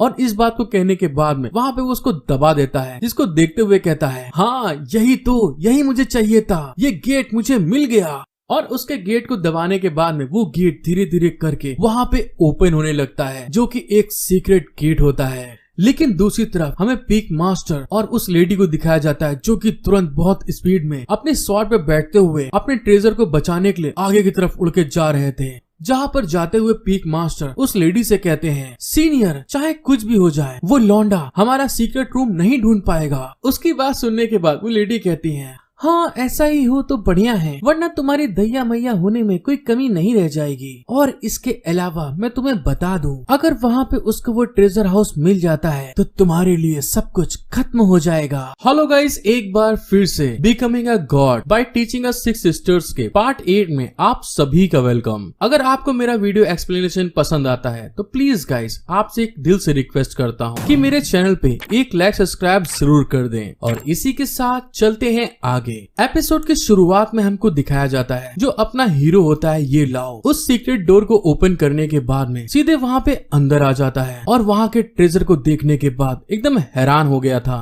और अंदर आते हुए कहता है, वाओ यहाँ पे तो बहुत ढेर सारा खजाना रखा हुआ है। और फिर वहाँ पर एक आर्टिफैक्ट को उठाते हुए अपने मन में कहता है वो तो इतना बड़ा बेवकूफ है कि इतने हाई लेवल के ट्रेजर को ऐसे ही यहाँ पर बेकार में रख छोड़ा है। ये तो सच में यहाँ पर इस ट्रेजर्स के लिए समय की बर्बादी है, लेकिन मेरे लिए समय खत्म होता जा रहा है। इसीलिए मुझे सबसे पहले स्ट्रॉन्ग स्पिरिट क्यूआई वाले आर्टिफैक्ट को ढूंढना होगा।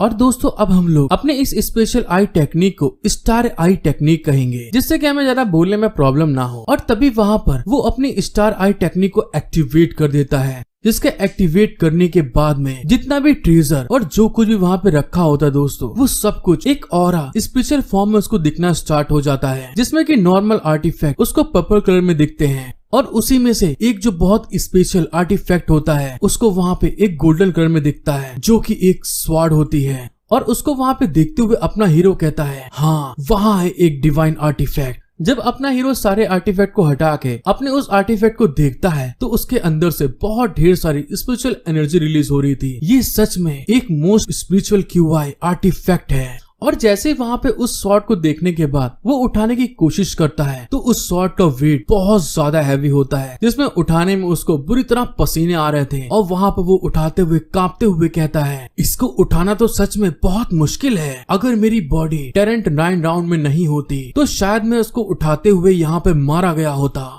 और फिर वहाँ पर उस आर्टिफैक्ट को उठाने के बाद बड़ी मुश्किल से अपना हीरो कहाँ मानने वाला था, वहाँ पे इधर उधर घुमाते हुए कहता है ये तो सच में एक ग्रेट स्वॉर्ड है, लेकिन मेरे लिए प्रॉब्लम ये है कि इसको यहाँ से बाहर कैसे निकाला जाए। और तभी वहाँ पर थोड़ी देर हिलाने के बाद, नहीं यार मतलब तलवार हिलाने के बाद वो वहाँ पे थक जाता है और उसको वहाँ पे रख देता है। और फिर वहाँ पर हंसते हुए कहता है लेकिन उनके लिए ये बहुत बदकिस्मती की बात है कि मैं बहुत ज्यादा स्मार्ट हूँ। फिर वहाँ पे अपना हीरो दोस्तों 600 केडी का दिमाग लगाते हुए अपना स्टोरेज पाउच निकालते हुए कहता है अरे हाँ मुझे याद आया, लुआन यून ने मुझे स्टोरेज पाउच दिया था। और फिर वहाँ पर उसकी हालत को सोचते हुए हंसते हुए कहता है चलो ठीक है तुम पहले आराम कर लो, फिर मैं तुम्हारे जो मास्टर हैं खूब मजे से उनको मसाज तेल मालिश करूंगा। और उसके ऐसा कहने के साथ में वहाँ पे सीन शिफ्ट हो जाता है और हमें थोड़ी देर बाद दिखाया जाता है जो युआन यून होता है ट्रेजर पवेलियन से बाहर भाग के आ रहा होता है और अपने मास्टर को देख के चिल्ला के कहता है मास्टर सच में यहाँ पे बहुत बुरा हुआ।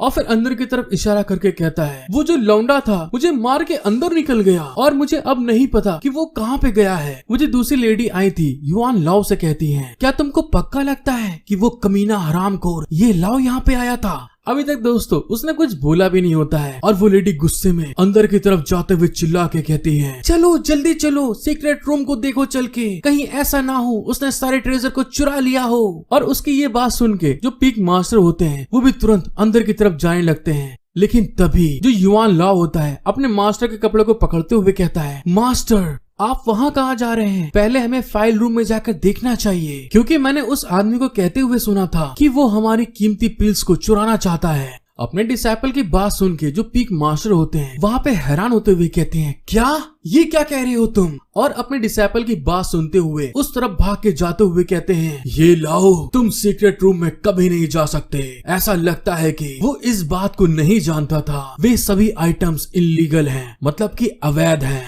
अपने मास्टर के पीछे भागते हुए ये लाओ कहता है हाँ मास्टर वो लौंडा सच में बहुत चालाक है। और इस बात को कहते हुए जो पीक मास्टर होते हैं तुरंत भाग के जाते हैं, जितनी भी उनकी सीक्रेट स्पिल्स रखी होती हैं उस गेट को तुरंत जाकर वहाँ पे खोल देते हैं। और वहाँ पे देखते हुए सारी की सारी पिल्स वहाँ पे वैसी की वैसी रखी थी, जिसको चेक करने के बाद में वो राहत की सांस लेते हुए कहते हैं उफ चलो ये तो अच्छा है कि ये सारी चीजें यहाँ पे सलामत हैं। लेकिन दूसरी तरफ जो युआन लाओ होता है वहाँ पर वो अपना हीरो होता है दोस्तों, जो कि अपने भेष को बदल के उसके साथ में था। और इस मौके को देख के वहाँ पे वो किसी चीज को यूज करते हुए पिक मास्टर के पिछवाड़े में घुसेड़ देता है और उस वेपन के ज्यादा पिक मास्टर वहाँ पे चिल्ला देते हैं और उनके नाक और मुंह से वहाँ पे खून निकलने लगता है। और अपना हीरो ये लाओ उसके पीछे आके कृपया स्माइल देते हुए कहता है यहाँ तक मुझे लाने के लिए तुम्हारा बहुत बहुत शुक्रिया पिक मास्टर। उसकी ऐसी बात सुनने के बाद पिक मास्टर वहाँ पे घबरा जाते हैं। और तभी दोस्तों हमें दिखाया जाता है पीक मास्टर के बिल्कुल सेंटर में जो अपना हीरो होता है तीर जैसा कुछ पूरी तरह घुसेड़ देता है और उस तीर के घुसने के कारण पीक मास्टर वहाँ पे पूरी तरह तड़प रहे होते हैं, लुढ़क रहे होते हैं। और थोड़ी देर बाद अपना हीरो वहाँ पे सारी पिल्स को अपने स्टोरेज स्पेस में बटोरते हुए कहता है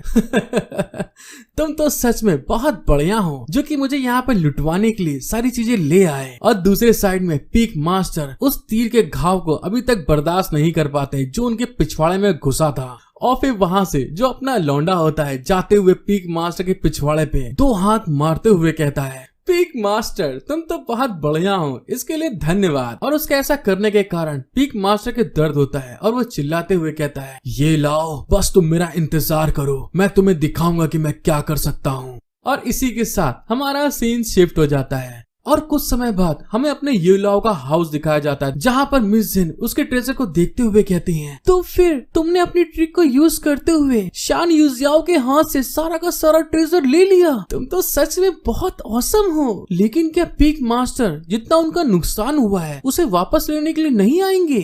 ये लाओ वहाँ पे मिस जिन की बात सुनने के बाद में अपनी डिवाइन सॉर्ड को साफ करते हुए हंस के कहता है हाँ तो क्या हुआ, शान युनजाओ इन सारी प्रॉब्लम को होते हुए देखकर अपने आप ही गुस्से में मर जाएगा। अपने हीरो की बात सुन के जो मिस जिन होती है वहाँ पे हैरान होते हुए घबरा के कहती हैं तो फिर जल्दी करो, जब वो लोग जानते हैं पहले से ही कि तुमने ये सब किया है और वो किसी भी समय तुम्हें मारने के लिए यहाँ पर वापस आ सकते हैं। मिस जिन की बात सुन के जो अपने हीरो की थर्ड सिस्टर होती है वहाँ पे बड़े एटीट्यूड में कहती है अरे तुम किस बात से डर रही हो, जबकि तुम मेरे साथ में यहाँ पर हो, चाहे खुद एम्परर भी यहाँ पर आ जाए भी मेरे भाई को छू नहीं सकते हैं। अपने सिस्टर की इतनी लंबी लंबी छोड़ने के कारण अपना हीरो भी थोड़ा घबराते हुए कहता है सिस्टर वैसे तुम यहाँ पर रह सकती हो लेकिन यहाँ पर तुम्हें कुछ भी नहीं करना है। अपने भाई की ऐसी बात सुन के वहाँ पे वो चिल्लाते हुए कहती है लेकिन क्यों, वे लोग तो तुम्हें यहाँ पे मारना चाहते हैं तो मैं तुम्हारी मदद क्यों नहीं कर सकती हूँ। अपनी सिस्टर को घबराते हुए देखकर अपना हीरो उसको समझाते हुए कहता है मेरी सो स्वीट और ब्यूटीफुल सिस्टर, अच्छा मुझे ये बताओ क्या तुम गोली मारने के बाद में गायब हो जाओगी, बस यही एक पॉइंट है मेरा। और हाँ इसके अलावा उनके पास ऐसा कोई भी सबूत नहीं है जिससे कि मुझे लगता है कि वो मुझे पकड़ने के लिए यहाँ पर आएंगे। जैसे ही दोस्तों अपने हीरो ने इस बारे में बोला होता है तभी अचानक से कोई वहाँ पे चिल्ला के कहता है ये लाओ बाहर निकल के आओ। और इस आवाज को सुन के वो सारे के सारे वहाँ पे थोड़ा शॉक्ड हो जाते हैं। लेकिन दूसरी तरफ जो अपना हीरो ये लाओ होता है वहाँ पे स्माइल करते हुए कहता है अरे वो देखो आखिरकार वो लोग यहाँ वापस आ गए। और तभी हमको दोस्तों दिखाया जाता है जो पीक मास्टर का स्टूडेंट होता है वहाँ पर उसकी हालत बहुत बुरी हो चुकी होती है ये लाओ के मारने के कारण। और वहाँ पे वो गुस्साते हुए कहता है ये लाओ कमीने तू बाहर निकल के आ वरना मैं तुम्हारे घर को जला दूंगा। और जैसा कि दोस्तों आप देख सकते हैं पीक मास्टर को वो भी बेचारे वहाँ पे टेढ़े मेढ़े होके आए होते हैं। ये लाओ उनकी बात सुन के बड़े एटीट्यूड में आगे की तरफ बढ़ के आते हुए कहता है ओहो क्या बात, पीक मास्टर यहाँ पर आए हैं, आखिर ऐसा क्या हुआ जिससे कि पीक मास्टर मुझसे गुस्सा है। तो मुझे बताइए आपके बवासीर का जो प्रॉब्लम था क्या पहले से सही हुआ कि नहीं। पीक मास्टर दोस्तों उसकी ऐसी बात सुन के वहाँ पे बहुत ज्यादा गुस्सा आ जाते हैं, बुरी तरह से उनकी जल चुकी होती है। लेकिन तभी जो उनका डिसाइपल होता है अपने हीरो के सामने आते हुए कहता है तुम यहाँ पे इतने शरीफ ज्यादा बनने की कोशिश मत करो, तुमने युआन पीक पे आकर उसको लूटने की कोशिश की है और तुमको यहाँ के नियम के हिसाब से सजा दी जाएगी। उस लौंडे की ऐसी बात सुन के जो अपना हीरो होता है वहाँ पे गुस्साते हुए कहता है शान युनजाओ तुम मुझे दोषी ठहराने से पहले मुझे सबूत दिखाओ, क्योंकि तुमने कहा कि मैं युआन पीक में आकर वहाँ पे चोरी की है, तो क्या तुम्हारे पास इसका कोई प्रूफ है। अपने हीरो के इस बात को सुनने के बाद में जो युआन पीक के मास्टर होते हैं और उनका डिसाइपल दोनों के दोनों नीलबट्टा सन्नाटा हो जाते हैं, उनके पास कुछ भी बोलने के लिए नहीं था। लेकिन फिर वहाँ पर जो पीक मास्टर होते हैं आगे बढ़ते हुए गुस्सा के कहते हैं मैं आपको सबक सिखाने के लिए यहाँ पर आया हूँ क्योंकि मैं युआन पीक का मास्टर हूँ और तुम एक ट्रेनी होने के नाते तुम्हारे लिए ये एक बहुत जरूरी सबक है। और तो और मुझे ऐसा लगता है कि तुम इसी लायक हो। युआन पीक के मास्टर ने जैसे इस बारे में बोला होता है तभी उनके पीछे से एक स्पिरिचुअल एनर्जी की रे ऊपर आसमान की तरफ निकल के जाती है, जिसको देखने के बाद में वो एकदम से हैरान हो जाते हैं। और तभी वो रे ऊपर आसमान में जाने के बाद में दोस्तों एक फीनिक्स का फॉर्म ले लेती है और उस फीनिक्स को देखने के बाद में युआन पीक के मास्टर की बुरी तरह फट चुकी होती है। उस फिनिश को देखने के बाद में जो अपना हीरो होता है अपनी सिस्टर को समझाते हुए कहता है, अरे दीदी तुम क्या कर रही हो यहाँ पे? आखिर तुम क्या सोचकर अपनी बर्ड को यहाँ पर लेके आई हो? क्या तुमको ऐसा नहीं लगता कि इनके रिक्वेस्ट के अकॉर्डिंग ये बहुत गलत है? कुल मिला के दोस्तों यहाँ पर वो युआन पिग के मास्टर की मौज ले रहा था अपनी दीदी को समझाते हुए। जब युआन पिग का मास्टर इतनी पावरफुल फिनिक्स को अपने सर के ऊपर देखता है तो जितना भी उसका टेम्पर हाई था वो सारा का सारा दोबारा से दोस्तों उसके गोटे में चला जाता है और वहाँ पे वो खांसते हुए कहता है, वो मुझे नहीं पता था कि इस लेडी का नाम क्या है और आप मेरे ताई सेक्ट में क्या कर रही हैं। और इस बात को बोलने के बाद में वो वहाँ पे अपने मन में कहता है, क्या ये 9 हेवंस थंडर फ्लाइंग बर्ड की टॉप स्पिरिट बीस्ट नहीं है? आखिरकार ये औरत मेरे सेक्ट में क्या कर रही है? माउंटेन पीक मास्टर को इतना ठंडा देखकर जो थर्ड सिस्टर होती है वहाँ पर घूर के उसकी तरफ देखते हुए कहती है, मैं रॉयल पैलेस के बीस्ट मास्टर युआन लिंग हूँ। ये लाओ मेरा भाई है और तुम उससे मिलने के लिए आए और फिर उसको धमकी देने की कोशिश कर रहे हो। तुम्हारी हिम्मत कैसे हुई? और तो और मुझे लगता है कि तुम्हारे राय में तुम मेरे भाई को मारना चाहते हो। थर्ड सिस्टर की बात सुनने के बाद जो माउंटेन पीक के मास्टर होते हैं उनकी तो बुरी तरह फट चुकी होती है दोस्तों, वो भी पहले से ज्यादा। जब उसकी सिक्स सिस्टर मिलने आई थी और वहाँ पे वो घबराते हुए अपने मन में कहते हैं, क्या 10,000 बीस्ट की क्वीन युआन लिंग यहाँ पर आई है? उन लोगों की इस तरह की बहस को दूर खड़ा कोई इंसान सुन के हंसते हुए कहता है अरे वाह, ये तो सच में एक बहुत बढ़िया शो था। और तभी दोस्तों हमें उनको दिखाया जाता है और उनका नाम लाओ टेनक्यू होता है, क्योंकि वहाँ के सारे बवाल को देखते हुए हंस के कहते हैं, वैसे इस लौंडे का बैकग्राउंड इतना बुरा भी नहीं है, ये तो सच में बहुत मजबूत है। और फिर वहाँ पर वो अपनी दारू की बोतल को दोस्तों वहाँ पे खोल के पीते हुए कहते हैं। इस लड़की को देखने के बाद में सॉन्ग हिंग्यू ने आगे बढ़ने की हिम्मत भी नहीं करी। हेलो गाइस, एक बार फिर से becoming a god by teaching six sisters के पार्ट 9 में आप सभी का वेलकम। आपको वीडियो पसंद आती है तो प्लीज गाइस एक लाइक और सब्सक्राइब जरूर कर दीजिएगा। एपिसोड की शुरुआत में हमें दिखाया जाता है युआन लिन पिक मास्टर की तरफ घूर के देखते हुए कहती है, क्या तुम पिक मास्टर शान नहीं हो जो प्रॉब्लम को सॉल्व करने के लिए मेरे भाई की तलाश में यहाँ पर आए हो? बोलो, चुप मत रहो और मैं वादा करती हूँ कि मैं तुम्हारे मैटर में इन्वॉल्व नहीं होंगी। बीस्ट मास्टर युआन लिन की इस बात को सुन के जो पीक मास्टर होते हैं वहाँ पर वो घबराते हुए कहते हैं, गलतफहमी, बस ये गलतफहमी है। मैं तो बस यहाँ पर खास तौर पे देखने आया था कि ट्रिप के बाद ब्रदर ये लाओ अच्छे से खा पी रहे हैं कि नहीं। और तभी वहाँ पर सॉन्ग लिंग्यू खूब गुस्से में आगे बढ़ते हुए कहती है, ये सारा मैटर ताई सेट के अंदर है और बाहरी लोग यहाँ आकर अपनी टांग को घुसेड़ नहीं सकते हैं। और फिर वहाँ पर अपने हीरो की सिस्टर के सामने आकर खूब सेक्सी अंदाज में खड़े होके कहती है, युआन पैलेस लॉर्ड यहाँ पर खुद आई हैं और मैंने नेचुरली उनका स्वागत नहीं किया, लेकिन अगर वो इस सेट के मामलों में अपनी लेग पीस डालती हैं, मतलब कि टांग घुसेड़ती हैं, तो इसका मतलब ये हुआ कि ताई सेट आपकी नजर में कुछ भी मायने नहीं रखता है।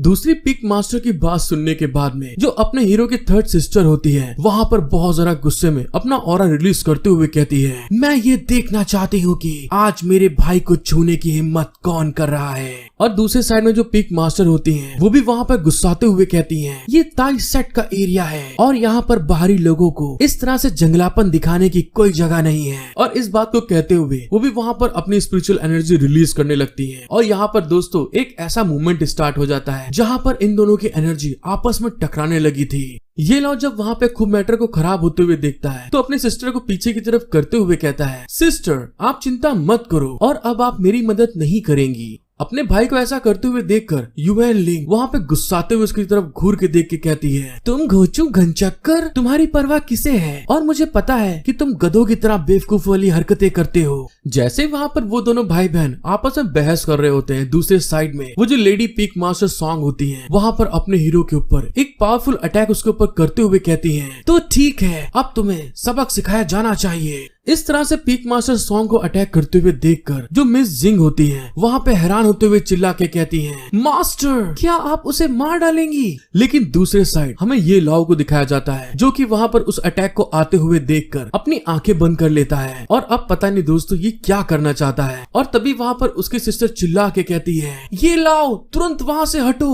उसके अटैक को डॉज करो। लेकिन तब तक दिखाया जाता है कोई वहाँ पर अचानक से पिक मास्टर सॉन्ग की तरफ आगे बढ़ जाता है और उनके अटैक के जस्ट सामने आके खड़ा हो जाता है। और जैसे वो अटैक अपने हीरो ये लाओ के ऊपर लगने वाला होता है, केवल वो अपनी सिर्फ एक लात के थ्रू दोस्तों उस अटैक को रिफ्लेक्ट कर देता है, मतलब पलट देता है। और इस चीज को होते हुए देखकर ये लाओ और पिक मास्टर सॉन्ग दोनों के दोनों वहाँ पे शॉक्ड हो जाते हैं कि इतना पावरफुल कौन है जो मेरे अटैक को यहाँ पर रोक दिया इसने। और इस चीज को देखने के बाद में जो पीक मास्टर सॉन्ग होती हैं वो दोबारा से ये लाओ के ऊपर अपनी स्पिरिचुअल पावर को गैदर करते हुए खूब जोर से अटैक करती हैं, और जिसको रोकते हुए वो अपनी फिर से लात को उठाते हुए उनके अटैक को वहाँ पे ब्लॉक कर लेता है, रोक लेता है, जिस कारण से कि उन दोनों की स्पिरिचुअल पावर आपस में ही टकरा जाती है।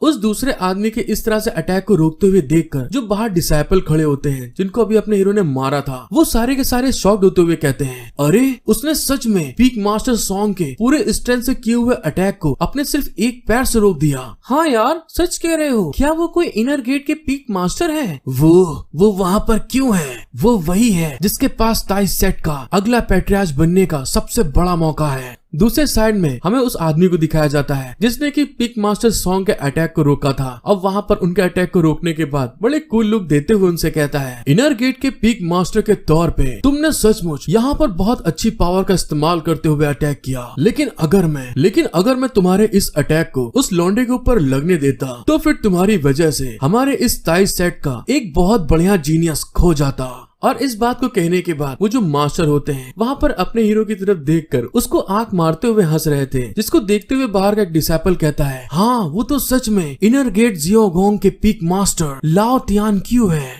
और इसी के साथ हमारा सीन शिफ्ट होके अपने हीरो की पास्ट मेमोरी की तरफ चला जाता है, जहाँ पर पीक मास्टर सॉन्ग ने अपने हीरो को पेल पाल के गेट के बाहर निकाल दिया था। और तभी वहाँ पर वो मास्टर बताते हैं उस समय ये लाओ ने अपनी सारी ताकत को खो दिया था और ताइस सेट के बहुत ढेर सारे लोग उसे इस सेट से बाहर निकालने पर जोर देने लगे। लेकिन तभी वहाँ पर जो इनर गेट के पीक मास्टर होते हैं अपने हीरो के पास आकर उसको वहाँ पे संभाल रहे होते हैं। और तभी वहाँ पर अपना हीरो बताता है केवल लियो तेनक्यू ही सिर्फ एक ऐसे लौते इंसान थे जो मुझको बचाने की कोशिश कर रहे थे, और मेरे को बचाने के कारण यहाँ तक कि उन्होंने सेट के जो पैट्रियार्च थे उनके साथ में भी वहाँ पर बहस करी और उनकी वहाँ पे डिसरिस्पेक्ट कर दी, जिस कारण से कि उनकी पिक मास्टर की अवधि को छीन लिया गया और उन्हें इस तरह के गलत काम करने के बारे में सोचने के लिए उन्हें वान बाओ पवेलियन में हथकड़ियों में बांध के सजा दी गई। अपने सामने लाओ टियानको को देखने के बाद जो पीक मास्टर सॉन्ग होती हैं वहाँ पर गुस्साते हुए उसकी तरफ घूर के देख के कहती हैं, तुम पगले सन की इंसान लाओ, तुम्हारी हिम्मत कैसे हुई वान बाओ पवेलियन से बिना परमिशन के छोड़ने की? मैं सेक्ट मास्टर को तुम्हारी इस चीज के लिए रिपोर्ट करूंगी और फिर तुमको पहले से भी ज्यादा बहुत भयानक सजा दिलवाऊंगी।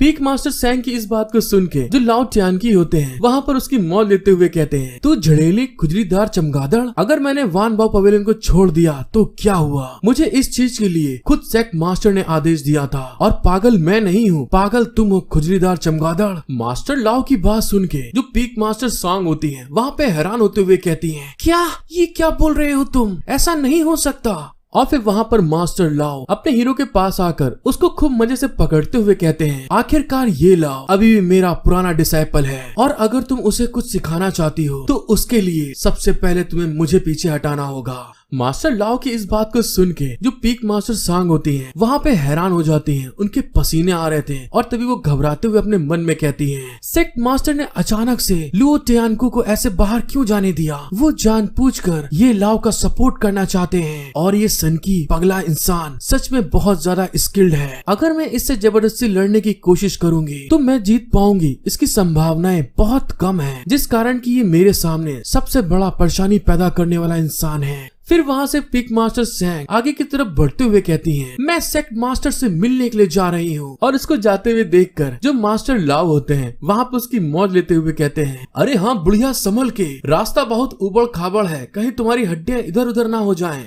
पीक मास्टर सैंग के जाने के बाद जो मास्टर लाओ होते हैं अपने हीरो के ऊपर गुस्साते हुए कहते हैं, तुम लड़के क्या तुम सच में यहाँ पर मरना चाहते हो? ये देखते हुए कि वो तुम्हारे ऊपर हमला करके तुम्हें जान से मारने वाली है, फिर भी तुमने वहाँ पे बचने की कोशिश क्यों नहीं की? अपने मास्टर की बात सुन के अपना हीरो वहाँ पे हंसते हुए कहता है वो मास्टर बात ये है कि मुझे आपकी बदबू पहले ही आ गई थी, जिससे मुझे पता चल गया कि आप मेरे आस पास ही हैं, इसीलिए आप मुझे बचाने के लिए जरूर आएंगे। हाँ दोस्तों, इसका मास्टर नशेड़ी है, पेल के दारूबाज, तो वही दारू की महक आ गई थी अपने हीरो को। उन दोनों को बात करते हुए देखकर जो मिस जिन होती हैं वहाँ से जाते हुए कहती हैं, मुझे जल्दी से वापस जाना होगा। मास्टर ने मुझे तुम्हारे साथ देखा और फिर यहाँ से बहुत गुस्सा होते हुए निकल गयी, तो अब मुझे जाकर उनको समझाना होगा। मिस जिन को जाते हुए देखकर अपना हीरो भी कहता है, हाँ हाँ ठीक है, अगर वो कुछ भी पूछती है तो तुम उससे ये कहना कि इन सब मामलों के बारे में तुम्हें कोई भी जानकारी नहीं थी। मिस जिन को जाते हुए देखकर जो उसके मास्टर होते हैं अपने हीरो को छेड़ते हुए कहते हैं, वैसे लौंडे 10 साल हो गए हैं, क्या तुमने अभी तक अपने लिए कोई करारा रापचिक माल फंसाया कि नहीं? अपने मास्टर की बात सुन के अपना हीरो वहाँ पे हंसते हुए कहता है, हाँ मास्टर 10 साल तो हो गए, लेकिन आप अभी भी बिल्कुल वैसे के वैसे ही हैं। फिर हमारा सीन शिफ्ट होके अपने हीरो के हाउस पे आ जाता है, जहाँ पर उसके मास्टर सारे वेपन्स और आर्टिफैक्ट को देखते हुए कहते हैं, अब तो इसमें कोई आश्चर्य की बात नहीं है कि शान युनजाओ गुस्से में आकर हाई वोल्टेज के कारण खुद ही मर जाएगा, और मुझे लगता है कि आपने इस ट्रेजर को उसके आने से पहले ही सारा का सारा खाली कर दिया था। मास्टर लाओ की बात सुन के अपना हीरो कहता है, मास्टर लेकिन मुझे ये नहीं समझ में आ रहा कि सॉन्ग ह्यूंग्यू इतना ज्यादा एक्साइटेड क्यों थी मुझे मारने के लिए, जबकि इस मामले में उसका तो लेना देना कुछ भी नहीं था। अपने हीरो की बात सुन के उसके मास्टर उसे बताते हैं, अरे इसमें कौन सी सीक्रेट वाली बात है, ये सारी की सारी उन दोनों के साथ की मिली भगत है। वो हरामखोर कमीने बकलोल इंसान, चलो कोई बात नहीं, ये जितने भी आइटम्स हैं इन्हें तुम कुछ रुपयों में बेच सकते हो और ये तुम्हारे बहुत काम आएंगे। और जब वो ऐसा कह रहे थे तभी अचानक से जो अपने हीरो को बाद में वहाँ पे डिवाइन स्वॉर्ड मिली थी उसके ऊपर पड़ती है, और उसको देख के वहाँ पे वो थोड़ा शॉक्ड हो जाते हैं।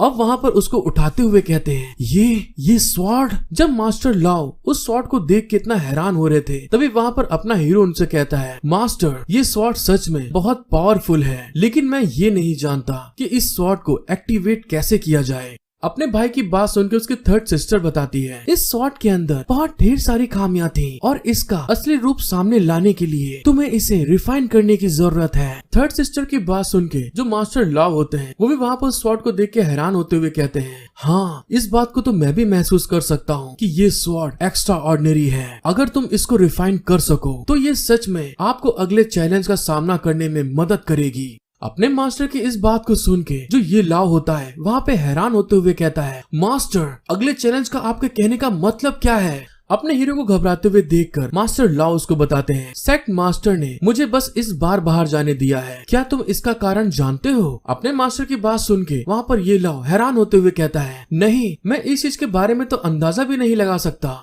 फिर उसके मास्टर वहाँ पे हंसते हुए कहते हैं, क्या तुम्हें सच में ऐसा लगता है कि सेक्ट मास्टर पिछले 10 सालों में तुम्हारे बारे में भूल चुके हैं? वो तो बस तुम्हारा पंख फैलाकर आसमान में उड़ने का इंतजार कर रहे हैं, और आज का ताई सेक्ट इंटरनल और एक्सटर्नल प्रॉब्लम और सभी मेन सेक्ट एक दूसरे को देखते हैं। सॉन्ग ह्यूंग्यू और दूसरे लोग भी आउटर गेट के साथ में मिल चुके हैं। फ्यूचर में एक दिन ताई सेक्ट को बहुत बड़ी परेशानियों का सामना करने के लिए आपके लीडरशिप की जरूरत पड़ेगी।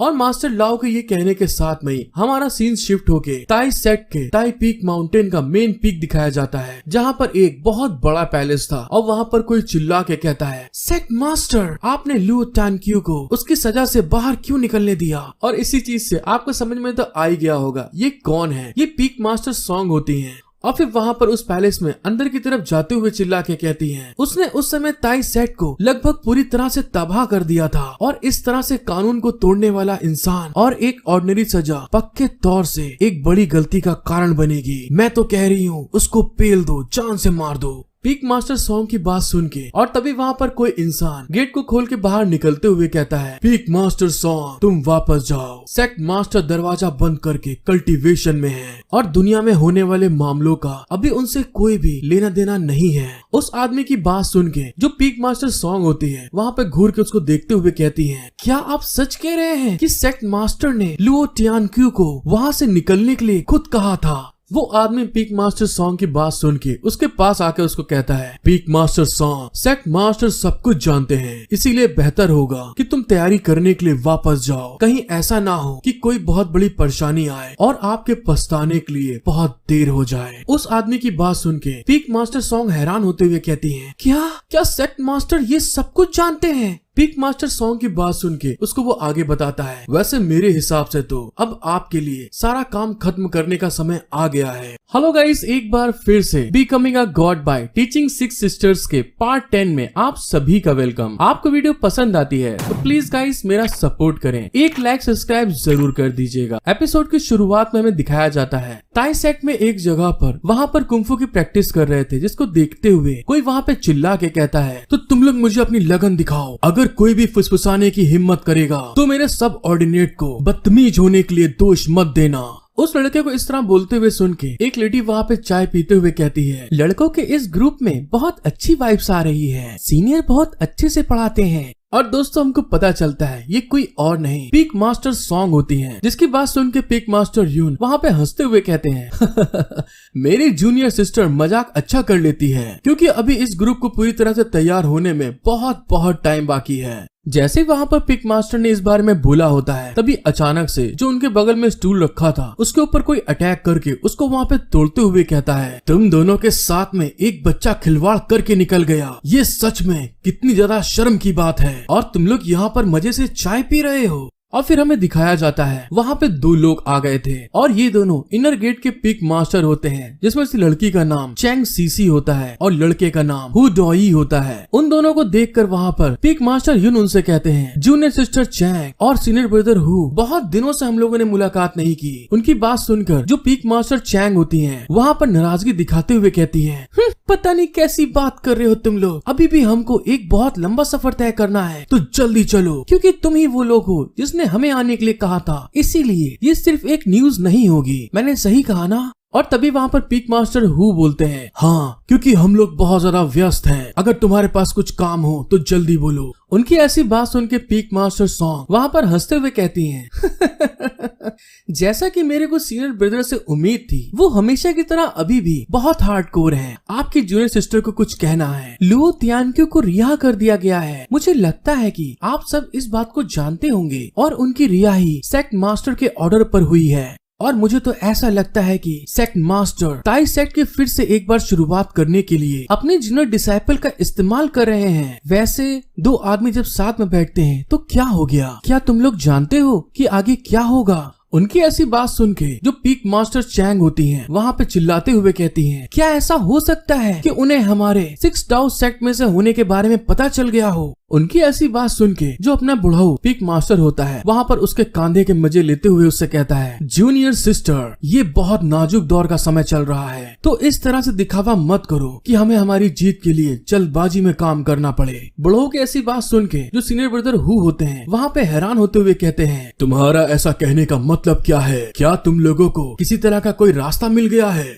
उनकी ऐसी बात सुन के पीक मास्टर चैंग वहाँ पे हंसते हुए कहती है ये तो सच में बहुत सिंपल है, जो सबसे पहले हमला करता है वही जीत जाता है, और हमें लुओ तियानक्यू से छुटकारा पाने के लिए और साथ ही उसके बदतमीज कमीने डिसाइपल के सजा देने के लिए उसके बम पे गम लगा देंगे। जब वो लोग इस तरह से आपस में मीटिंग कर रहे थे, मतलब कि साजिश कर रहे थे अपने हीरो और लाओ तियानक्यू को मारने की, तो वहाँ पर जो मिस जिन होती हैं जो कि पीक मास्टर चैंग की डिसाइपल थी, वहाँ पर इन सारी बातों को सुन के हैरान होते हुए घबरा के अपने मन में कहती हैं, क्या मास्टर उनके साथ में ऐसा करना चाहती हैं? वो मेरी डार्लिंग सीनियर के ऊपर अटैक करने वाली हैं। नहीं, मेरे जीते जी ऐसा नहीं हो सकता, मुझे इस बारे में जल्द से जल्द सीनियर को बताने के लिए जाना होगा। और इस बात को कहते हुए वो तुरंत वहाँ से भागकर अपने हीरो ये लाओ की तरफ आने लगती है। और इसी के साथ हमारा सीन शिफ्ट हो जाता है और कुछ देर बाद हमें एक पैलेस दिखाया जाता है, जहाँ पर कोई कह रहा था, तुम एक बहुत अच्छे डिसाइपल हो,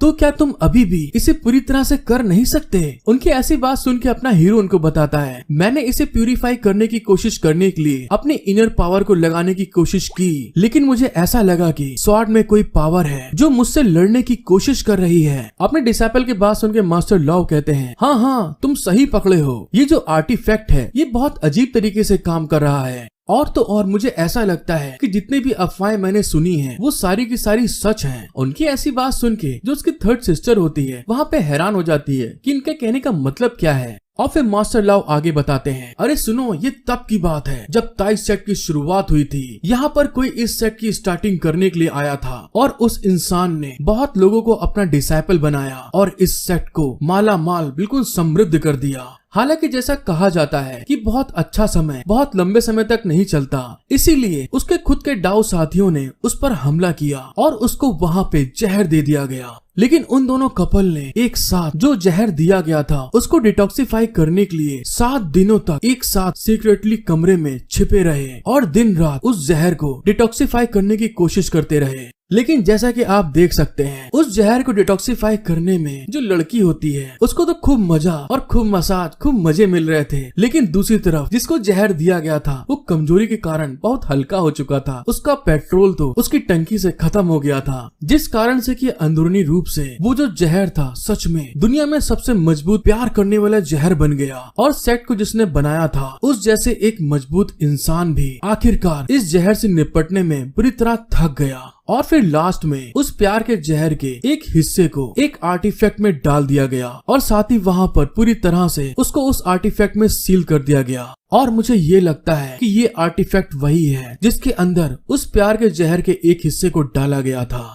अपने मास्टर की ऐसी बात सुन के अपना हीरो वहाँ पे अजीब सा मुंह बनाते हुए कहता है मास्टर, क्या तुम पगला चुके हो बुरी तरह से? ज्यादा भूलोगे तो नाली में पटक देंगे। और मुझे तो शक है कि तुम पूर्वजों के बारे में बेफालतू की बकचोदी कर रहे हो। मास्टर लाओ की ऐसी बात सुन के जो उसकी थर्ड सिस्टर होती है वहाँ पे बड़ा अजीबोगरीब पोज बनाते हुए कहती है, मास्टर लाओ, मुझे ऐसा लगता है ये बाजा बाजी वाला पॉइजन है। ये सच में बहुत अजीबोगरीब पॉइजन है जिसको कि आप अपने सबसे ज्यादा पसंद करने वाले इंसान पर इस्तेमाल कर सकते हैं। तो मुझे बताओ, क्या खोपचे में आ रहे हो? थर्ड सिस्टर की ऐसी बात सुन के जो मास्टर लॉ होते हैं वहाँ पे थोड़ा अपने आप को संभालते हुए कहते हैं ये कैसी अश्लील औरत है एकदम। और उसको ऐसे घबराते हुए देखकर थर्ड सिस्टर वहाँ पे हंसने लगती है और फिर वहाँ पर अपने मास्टर बताते हैं आगे, यंग लेडी, आप मुझ पे भरोसा करें या ना करें, इसमें तेरा घाटा मेरा कुछ नहीं जाता, ज्यादा प्यार हो जाता तो मैं सह नहीं पाता। तो फिर ठीक है, तुम इसे साथ में आजमा सकती हो, लेकिन तुम इस चीज को याद ना दिलाने के लिए अपने मास्टर के ऊपर इल्जाम नहीं लगा सकती, क्योंकि इस आर्टिफैक्ट को प्यूरिफाई करने के बाद जब आपको जहर दिया जाएगा तो आपके मास्टर के रूप में मैं आपको बचाने के लिए मरने को तैयार नहीं होऊंगा। अपने मास्टर की ऐसी बात सुन के जो ये लाव होता है वहाँ पे गुस्साते हुए कहता है, हे बुढ़ाओ, तुम किसे बचाने की बात करना चाहते हो? तुम सच में कमीने, दुष्ट, नशेड़ी और छोटे गोटी वाले इंसान हो। और फिर वहाँ पर जो अपना हीरो होता है अपने मास्टर को समझाते हुए कहता है, भले ही ये अफवाहें सच हों, लेकिन एंसेस्ट्रल स्वाट टेक्निक एक स्पिरिट क्यूआई वाली टेक्निक है और वैसे देखा जाए मैं अभी भी बिल्कुल सिंगल हूँ, तो फिर मैं इस स्वाट को रिफाइन कैसे कर सकता हूँ? क्या बुढ़ाओ तुम चाहते भी हो कि मैं बाजाबाजी कर पाऊँ? तुम्हारी हरकतें तो यही कह रही है, तुम मुझे मरवाना चाहते हो। अपने डिसेबल को इतना घबराते हुए देखकर जो उसके मास्टर होते हैं उसके कांधे पे हाथ रखते हुए कहते हैं, अगर ऐसी बात है बेटा तो तुमसे ना हो पाएगा, लेकिन फिर भी मैं तुमको समझाना चाहता हूँ, तुम्हें जो मौका मिल रहा है ये हेवन की तरफ से तुम्हें दिया गया है, तो फिर तुम इसे क्यों नहीं करते बाजाबाजी। मास्टर की ऐसी बात सुन के जो ये लाव होता है वहाँ पे गुस्साते हुए चिल्ला के कहता है, तुम जाओ, निकल जाओ, तुरंत यहाँ से जाओ और सीधे बिस्तर पे जाके चिपक के सो जाना, क्योंकि मुझे ऐसा लगता है कि तुम्हारे इस बुढ़ापे के टाइम में तुम बुरी तरह सटिया चुके हो। उसको ऐसे छेड़ने के बाद में जो उसके मास्टर होते हैं वहाँ पे हंसते हुए कहते हैं जब मैं सोने जाता हूँ तो क्या तुम मेरे लिए एक बच्चा बना सकते हो?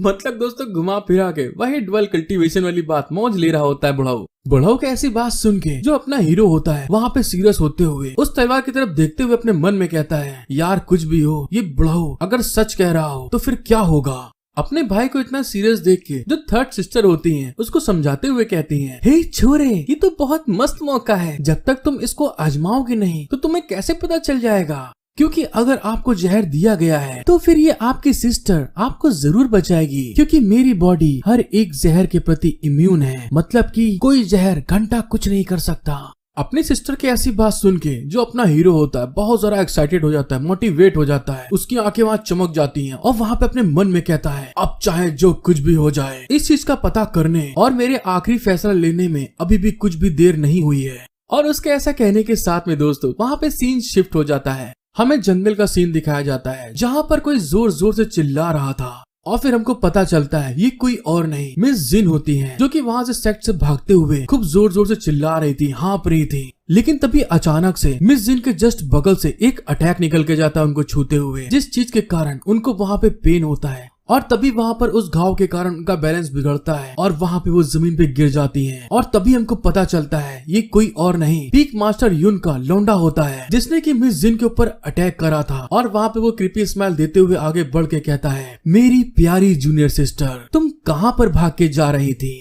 और फिर आगे बढ़ने के साथ में ही उसके बालों को खूब कस के पकड़ते हुए ऊपर उठा के कहता है, मुझे तो ऐसा लगता है कि तुम पक्के तौर पर तुम्हारे आशिक यानी उस कचड़े को इन सब चीजों के बारे में बताने जा रही थी। तुम कमीनी एक गद्दार हो। और इस बात को कहने के बाद में दोस्तों वो उसका सर पकड़ता है और जमीन में धम उसे मार देता है। और वहाँ पर मिस जिन बुरी तरह चिल्लाते हुए कहती है, नहीं ऐसा मत करो, मुझे जाने दो यहाँ से। मिस जिन को इस तरह से छटपटाते हुए देखकर जो पीक मास्टर का डिसाइपल होता है वहाँ पर क्रीपी स्माइल देते हुए कहता है, ये सब बेकार है। तुम्हारे मास्टर ने तुम्हारे साथ में कितना अच्छा व्यवहार किया और तुमने उस कचरे के बदले में अपने मास्टर को ही धोखा दे दिया। ये सच में इनर गेट के लोगों के लिए बहुत जरा शर्म की बात है। जब वो इन सब चीजों के बारे में बातें कर रहा था तभी अचानक से मिस जिन को वहाँ पे एक मौका मिल जाता है और वहाँ पर वो उसके हाथ को बुरी तरह से अपने दांतों से काट लेती है, जिस चीज के कारण वो लौंडा वहाँ पे चिल्लाते हुए कहता है, तू कमीनी कुतिया,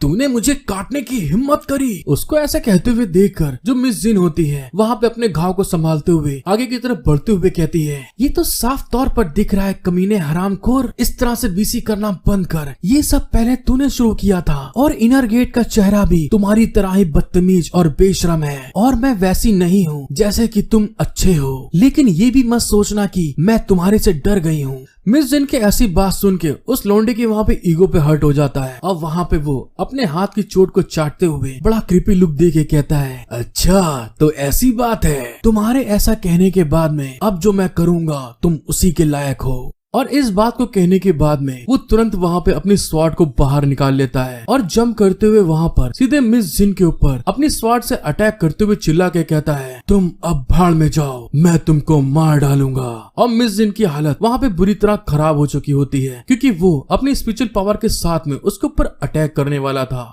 इस चीज को देखने के बाद में जो मिस जिन होती है वहाँ पे घबराते हुए अपने मन में कहती हैं, ब्रदर ये लाओ, मैं इसे यहाँ पर रोक के रखूंगी, लेकिन आगे के रास्ते में मैं तुम्हारे साथ अब नहीं आ सकती। और इस बात को सोचते हुए वो वहाँ पे अपनी आंखों को बंद करते हुए कहती है, तो ठीक है, गुड बाय। लेकिन जैसे ही वहाँ पर जो पीक मास्टर का डिसाइपल होता है मिस जिन के ऊपर अटैक करने के लिए जैसे उसकी तलवार उसके गर्दन के पास आती है, एक बड़ा सा पत्थर उसके हाथ के ऊपर जाके लड़ता है और उसकी तलवार वहाँ पे जमीन पे गिर जाती है। इस चीज को होते हुए देखकर वो डिसाइपल वहाँ पे घबरा जाता है और तभी कोई पीछे से कहता है, तुम सच में नहीं जानते कि कैसे जीना या मरना है, तो फिर ठीक है, आ जाओ, मैं तुमसे लड़ूंगा। उस आवाज को सुनने के कारण वो जो डिसाइपल होता है वहाँ पे घबराते हुए कहता है, कैसे, तुम यहाँ पर कैसे आ गए? लेकिन दूसरी तरफ जो मिस जिन होती हैं वहाँ पे घबराते हुए अपने मन में कहती हैं, ये ब्रदर ये लाओ, यहाँ पर कब आ गए? और तो और उनकी ऑरा भी पहले से बहुत ज्यादा अलग हो चुकी है और अब मैं इससे ज्यादा अपने आप को संभाल नहीं सकती हूँ। और इस बात को कहते हुए मिस जिन की आंखें वहाँ पर बेहोशी के कारण बंद होने लगती हैं। मिस जिन की ऐसी कंडीशन देखने के बाद में जो ये लाव होता है वहाँ पर उसका पारा बहुत ज्यादा हाई हो जाता है और वहाँ पे वो गुस्साते हुए अपनी स्वॉर्ड को पीक मास्टर के डिसाइपल के ऊपर अपनी स्वॉर्ड तानते हुए अटैक करते हुए कहता है, 10,000 फ्लाइंग स्वॉर्ड। और इस बात को कहने के बाद वहाँ पे मिस जिन को अपनी गोद में लिए हुए वापस पलट के जाते हुए कहता है, मिस जिन मुझे माफ कर देना कि मैं टाइम पर नहीं आ पाया, चलो ठीक है वापस चलते हैं। ये लाओ को इस तरह जाते हुए देखकर जो पीक मास्टर का डिसाइपल होता है वहाँ पर गुस्साते हुए कहता है, ओए लौंडे ये लाओ, ओहो तुम्हें लगता है कि तुम बचा के जा सकते हो ये लाओ इस लड़की को? और तो और मुझे लगता है कि तुम बुरी तरह डर चुके हो, तुम्हारी फट गई है मेरे से। मुझे तो उम्मीद ही नहीं थी कि जैसे ही तुमने वहाँ पर अपना स्वॉर्ड अटैक किया मैं तो यहाँ पर फिसल जाऊंगा। क्या तुमने सच में ये सोचा था कि मैं तुम्हें जाने दूंगा इतनी आसानी से? उस लड़के की बात सुन के जो ये लाव होता है वहाँ पर पलट के जाते हुए कहता है, क्या तुम इसे आजमा सकते हो? तो देख लो। उसकी ऐसी बात सुन के जो पीक मास्टर का डिसाइपल होता है उसके पसीना आने लगते हैं और अगले ही पल ये लाव ने जो बहुत पहले अटैक करा होता है उसका इफेक्ट धीरे धीरे करते करते एकदम से इतना ज्यादा बढ़ जाता है, उसके ऊपर बहुत बेइंतहा प्रेशर पड़ने लगता है, उसकी नसें बुरी तरह तन जाती हैं सारी और वो इस तरह के अटैक को देख के घबराते हुए चिल्ला के कहता है, क्या ये कैसा अटैक है? और जैसे ही उसने इस बारे में बोला होता है, अगले पल हमें दिखाया जाता है वो जो पीक मास्टर का डिसाइपल होता है, कुछ ही पल के अंदर उसकी बॉडी में बहुत ढेर सारे स्लैशेस लगते हैं। वहां पर उसकी बॉडी में बहुत जगहों से कट लग जाते हैं और ब्लड निकलने लगता है। अपने भाई के ऐसे अटैक को देखने के बाद जो उसकी थर्ड सिस्टर होती है वहां पर अपने हाथों में स्पिरिचुअल एनर्जी को गैदर करते हुए स्माइल करके कहती है, अरे वाह क्या बात, मैंने सोचा कि मेरा बदबूदार ब्रदर इस बीसीबाज इंसान को ऐसे ही जाने देगा। ऐसा लगता है कि मैंने बहुत ज्यादा ही टेंशन ले ली थी। लेकिन तभी वहां पर अपना हीरो कुछ महसूस करते हुए एकदम से शॉक्ड हो जाता है और अगले पल में दिखाया जाता है पीक मास्टर और जो उनके साथ के दूसरे पीक मास्टर होते हैं वहां पर टेलीपोर्ट हो जाते हैं और अपने सामने अपने डिसाइपल के ऐसे हाल को देखने के बाद वहां पे वो चिल्लाते हुए कहते हैं, ये लाओ, तूने मेरे डिसाइपल को मारने की हिम्मत करी, तुम बहादुर तो हो, मैं तुझे आज यहीं पे जान से मार डालूंगा। अचानक से पीक मास्टर को देखने के बाद में जो उसकी सिस्टर होती है और ये लाओ दोनों वहाँ पे शॉक्ड हो जाते हैं। हेलो गाइस, एक बार फिर से becoming a god by teaching 6 sisters के पार्ट 11 में आप सभी का वेलकम। और दोस्तों ये एपिसोड पूरा जरूर देखिएगा क्योंकि ये पूरा का पूरा एपिसोड फाइट एक्शन से बुरी तरह भरा हुआ है। और हाँ, आपको मेरी वीडियो पसंद आती है तो प्लीज गाइस एक लाइक और सब्सक्राइब करना बिल्कुल मत भूलिएगा। और इसी के साथ चलते हैं आगे। एपिसोड की शुरुआत में हमको दिखाया जाता है जो पीक मास्टर यून का डिसाइपल होता है वहां पर घायल होने के बाद में आखिरी सांसें लेते हुए कहता है, मास्टर आपका डिसाइपल अब आपकी और सेवा नहीं कर सकता, गुड बाय।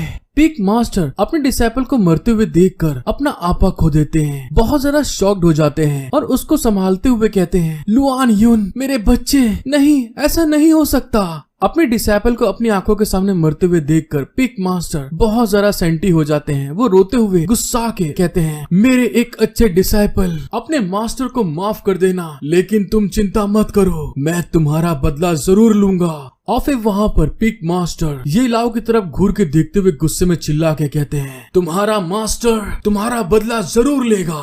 पीक मास्टर यून को इतना ज्यादा गुस्से में देखने के बाद में जो मिस जिन होती हैं वहाँ पे बहुत ज्यादा घबराते हुए अपने हीरो से कहती हैं, सीनियर ब्रदर आप यहाँ से निकल जाओ। लेकिन दूसरी तरफ जैसे ही मिस जिन ने इस बारे में बोला होता है जो पीक मास्टर यून होते हैं, हाँ वही बुढ़ाऊ दोस्तों, वो तुरंत अटैक करने के लिए अपने हीरो की तरफ आगे बढ़ते हुए चिल्ला के कहता है, तुम कहाँ भाग के जा रहे हो। और इस बात को कहने के साथ में ही वो वहां पर स्पिरिचुअल अटैक को रेडी करते हुए सीधे ये लाओ के ऊपर अटैक कर देता है। जिस चीज को देखते हुए जो मिस जिन होती चिल्ला के कहती हैं, ये लाओ देखो संभल के जरा। लेकिन पीक मास्टर की जो पावर होती है अपने हीरो ये लाओ से बहुत ज्यादा थी, जिस कारण से अटैक के कारण फिसलता हुआ पीछे जाके गिरता है। इस चीज को देखकर मिस जिन वहाँ पे हैरान होकर चिल्ला के कहती है, सीनियर ब्रदर क्या आप ठीक है। उसने जैसे इस बारे में बोला होता है तभी अचानक से कोई उसका गला पकड़ लेता है और तभी हमको पता चलता है ये कोई और नहीं उसकी खुद की मास्टर पीक मास्टर सॉन्ग होती हैं, जो कि अपने डिसाइपल का गला पकड़ते हुए गुस्सा के कहती हैं, केजिन तुम हर चीज में अच्छी हो, टैलेंट और तुम्हारा इंटेलिजेंस, अच्छी तरह से व्यवहार भी करती हो और तुम बहुत ज्यादा ब्रिलियंट भी हो, इसीलिए तुम मेरी होने वाली अगली सक्सेसर हो। लेकिन ये अफसोस की बात है, मुझे उम्मीद नहीं थी कि तुम इतनी बेवकूफ होगी और तुम उस लौंडे के लिए ऐसी पागल होने के लिए भी तैयार हो गई हो कि तुमने खुद ही अपने लिए एक कबर खोद दी है। और दूसरे साइड में अपना हीरो वहाँ पे घायल पड़ा था और पीक मास्टर उसकी तरफ आगे बढ़ने लगते हैं। और फिर पीक मास्टर सॉन्ग आगे कहती है, और अब इस तरह के सिचुएशन में मैं तुम्हारी एक मास्टर होने के रूप में तुम दोनों एक हंस और बतख के जोड़े के रूप में बनाकर इसे पूरा करूंगी। और इस बात को कहते हुए वो मिस जिन की वहाँ पर गला दबाना स्टार्ट कर देती हैं।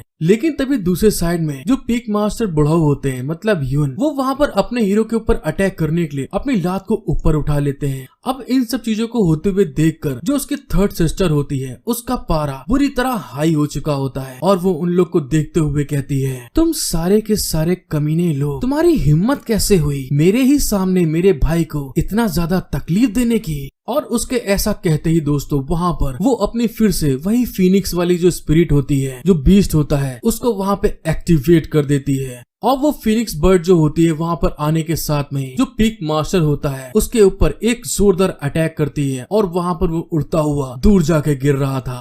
पीक मास्टर जब वहाँ पे गिर रहा था तो वहाँ पे एकदम से शॉक्ड होते हुए कहता है, अरे यार मैं तो भूल ही गया ये कमीनी भी यहाँ पर है। और जो पीक मास्टर सॉन्ग होती है वो भी वहाँ पर मिस जिन का गला पकड़े हुए एकदम से हैरान हो गई होती है। और वो दोनों जो न्यू पीक मास्टर आए थे, अभी इन लोगों को उसके बारे में सही से नहीं पता था। अपने भाई को इस तरह से घायल होते हुए देखकर जो युवेन लिंग होती है वहाँ पर बहुत ज्यादा गुस्सा हो गई थी। वो अपनी फीनिक्स की पावर को वहाँ पर बहुत ज्यादा रिलीज करते हुए गुस्से में कहती है, तुम सारे के सारे लोग मेरी आंखों के सामने से अभी चले जाओ, वरना मैं तुम सभी को जान से मार दूंगी। अपनी बहन को इतना गुस्से में देखकर ये लाओ उसको समझाते हुए कहता है, सिस्टर। जब पीक मास्टर सॉन्ग वहाँ पर युवेन लिंग को ऐसा करते हुए देखती है तो वो भी वहाँ पे गुस्साते हुए अपने डिसाइपल को दूर फेंकते हुए चिल्ला के कहती है, युवेन लिंग, तुमने यहाँ पर अपनी टांग बहुत ज्यादा अड़ा रखी है और अब मुझे बदतमीज होने के लिए दोष मत देना। इस बात को कहने के बाद तुरंत पीक मास्टर सॉन्ग वहाँ पर अपने सारे जो पीक मास्टर दूसरे होते हैं उनको ऑर्डर देते हुए कहती है, इन लोगों के बारे में ज्यादा सोचने की जरूरत नहीं है। तुम 10,000 बीस्ट पैलेस की मास्टर, अब हम तुमसे नहीं डरते हैं। ये एक तरह से डाइसेक्ट पे हमला है, इसको बुरी तरह पेल दो। पीक मास्टर सॉन्ग की ऐसी बात सुन के जो अपने हीरो की थर्ड सिस्टर होती है वहाँ पर अपनी एक स्किल को एक्टिवेट करते हुए कहती है, महीन कीड़ों के तरीके अपनी आग को बुरी तरह भड़काओ फीनिक्स। और उसके ऐसा कहने के साथ में वो वहाँ पर अपनी फीनिक्स को उन सारों के ऊपर अटैक करने के लिए आगे भेज देती है, जिसके इफेक्ट के कारण वो उड़ते हुए पीछे की तरफ जा रहे थे। थर्ड सिस्टर इस चीज का फायदा उठाते हुए जो वहाँ पर पीक मास्टर चैंग होती है तुरंत वहाँ पे स्पीड को यूज करते हुए उनके ऊपर आ जाती हैं और वहाँ पर अपनी गोरी गोरी प्यारी प्यारी लेग पीस को ऊपर उठाते हुए उसके ऊपर अटैक करते हुए कहती है, कीड़ों को ये पता होना चाहिए कि उनकी सही जगह क्या है। और उसके ऐसा करने के कारण जो पीक मास्टर चैंग होती है उनकी तो बुरी तरह फट चुकी होती है, उनके पसीने निकल रहे थे। और अगले पलिये में दिखाया जाता है जो थर्ड सिस्टर का अटैक होता है इतना ज्यादा पावरफुल था कि वहाँ पर एक लात के कारण वो सीधे जमीन पे आके धड़ाम से नीचे गिरती हैं, जिस चीज के कारण उनको बुरी तरह दर्द होता है, उनका खून निकलने लगता है। पीक मास्टर चैंग को पेलने के बाद में जो युवेन लिंग होती है वहाँ पर दूसरे लोगों की तरफ घूर के देखते हुए कहती है, और अब तुम लोग बताओ मैं तुम लोग के साथ में क्या करूँ, कैसे खेलूं।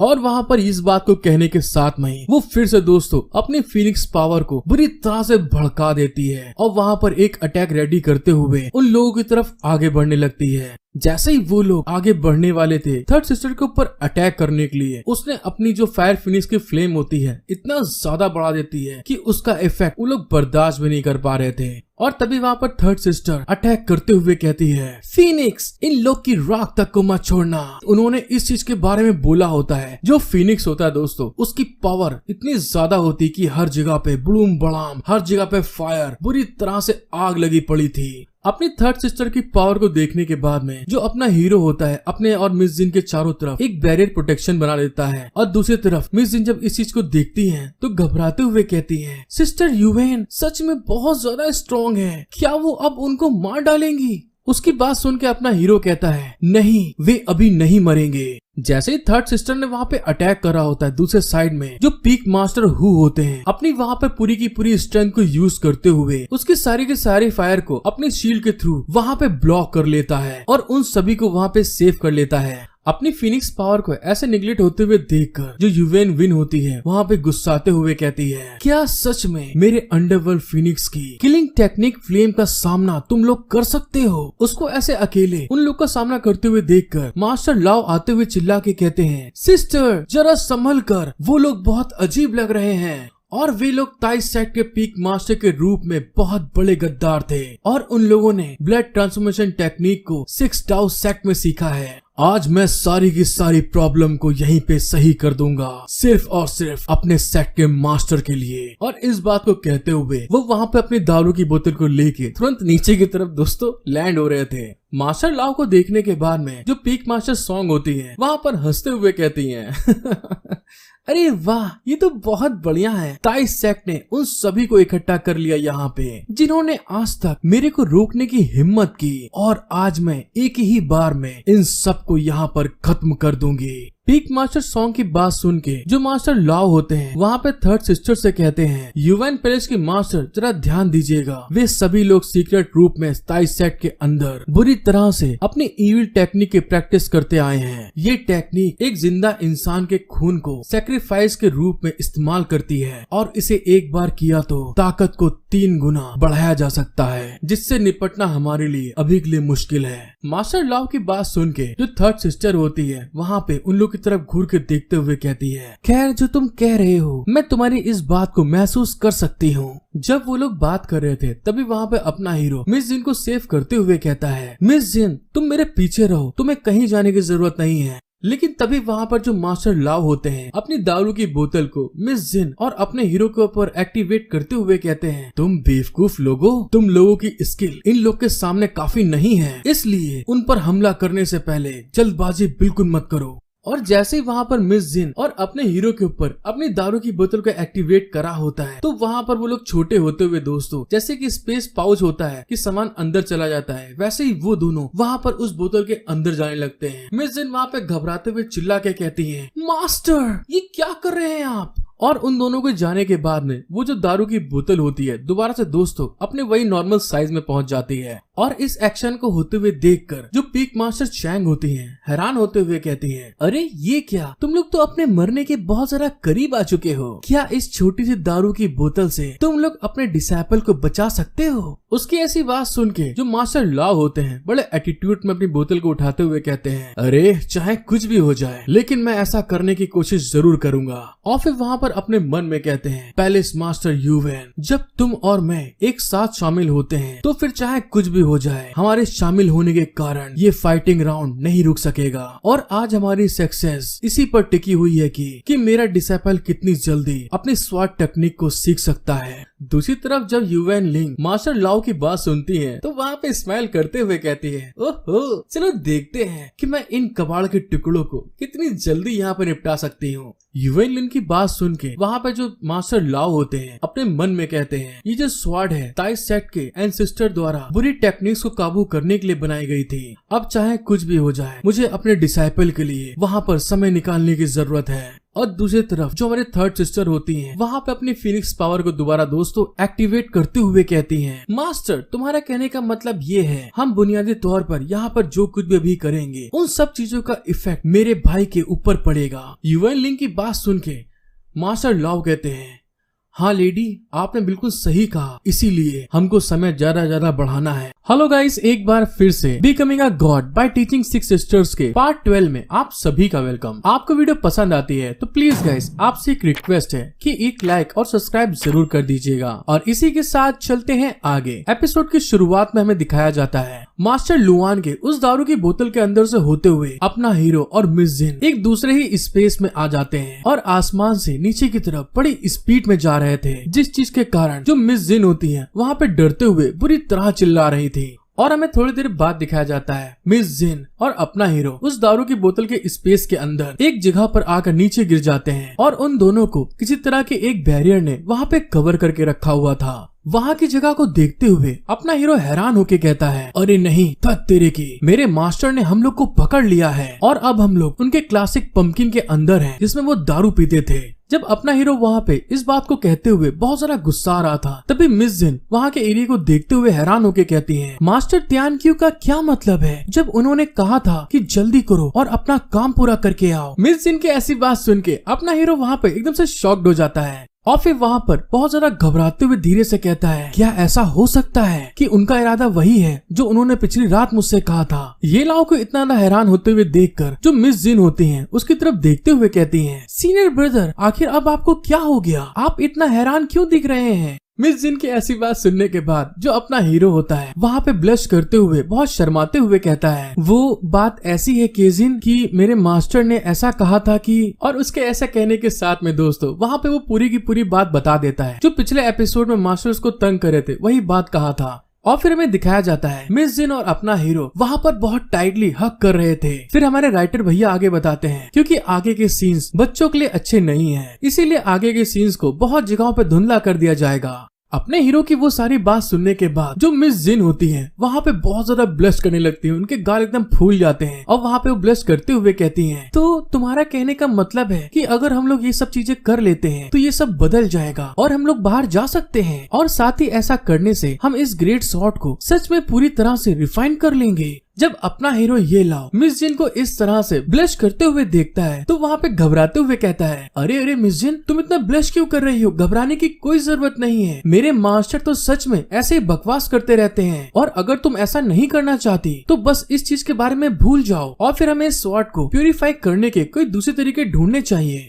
अपने हीरो की ऐसी बात सुन के मिस जिन वहाँ पे ब्लश करते हुए कहती है, नहीं ऐसा करने की कोई जरूरत नहीं है, और फिर वहाँ पर अदाएं दिखाते हुए आगे कहती है, दरअसल बात ऐसी है कि मैं बहुत लंबे समय से सीनियर को पसंद करती आई हूँ, अगर मैं आपकी इस चीज में मदद कर सकती हूँ तो मुझे भी बहुत अच्छा लगेगा, और इसीलिए मैं पक्के तौर पर आपके साथ में ये करने के लिए तैयार हूँ। अपना हीरो मिस जिन की ऐसी बात सुन के हैरान होते हुए चिल्ला के कहता है, क्या तुम सच कह रही हो इस बारे में? अपने हीरो को इतना ज्यादा शॉक्ड होते हुए देखकर मिस जिन उससे आगे कहती है, अरे हाँ मैं सच कह रही हूँ, वो लोग हमारा इंतजार कर रहे हैं, इसीलिए जल्दी करो और अपने काम को पूरा करो, ठीक है, समझ गए तुम? अपना हीरो भी मिस जिन की बात सुन के वहाँ पे एक्साइटेड होते हुए अपनी स्वॉर्ड को बाहर निकाल के वहाँ पे जमीन में गाड़ते हुए कहता है, ये तो बहुत बढ़िया है, तो चलो ठीक है, हम लोग अपने काम को आगे बढ़ाते हैं। जैसे ही ये लाओ ने वहाँ पर अपनी स्वॉर्ड को जमीन में गाड़ा होता मिस जिन के क्लोज आते हुए, जिसको देखते हुए अपना हीरो कहता है, और इसके बाद मैं इस स्वॉर्ड के अंदर से जहर निकालने की कोशिश करने के लिए अपनी सारी की सारी एबिलिटीज को यूज करूंगा। और जैसे ही अपने हीरो ने वहाँ पर ये चीज किया होता है तभी उस स्वॉर्ड के अंदर से पर्पल कलर की लाइट निकलने लगती है।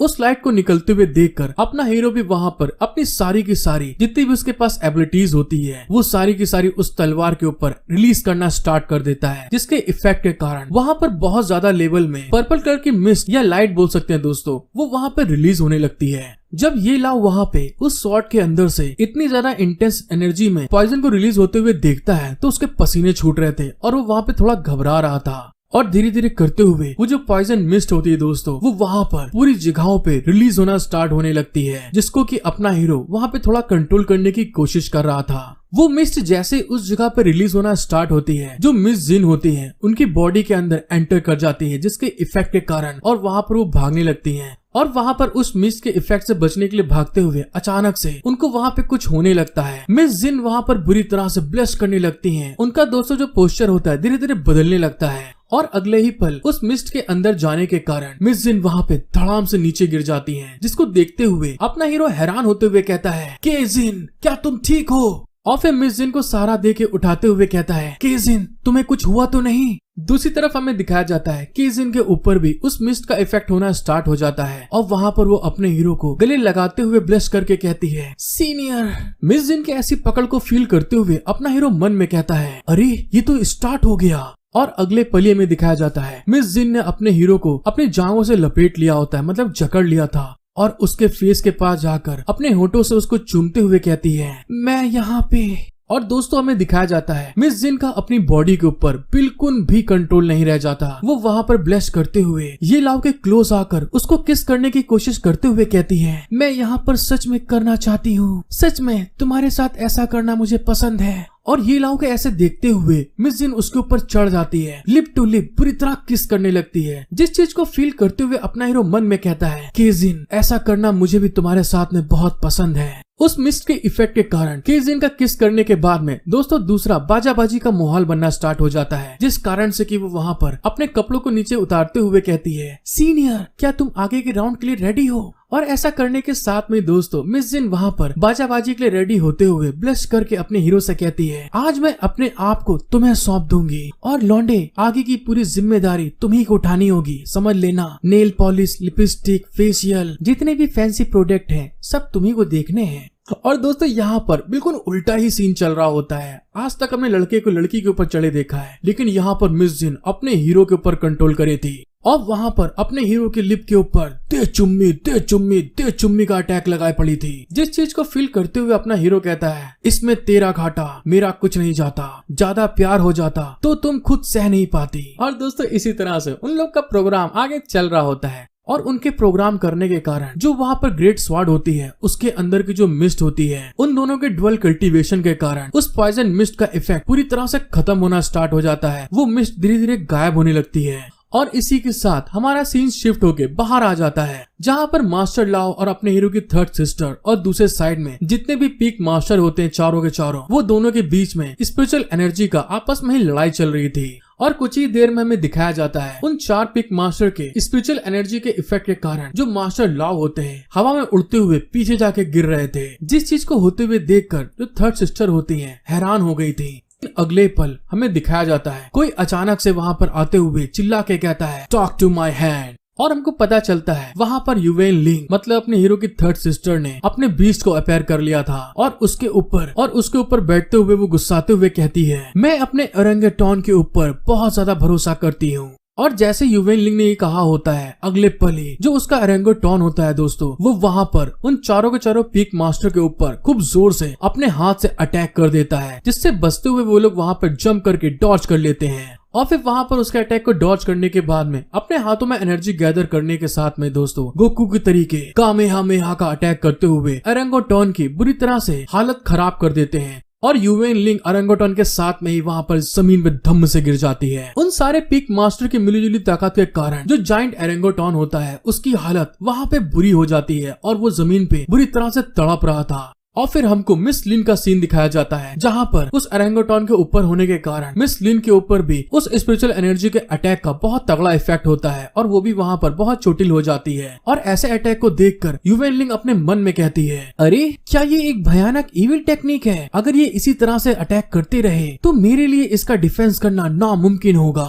युवेन लिन ने जैसे इस चीज के बारे में सोचा होता है तभी अगले पल वो कुछ देखने के बाद में एकदम से हैरान हो गई थी। और तभी दोस्तों हमको पता चलता है जो मास्टर लाव होते हैं उनके ऊपर पीक मास्टर यून ने अपनी स्पिरिचुअल एनर्जी को गैदर करते हुए एक बहुत खतरनाक अटैक करने के लिए आगे बढ़ जाते हैं, जिसको देखते हुए युवेन लिंग चिल्ला के कहती है नहीं मास्टर लाव वहाँ से हटो, ये बहुत खतरनाक है। लेकिन मास्टर लाव की हालत उस अटैक के कारण खराब होने के कारण वो बिल्कुल भी वहाँ से हिल नहीं पा रहे थे और जिसको बचाने के लिए युवेन लिंग ने बिल्कुल भी अपनी जान की परवाह नहीं की और वहाँ पर भागते हुए सीधे पीक मास्टर यून के अटैक के सामने आकर खड़े हो जाती है और वहाँ पर चिल्लाते हुए कहती है नहीं मास्टर लाओ जरा संभल कर। लेकिन अगले पल में दिखाया जाता है जैसे मास्टर यून युवेन लिन और मास्टर लाओ के ऊपर अटैक करने के एकदम क्लोज आने वाले होते हैं, अगले ही पल वहाँ पे बहुत ज्यादा इंटेंस लेवल में एक बहुत खतरनाक एनर्जी रिलीज होना स्टार्ट हो जाती है, जिसके इफेक्ट के कारण मास्टर यून पीछे की तरफ जाके गिरते हैं। और इस तरह की एनर्जी को अपने पास से रिलीज होते हुए देखकर जो मास्टर लुआन होते हैं हैरान होते हुए कहते हैं पैलेस मास्टर युवेन आखिर तुम कैसी हो। उनकी बात सुनकर युवेन लिन कहती है हाँ मैं ठीक हूँ, तुम चिंता ना करो, मैं मरूंगी नहीं। और फिर वहाँ पर मास्टर लाओ अपने वही पंपकिन बोतल की तरफ देखते हैं जहाँ पर कोई उसकी बोतल के पास आ गया था, जिसको देखते हुए वो हैरान होकर मन में कहते हैं अरे नहीं, उस पंपकिन बोतल के अंदर मेरा डिसाइपल है। और तभी हमको पता चलता है ये कोई और नहीं मास्टर हु होते हैं, जो कि उस पंपकिन बोतल के ऊपर अपने पैर को रखते हुए क्रीपी स्माइल दे के कहते हैं अच्छा तो वो कमीने इस बोतल के अंदर छुपे हुए हैं, क्यों मैंने सही कहा ना।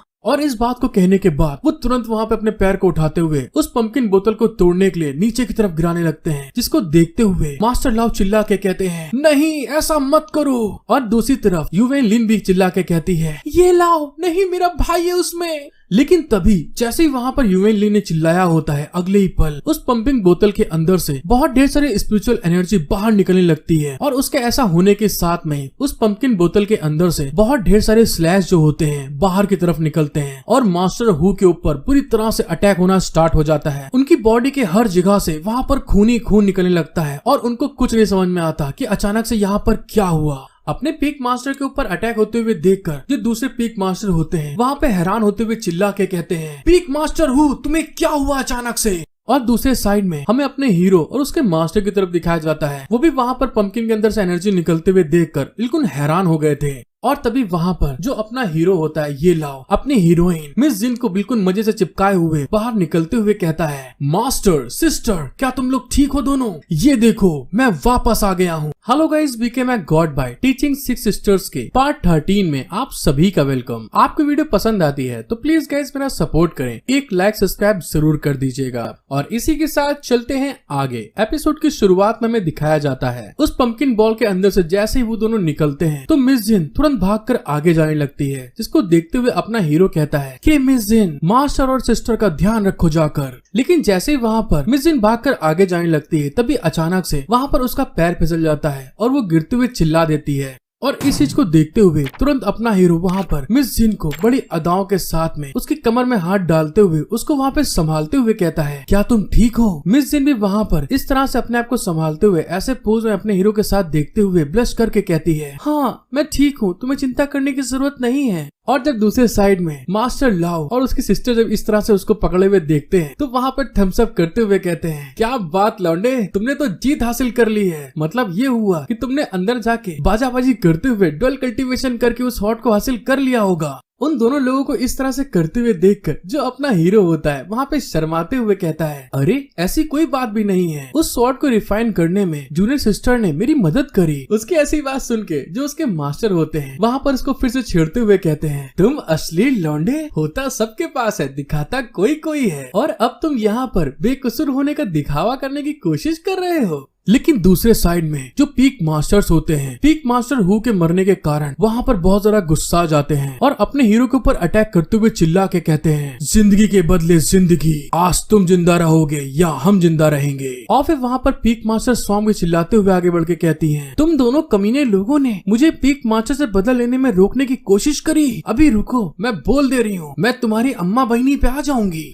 उसकी ऐसी बात सुन के जो अपना हीरो होता है अपनी ग्रेट स्वॉर्ड बाहर निकालते हुए कहता है, अगर ऐसी बात है तो आके दिखाओ मुझे। अब वहाँ पर सिर्फ अपनी ग्रेट स्वॉर्ड को निकालते हुए एक स्लैश चला के कहता है, मैं बस यहाँ पर अपनी रिफाइन की गई ग्रेट स्वॉर्ड को बस यहाँ पर आजमाना चाहता हूँ। और जैसे ही वहाँ पर ये लाओ ने अपना नॉर्मल स्लैश मारा होता है, उसका इम्पैक्ट इतना खतरनाक होता है, वो सारी चीजों को वहाँ पे काटता हुआ सीधे उन पीक मास्टर की तरफ आगे बढ़ रहा था। और उस स्लैश को आते हुए देखकर जो पीक मास्टर चैंग होती हैं, अपने आगे ब्लड क्यूआई शील्ड को लगाते हुए अपने हीरो से कहती हैं, तुम मुर्गी के चूजे मेरी ब्लड क्यूआई को तोड़ने की कोशिश कर पाओगे।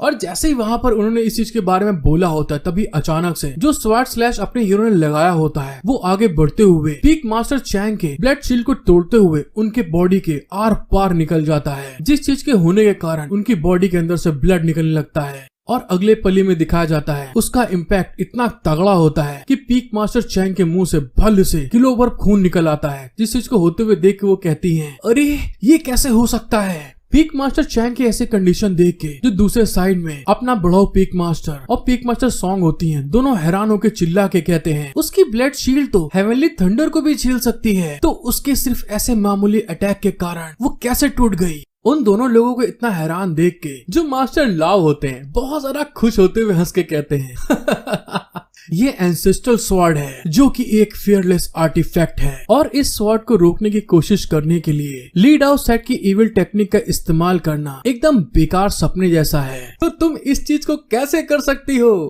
मास्टर लाओ की बात सुन के पीक मास्टर बढ़ऊ जो होते हैं वहाँ पर गुस्साते हुए अपने पास से एक बहुत खतरनाक अटैक रिलीज करते हुए चिल्ला के कहते हैं, तुम सिर्फ यहाँ पर बेफालतू की बीसी कर रहे हो। और वहाँ पर ये कहते हुए अपने पास से एक खतरनाक अटैक वहाँ पर रिलीज करते हुए कहते हैं, मीटियोर ब्लास्ट ब्लो। इतने ताकतवर अटैक को आते हुए देखकर जो अपना हीरो होता है मतलब ये लाओ वहाँ पर हंसते हुए कहता है, अच्छा तो इस ताकत के साथ तुम मेरे ऊपर अटैक कर रहे हो। यहाँ का पीक मास्टर होने के कारण तुम्हें आखिरकार कैसे हर कोई पसंद कर सकता है। और इस बात को बोलने के बाद वो अपनी ग्रेट स्वॉर्ड के अंदर अपनी स्पेशल पावर को अपने स्वॉर्ड के अंदर गैदर करता है और एक स्लैश लगाते हुए क्रिपी स्माइल देके कहता है, इस बुढ़ऊ के छोटे गोटे आज मैं यहीं पे काट डालूंगा।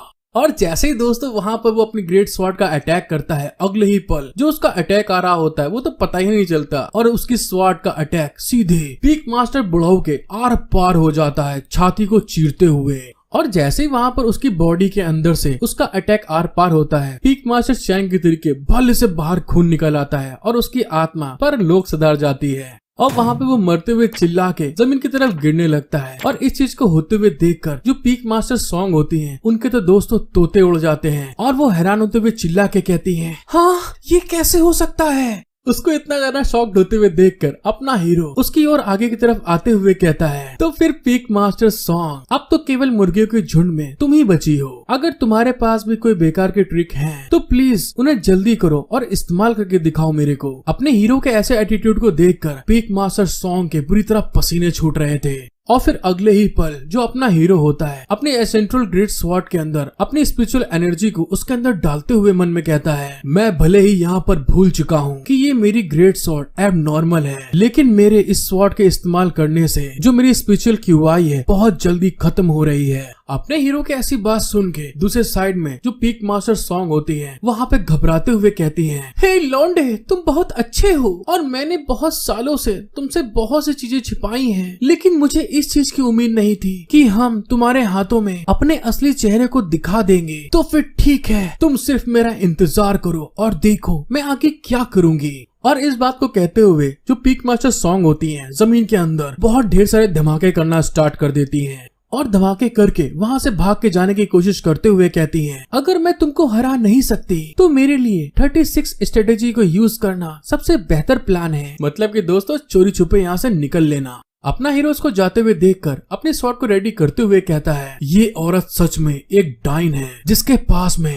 पास में बहुत बड़े बड़े मस्त बलून हैं, लेकिन फिर भी एक बिना दिमाग वाली औरत है क्योंकि वो इस चीज पर ध्यान ही नहीं दे रही है। का विस्फोट हटने के बाद में वो मेरे सामने आ जाएगी। जैसे अपना हीरो वहाँ पर पीक मास्टर सॉन्ग के ऊपर अटैक करने वाला होता है तभी वहाँ पर मिस जिन भाग के आते हुए चिल्ला के कहती है, सीनियर प्लीज ऐसा मत करो, आखिरकार वो मेरी मास्टर है, प्लीज उसे जिंदा छोड़ दो, उसे जाने दो यहाँ से। अपना हीरो भी दोस्तों कठोर लौंडा है, ऐसे कैसे पिघलने वाला। वो वहाँ से अपनी स्वॉर्ड से स्लैश लगाते हुए कहता है, अरे डार्लिंग तुम चिंता मत करो, मैं तो उसे वैसे भी मारना नहीं चाहता हूँ। और इस बात को कहने के बाद वो स्लैश लगाते हुए वो अपने मन में सोचता है, क्योंकि मेरे पास अभी उसको मारने की एबिलिटी नहीं है, लेकिन उसे शर्मिंदा करना इस समय बहुत ज्यादा मजेदार है। और जैसे दोस्तों वहाँ पर अपने हीरो ने स्लैश लगाया होता है, पीक मास्टर सॉन्ग उस स्लैश को आते हुए देखकर हैरान होकर चिल्ला के कहती है, क्या ये कैसे हो सकता है। और दोस्तों जैसे ही वो स्लैश बड़ी स्पीड में पीक मास्टर के पास पहुंचता है उसके बॉडी के पास, तो वहां पर जितने भी कपड़े उसके पास थे दोस्तों सारे के सारे आउटर गारमेंट, इनर गारमेंट और उसकी बॉडी सारी की सारी बड़े मजे से शो होने लगती है। और उसके ऐसे होने के कारण उसको थोड़ी तकलीफ भी हो रही थी, क्योंकि दोस्तों स्लैश में पावर होती है यार जो जिस्म को दर्द देती है। लेकिन दूसरी तरफ जहां मास्टर लाओ ऐसे सीन को होते हुए देखते हैं तो वहां पे दोस्तों वो अपनी आंखों में बिल्कुल मस्त 8x वाली दूरबीन लगाकर उसको क्लोज से देखते हुए कहते हैं, आहा क्या बात है, आखिरकार मुझे ये तो कहना होगा कि जियो सॉन्ग ने अपनी बॉडी को बहुत अच्छे तरीके से एकदम आइटम की तरह बना के रखा है। उसका फिगर तो एक नंबर का ब्यूटीफुल है।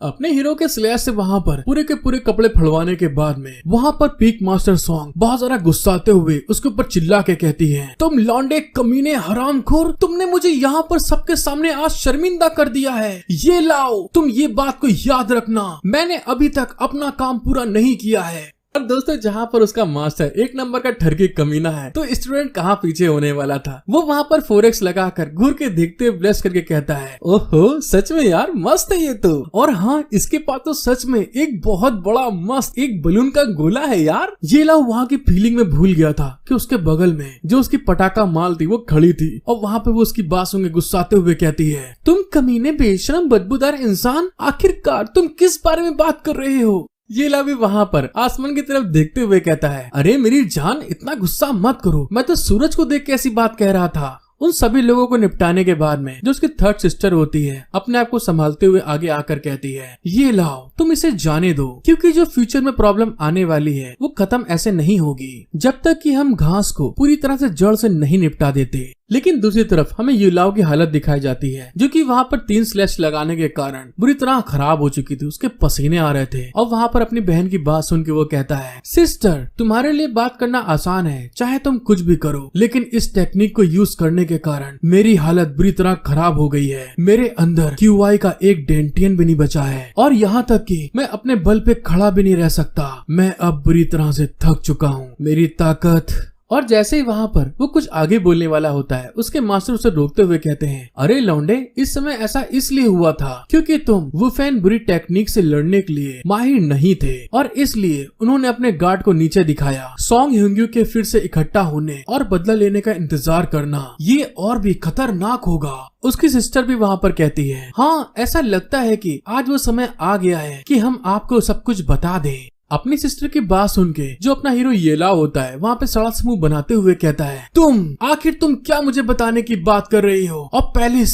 ये सब क्या चल रहा है यहाँ पर। उसको इतना घबराते हुए देखकर जो उसकी सिस्टर होती है वहाँ पर बड़े मस्त अंदाज में एक अंडे को बाहर निकालते हुए स्माइल करके कहती है, अरे ये सब छोड़ो, तुम भूल जाओ, तुम्हारी बहन 10,000 बीस्ट पैलेस की मास्टर है, जो कि टॉप कॉन्ट्रैक्ट स्पिरिट बीस्ट और कुछ चीजें हैं जो आगे आपको समझ में आएंगी। और उसके येलाओ को अंडा देने के साथ में ही हमारा सीन वहाँ पे शिफ्ट हो जाता है और हमें एक बहुत बड़ा माउंटेन व्हाइट कलर का दिखाया जाता है, जो कि ताई सेक्ट का मेन पीक माउंटेन होता है। और वहाँ पर एक लेडी अपनी वही पीक मास्टर फटे पुराने कपड़ों के साथ उस लेडी के सामने बैठी होती है और वहाँ पे वो लेडी गुस्साते हुए कहती है, सेक्ट मास्टर, ये लाओ ने दूसरे लोगों को बुलाकर मिली भगत की थी। हमने वहाँ पर जाल बिछाया और साथ ही मेरे अलावा 3 टॉप पीक मास्टर वहाँ पर मार डाले गए। आखिरकार आप इसे इग्नोर कैसे कर सकती हैं? और दोस्तों मैं आगे की स्टोरी नहीं बताऊंगा, लेकिन आगे की स्टोरी सच बोल रहा हूँ यार बहुत मजेदार है। जो वहाँ की मास्टर होती हैं वहाँ पर बड़े एटीट्यूड में बोलती हैं, क्या ये क्या बोल रही हो तुम? और हमको पता चलता है ये ताई सेक्ट की मास्टर होती हैं जियो वोकिंग, जिसके सामने पीक मास्टर सॉन्ग अपने बम को और अपनी बॉडी को मस्त तरीके से घायल हालात में दिखाने की कोशिश कर रही थी। हेलो गाइस, एक बार फिर से becoming a God teaching bye 6 sisters के पार्ट 14 में आप सभी का वेलकम। और आप सभी लोगों का दिल से शुक्रिया कि आप लोग मेरा इतना सपोर्ट कर रहे हैं। सो प्लीज गाइस, जो लोग न्यू आए हैं वो प्लीज सब्सक्राइब एंड लाइक जरूर कर लें। और पुराने लोगों को मालूम है क्योंकि मैं आप लोगों से बहुत प्यार करता हूँ। और इसी के साथ चलते हैं आगे।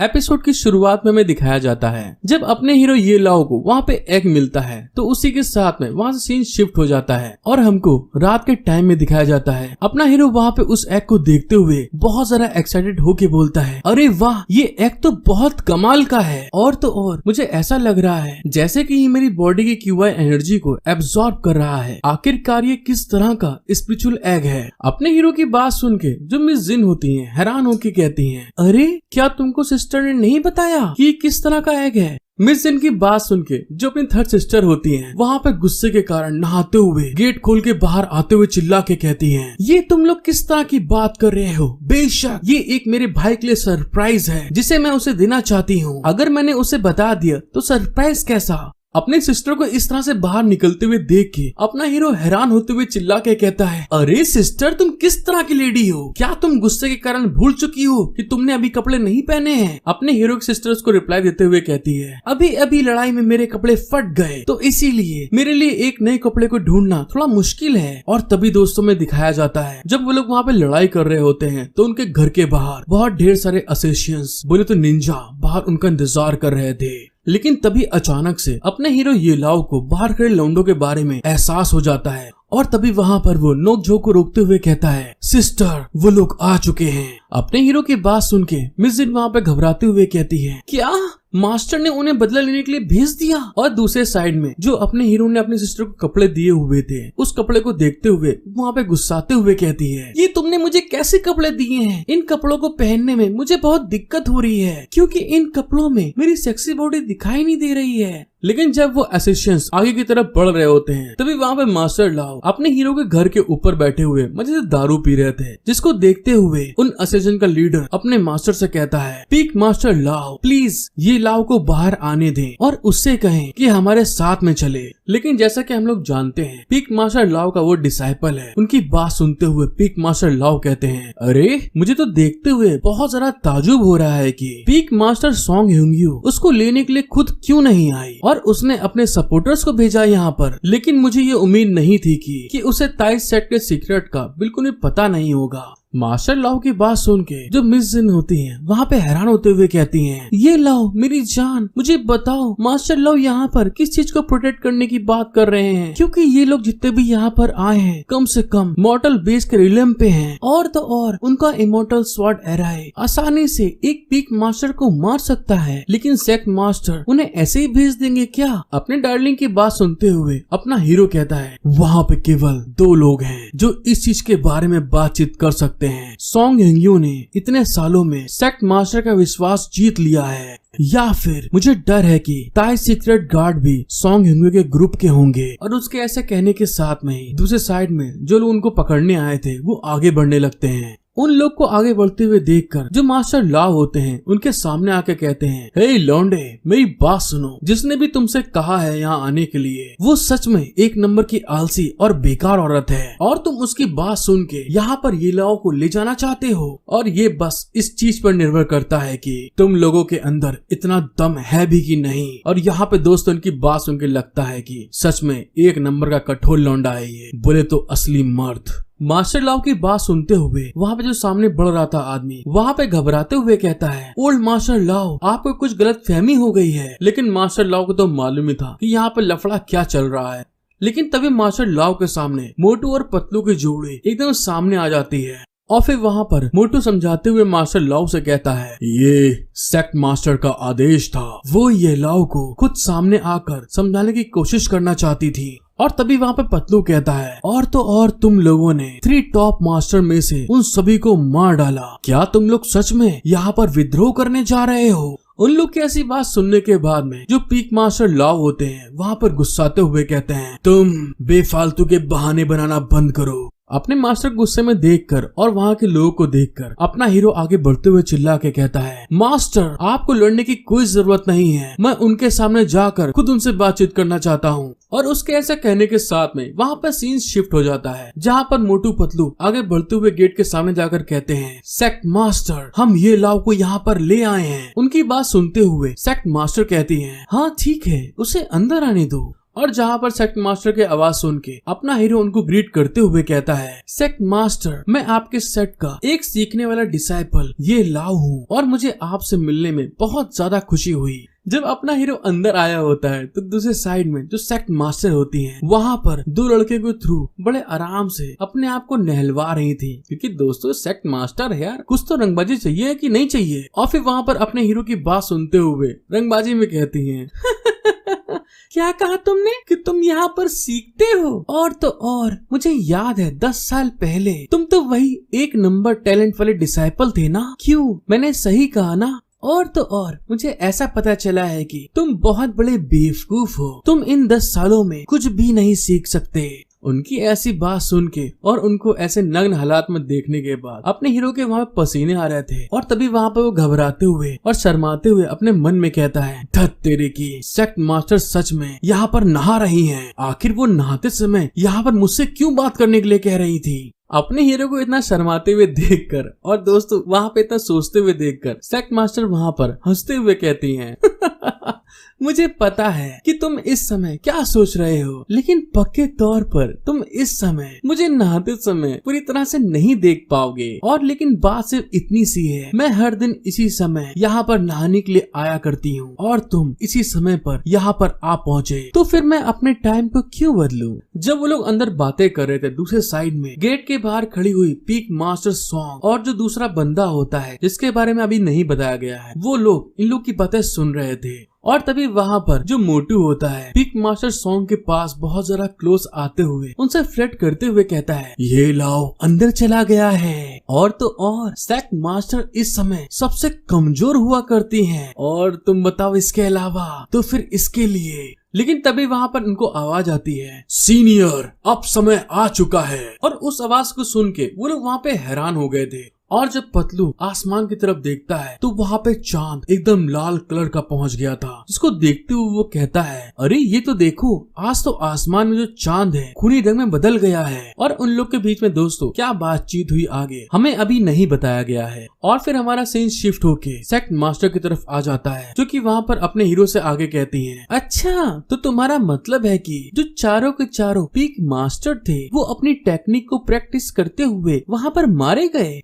उनकी ऐसी बात सुन के अपना हीरो उनको बताता है, हाँ मैडम बिल्कुल आप सही कह रही हैं। लीड आउट सेट ने पिछले कुछ सालों में बहुत ढेर सारे बड़े और छोटे सेट को नष्ट कर दिया है, और अब वो ताइस सेट के लिए एक बहुत मजबूत दावेदार बन गए हैं। और तो और 9 पीक ताइस सेट के पास सच में 4 पीक मास्टर थे, जो कि लीड आउट सेट में साथ में कॉन्टेक्ट करते थे, और तो और लीड आउट सेट के मास्टर का काम भी करते थे। अपने हीरो की बात सुनने के बाद जो सेक्ट मास्टर होती हैं वहाँ पर नहाते हुए एकदम आराम से कहती हैं, तुम जो मुझसे बातें कर रहे हो, पीक मास्टर सैंग हुंगियो ने मुझसे ऐसा बिल्कुल भी नहीं कहा। वो तो बस मुझसे ये कह रही थी कि तुम इंपीरियल बीस्ट मास्टर के साथ में मिलकर उनके पीक मास्टर को तुमने खत्म कर दिया। और इस बात को कहने के बाद में वहाँ पे वो गुस्साते हुए अपने हीरो की तरफ देख के कहती हैं, और तुम अब मुझसे ये कह रहे हो कि उन लोगों ने डाउ सेट के साथ में मिली भगत की और तुम्हारे ऊपर अटैक करने की कोशिश करी। सेट मास्टर की बात सुन के अपना हीरो वहाँ पे हंसते हुए कहता है, क्या आपके पास कोई सबूत है कि मैंने जो कि यहाँ पर बस सीखने आया था 3 पीक मास्टर को यहाँ पर मार सकता हूँ? और तो और मैं आपकी इस बात को एक्सेप्ट नहीं करूँगा। अपने हीरो की बात सुन के जो पीक मास्टर होती हैं वहाँ पर पलट के उसकी तरफ देखते हुए कहती हैं, मेरे ना चाहते हुए भी तुम इस 10 सालों में इस सेट के अंदर एक डिसाइपल के रूप में थे और इस बीच तुमने अपनी स्किल को सुधारा, बल्कि अपनी स्किन को भी बहुत ज्यादा मजबूत कर लिया।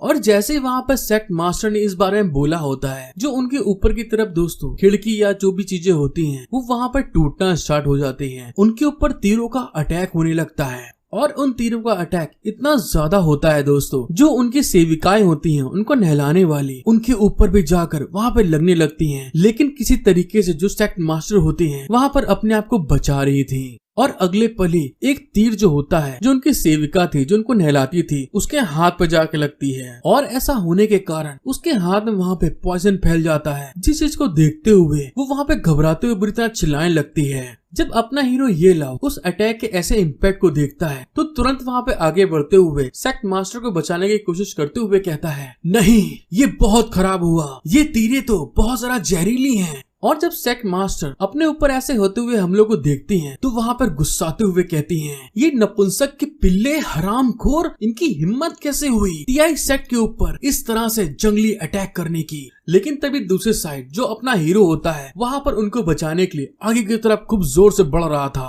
और जब वो वहाँ पर उनके पास पहुँचता है तो एकदम से उसकी आंखों के सामने कुछ गोल गोल सा और सॉफ्ट सा आ जाता है और इतने ज्यादा बड़े और गोल गोल सॉफ्ट से बलून को देखने के बाद वहाँ पर वो बुरी तरह हैरान हो गया था। उसके नाक से पानी के अंदर बुरी तरह खून निकल लगता है। हेलो गाइस, एक बार फिर से becoming a god by teaching sister के पार्ट 15 में आप सभी का वेलकम। अगर आपको मेरा वीडियो एक्सप्लेनेशन पसंद आता है तो प्लीज गाइस मेरा सपोर्ट करें, जिसकी मुझे बहुत जरूरत है। एक लाइक और सब्सक्राइब अभी कर दीजिए और इसी के साथ चलते हैं आगे। एपिसोड की शुरुआत में हमें दिखाया जाता है जैसे ही सेट मास्टर वहाँ पे देखती हैं अपने सब ऑर्डिनेट को घायल होते हुए तो वहाँ पे बहुत सारा गुस्सा जाती हैं और उन लोगों के ऊपर अटैक करने के लिए वाटर का यूज करते हुए जंप लगा देती हैं और ऊपर जाने के साथ में ही अपनी किसी तरीके की पानी की स्किल को एक्टिवेट करते हुए कहती हैं, हे लौंडे, मुझे ऐसा लगता है कि तुम वहाँ पर सही कह रहे थे। और इस बात को कहने के साथ में वहाँ पर सेट मास्टर पानी की कुछ तीरों को बनाते हुए जिस जगह से अटैक आया था वहाँ पर रिलीज कर देती हैं। और उनके ऐसा करने के साथ में दोस्तों जो लोग छुप के अटैक कर रहे थे नीचे की तरफ तीरों से, वो सारे के सारे वहाँ पर घायल हो जाते हैं और उनके ऊपर जैसे ही वाटर एरो लगता है वो वहाँ पर घायल होने के साथ में मर जाते हैं। जब ये सारा कांड हो रहा होता है दूर खड़ी पीक मास्टर सॉन्ग इन सब चीजों को देखते हुए कहती हैं, ये तो सच में बहुत खतरनाक है। भले ही हमने उस लेडी पर हमला किया और वो इतने इंटेंस मूवमेंट होने के साथ में भी फिर भी हमारे लोग बिल्कुल भी फायदा नहीं उठा सके। उनकी बात सुन के पतलू पीछे से आते हुए कहता है, सेट मास्टर जो इस्तेमाल कर रही हैं उसका अटैक वाटर है। वो सच में टाई सेट की सबसे स्ट्रॉन्ग और पावरफुल इंसान है। पतलू की बात सुन के जो पीक मास्टर सॉन्ग होती है वो हंसते हुए कहती हैं, मैंने तुम्हें जिस लड़के के बारे में बताया था वो तो बिल्कुल भी इस समय हिला नहीं है और तो और मुझे ये भी नहीं पता कि वहाँ पर वो मारा गया कि नहीं। मैं बस आशा ही कर सकती हूँ कि वो लौंडा इतनी आसानी से नहीं मरेगा। और जब वो इस बारे में बोल रही होती है दूसरे साइड में जो अपना हीरो होता है पानी में आराम से वहाँ पर दोस्तों तैर रहा होता है और तभी वहाँ पर तैरते हुए अपने हीरो के मन में ख्याल आता है, अरे सेट मास्टर तो 100 साल से भी ज्यादा उम्र की होनी चाहिए, तो फिर ये उनके लिए इतना आसान नहीं है कि सेट मास्टर की इतनी हार्ड ट्रेनिंग के कारण वो हमारे ऊपर हावी हो सके। और जब वो इस बात को सोचते हुए पानी में ऊपर की तरफ सेट मास्टर की तरफ देखता है तो दोस्तों वो सिर्फ एक पतला सा टॉवल ओढ़े थी और वो उनकी किसी चीज को देखते हुए एकदम से बावला होते हुए मन में कहता है, अरे वाह, वो तो सच में दूसरी लड़कियों से बहुत ज्यादा ब्यूटीफुल और उनका फिगर एकदम कमाल का है। और जब अपना हीरो उनको देखते हुए अपने मन में दोस्तों ये सब बातें बोल रहा था और ब्लश कर रहा था, दूसरे साइड में जो सेट मास्टर होती हैं अपने हीरो की तरफ घूर के देखते हुए गुस्से में कहती हैं, हे लौंडे, क्या तुम बहादुर हो? लेकिन फिर भी मैं तुम्हारी आंखों की पुतली को खोलकर कुचल दूंगी। क्योंकि दोस्तों वहाँ पर अपने हीरो के देखने के कारण सेट मास्टर को फील हो जाता है। उनकी ऐसी बात सुन के अपना हीरो वहाँ पे घबरा जाता है, लेकिन तभी दूसरे साइड से 2 स्वॉर्ड उड़ती हुई सेक्ट मास्टर की तरफ आने लगती हैं, जिस अटैक को देखने के बाद सेक्ट मास्टर एकदम से हैरान हो गई थी। सेक्ट मास्टर फिर भी किसी तरीके से उन 2 स्वॉर्डों को अपने ऊपर अटैक होने से डॉज कर लेती हैं, बचा लेती हैं और फिर वहाँ पर अपनी पावर को रिलीज करते हुए गुस्से में कहती हैं, इसमें कोई आश्चर्य की बात नहीं है कि इतने ढेर सारे एसेसियंस इस हॉल में घुसने में कैसे कामयाब हुए थे। ये तुम दोनों का ही काम होना चाहिए। तो मुझे बताओ, तुम लोगों ने मुझे धोखा क्यों दिया? सेक्ट मास्टर के ऐसा कहने के साथ में उनके सामने वहाँ पर मोटू पतलू सामने अपेयर हो जाते हैं। लेकिन तभी दूसरी तरफ जो अपना हीरो होता है अभी भी पानी के अंदर दोस्तों अपनी मुंडी रखे था और उन लोग की ऐसी हरकत देख के अपने मन में कहता है, धत तेरे की, इन दोनों की पावर सच में मेरे से थोड़ी सी ही ज्यादा है। और अभी भी वो दोनों गद्दार सेक्ट मास्टर के सामने खड़े हैं।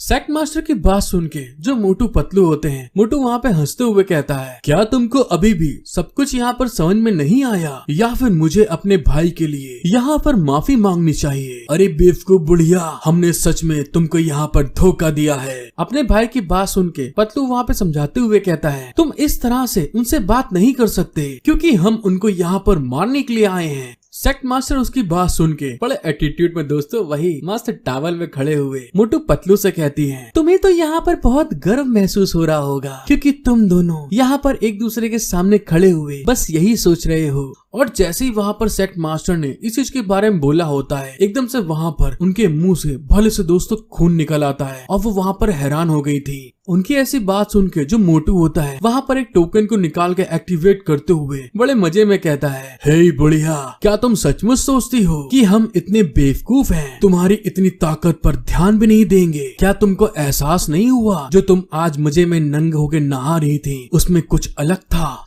जो सेक्ट मास्टर होती है मोटू की बात सुन के घबराते हुए कहती है, क्या इस दुनिया में भी ऐसा पॉइजन है जो मुझे हर्ट कर सकता है? दूसरे साइड में पतलू उनके हालात को देखते हुए कहता है, लियाओ डाओ सेक्ट ने बहुत दूर उत्तर में अपने सैकड़ों डिसाइपल को भेज दिया और उन्हें तब जाकर उन्हें ये जहरीला पौधा मिला जो कि एंशिएंट बुक में शामिल सबसे स्ट्रॉन्ग पॉइजन है। और तुम्हारे हालात को देखने के बाद में ये सच में सबसे स्ट्रॉन्ग पॉइजन होने के हकदार है। उनकी ऐसी बात सुनने के बाद जो सेक्ट मास्टर होती हैं, जिनके हालात खराब थे, उनके पसीने आ रहे थे, वहाँ पर वो उनसे कहती हैं, तुम्हें तो लाओ सेक्ट से निकाल दिया गया था और तुम लोगों ने बदला लेने के लिए ताई सेक्ट में हजारों डिसाइपल में डरते हुए यहाँ पर आए थे। मास्टर की बात सुन के अपना पतलू वहाँ पे हंसते हुए कहता है, अरे हमने तो कभी चिंता ही नहीं की थी, लेकिन क्या जो तुम हमारे सामने हो बलि का बकरा नहीं हो? क्योंकि ये लाओ सेट के मास्टर को मारने के लिए रॉयल बीस्ट के पैलेस के साथ मिलकर साजिश की। अगर हम इस बात को पूरी दुनिया में फैला देंगे तो कल, जैसे वो कुछ आगे बोलने वाला होता है, जो मोटू होता है हैरान होके कहता है, भाई वो लौंडा कहाँ पे छिपा हुआ है? मोटे की बात सुन के जो अपना हीरो होता है वहाँ पे हैरान हो जाता है और गुस्साते हुए कहता है, धत तेरे की, मैं तो अभी भी यहाँ पर मस्त एक नंबर का शो देखना चाहता हूँ, लेकिन इन दोनों ने मुझे ही यहाँ पर बलि का बकरा बना दिया। और इस बात को सोचते हुए वो तुरंत उसी पानी के अंदर अपने सर को डुबाते हुए मन में कहता है, ये सच में मेरे लिए बहुत बड़ी परेशानी पैदा कर देगा और इसीलिए मुझे अपने सेक्ट मास्टर को मरने नहीं देना चाहिए और यहाँ से निकलने का मुझे जल्द से जल्द कोई जगह देखनी होगी। और जैसे अपने हीरो ने इस बारे में बोला होता है, एकदम से वो कुछ फील करने के बाद में हैरान हो गया था। और तभी अचानक से जो सेक्ट मास्टर होती हैं उनके ऊपर हाइड अटैक करते हुए वहाँ से भागने की कोशिश करने लगती हैं, जिसको देखते हुए पतलू वहाँ पे चिल्ला के कहता है, बस बकचोदी बहुत हो गई, इस बुढ़िया को हमें यहाँ पर मार के जाना है। अपने भाई की बात सुन के जो मोटू होता है तुरंत वहाँ पे आगे बढ़ते हुए जो सेक्ट मास्टर थी घुटने से अटैक करते हुए उनको डैमेज दे के कहता है, अच्छा तुम बुढ़िया अभी भी हमको यहाँ पर चकमा देने की कोशिश कर रही हो। और मोटू के अटैक के इफेक्ट के कारण जो सेक्ट मास्टर होती हैं दूर जाके धड़ाम से लुढ़कते हुए नीचे जाके गिरती हैं। और मोटू का इफेक्ट इतना ज्यादा होता है गिरने के कारण जो उनका मस्त ललन टॉप टावर होता है दोस्तों, वो वहाँ पे उनके बलून के साथ को वहाँ पे छोड़ देता है, जिस चीज को देखते हुए वो अपने टावल को लपेटते हुए वहाँ पे करार रही थी। सेक्ट मास्टर को इस तरह से टावल को लपेटते हुए देखकर जो मोटू होता है उनके ऊपर अटैक करते हुए कहता है, अगर तुम इस तरह से जल्दी नहीं करती तो मैं तुम्हारी बॉडी का सच में मजा करना चाहता था, लेकिन ये कितनी शर्म की बात है कि अब तुम ऐसे ही मरने वाली हो। जैसे ही वहाँ पर मोटू अटैक करने वाला होता है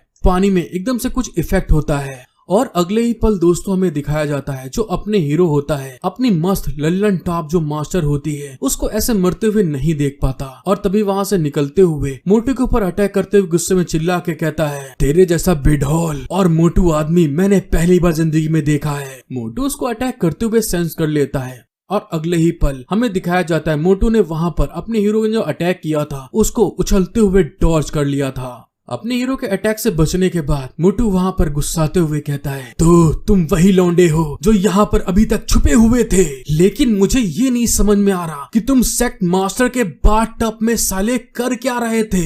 अपने मोटे भाई को इतना एग्रेसिव होते हुए देखकर जो पतलू होता है वहाँ पर उसको समझाते हुए कहता है, अरे छोड़ो जो कुछ भी हुआ है, अभी तुम्हें ये देखना होगा कि हमें बहुत सारे लोगों को बचाने की कोशिश करनी है। और तभी हमें दिखाया जाता है अपने हीरो ने सेक्ट मास्टर को वहाँ पे बचा लिया था जो कि अपने बलून की प्रोटेक्शन करने के लिए अपना टावल को ऊपर कर रही थी। और तभी वहाँ पर अपना हीरो अपनी स्वॉर्ड में पावर इंजेक्ट करते हुए कहता है, तुम मोटू पतलू बहुत कायदे से सुन लो, मैं इंसानी होने वाली घटना का बलि का बकरा बनना नहीं चाहता हूँ, तो जिस कारण से मुझे तुम लोगों से फाइट करनी पड़ी। अपने हीरो की बात सुनने के बाद मोटू वहाँ पे गुस्साते हुए कहता है, तुम लौंडे भले ही तुमने वहाँ पर 3 पीक मास्टर को मारा हो, लेकिन फिर भी हमारे लिए इतना काफी नहीं है, क्योंकि तुम हमारे सामने केवल हेवनली क्यूआई कंडीशन के 3rd लेवल पर हो। और तुमने अभी तक जितना भी जिस किसी का सामना किया है, क्या उस हिसाब से तुम्हें लगता है कि तुम हमारे आगे जीत सकते हो? उन दोनों की बात सुनने के बाद जो अपना हीरो होता है तुरंत सेक्ट मास्टर के पास जाता है और उनके लल्लनटा बॉडी के बगल में कमर में हाथ डालते हुए उनकी तरफ देख के कहता है, हे तुम दोनों मोटू पतलू, जब तक मैं बच सकता हूँ तो फिर मैं तुम दोनों को हराने का कोई ना कोई प्लान तो निकाल ही लूंगा। और उसको ऐसा करते हुए देखकर सेक्ट मास्टर एकदम से हैरान हो गई थी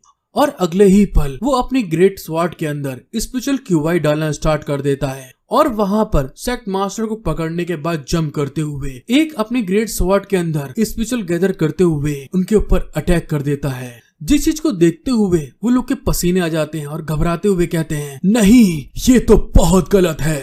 और अपने हीरो ये लाओ के अपने ग्रेट स्वॉर्ड के अंदर ऐसे अटैक करने के कारण जो मेन पीक होता है मतलब माउंटेन होता है सेट का, उसके दोस्तों वहाँ पे बुरी तरह हाल खराब हो गए थे। उसके आसपास से बहुत ढेर सारी स्पिरिचुअल एनर्जी वहाँ पे रिलीज होने लगती है। हेलो गाइस, एक बार फिर से becoming a god by teaching 6 sisters के पार्ट 16 में आप सभी का वेलकम। आपको वीडियो पसंद आती है तो प्लीज गाइस मेरा सपोर्ट करें, एक लाइक सब्सक्राइब जरूर कर दीजिएगा, क्योंकि बहुत से लोग वीडियो देखने आते हैं लेकिन सब्सक्राइब नहीं करके जाते। स्पेशली मैं आप लोगों से कह रहा हूँ। और इसी के साथ चलते हैं आगे। एपिसोड की शुरुआत में हमें दिखाया जाता है माउंटेन पीक पे बहुत भयानक धमाका होने के बाद में उस माउंटेन को जब मोटू देखता है तो वहाँ पे घबराते हुए शॉक्ड होके कहता है, नहीं ये बहुत बड़ी परेशानी खड़ी हो गई, आखिर अब हम सब लोग को कैसे साबित करेंगे कि सेक्ट मास्टर यहाँ पर दफन हो गई हैं। जब वो लोग इस बारे में सोच रहे थे तभी पीक मास्टर सॉन्ग वहाँ पे भाग के आते हुए कहती हैं, अरे आखिर यहाँ पर क्या हो गया, यहाँ पर विस्फोट की इतनी तेज आवाज क्यों आई। पीक मास्टर सॉन्ग की बात सुन के जो पतलू होता है उसके पसीने आ रहे थे और वो घबराते हुए कहता है, उस लौंडे ये लाओ ने पता नहीं कौन सी ट्रिक वहाँ पे आजमाई जिसके कारण ये माउंटेन का टॉप पूरी तरह से उड़ गया।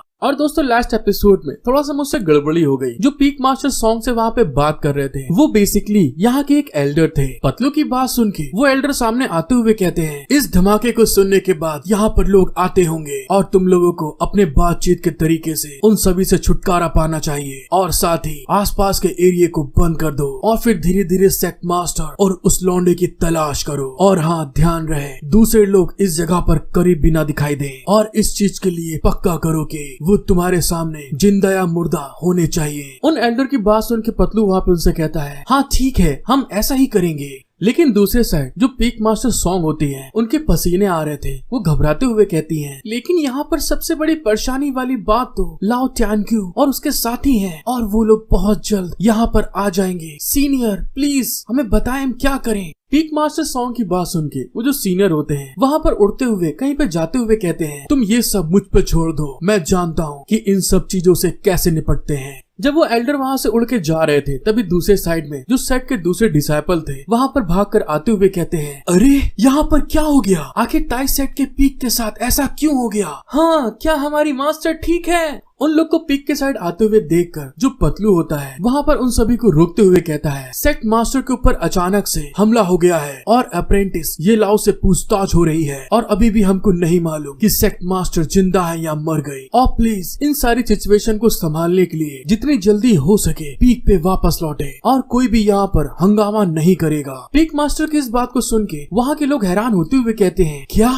ये क्या बोल रहे हैं आप? पीक मास्टर सॉन्ग की तरफ उंगली से इशारा करते हुए कहता है, इस सेट के नियमों के अनुसार जब तक सेक्ट मास्टर नहीं है पीक मास्टर जियोगोंग सेक्ट मास्टर की जगह लेंगी, लेकिन प्रेजेंट में लियो टानक्यू अभी भी सजा के अंदर है और बगुआ पीक की मास्टर आगे होने वाले जितने भी मामले हैं अभी वो संभालेंगी। पतलू की बात सुन के पीक मास्टर सॉन्ग वहाँ पर सबको ग्रीट करते हुए कहती हैं, मैं सभी डिसाइपल से उम्मीद करती हूँ कि सेक्ट मास्टर की उम्मीदों को आप सभी पूरा करेंगे और हमारे इस टाई सेट की सुरक्षा में अपना पूरा जी जान लगा देंगे। खैर वहाँ के लोगों को यहाँ की ये सब बातें समझ तो आ जाती हैं, लेकिन अब छत्ते में उंगली कौन डाले? और इस बात को सोचते हुए उन लोग के वहाँ पे पसीने आ गए थे। और तभी वहाँ पर एक पर्सन कहता है, लेकिन पीक मास्टर सेक्ट मास्टर ने 2 दिन पहले ही लियो टानक्यू को रिहा कर दिया था। और जैसे उसने इस बारे में बोला होता है पीक मास्टर सॉन्ग उसकी तरफ गुस्से में घूर के देखती हैं, जिससे कि वो लोग समझ जाते हैं कि पीक मास्टर लाओ टानक्यू का अभी मैटर इनके साथ में सॉल्व नहीं हुआ है। और तभी वहाँ पर घबराते हुए वापस जाते हुए कहते हैं, चलो फिर ठीक है, सभी लोग अपने अपने पीक पे वापस चलो। और दूसरा कहता है, आपका बहुत बहुत शुक्रिया पीक मास्टर, तो ठीक है अब हम जा रहे हैं यहाँ से।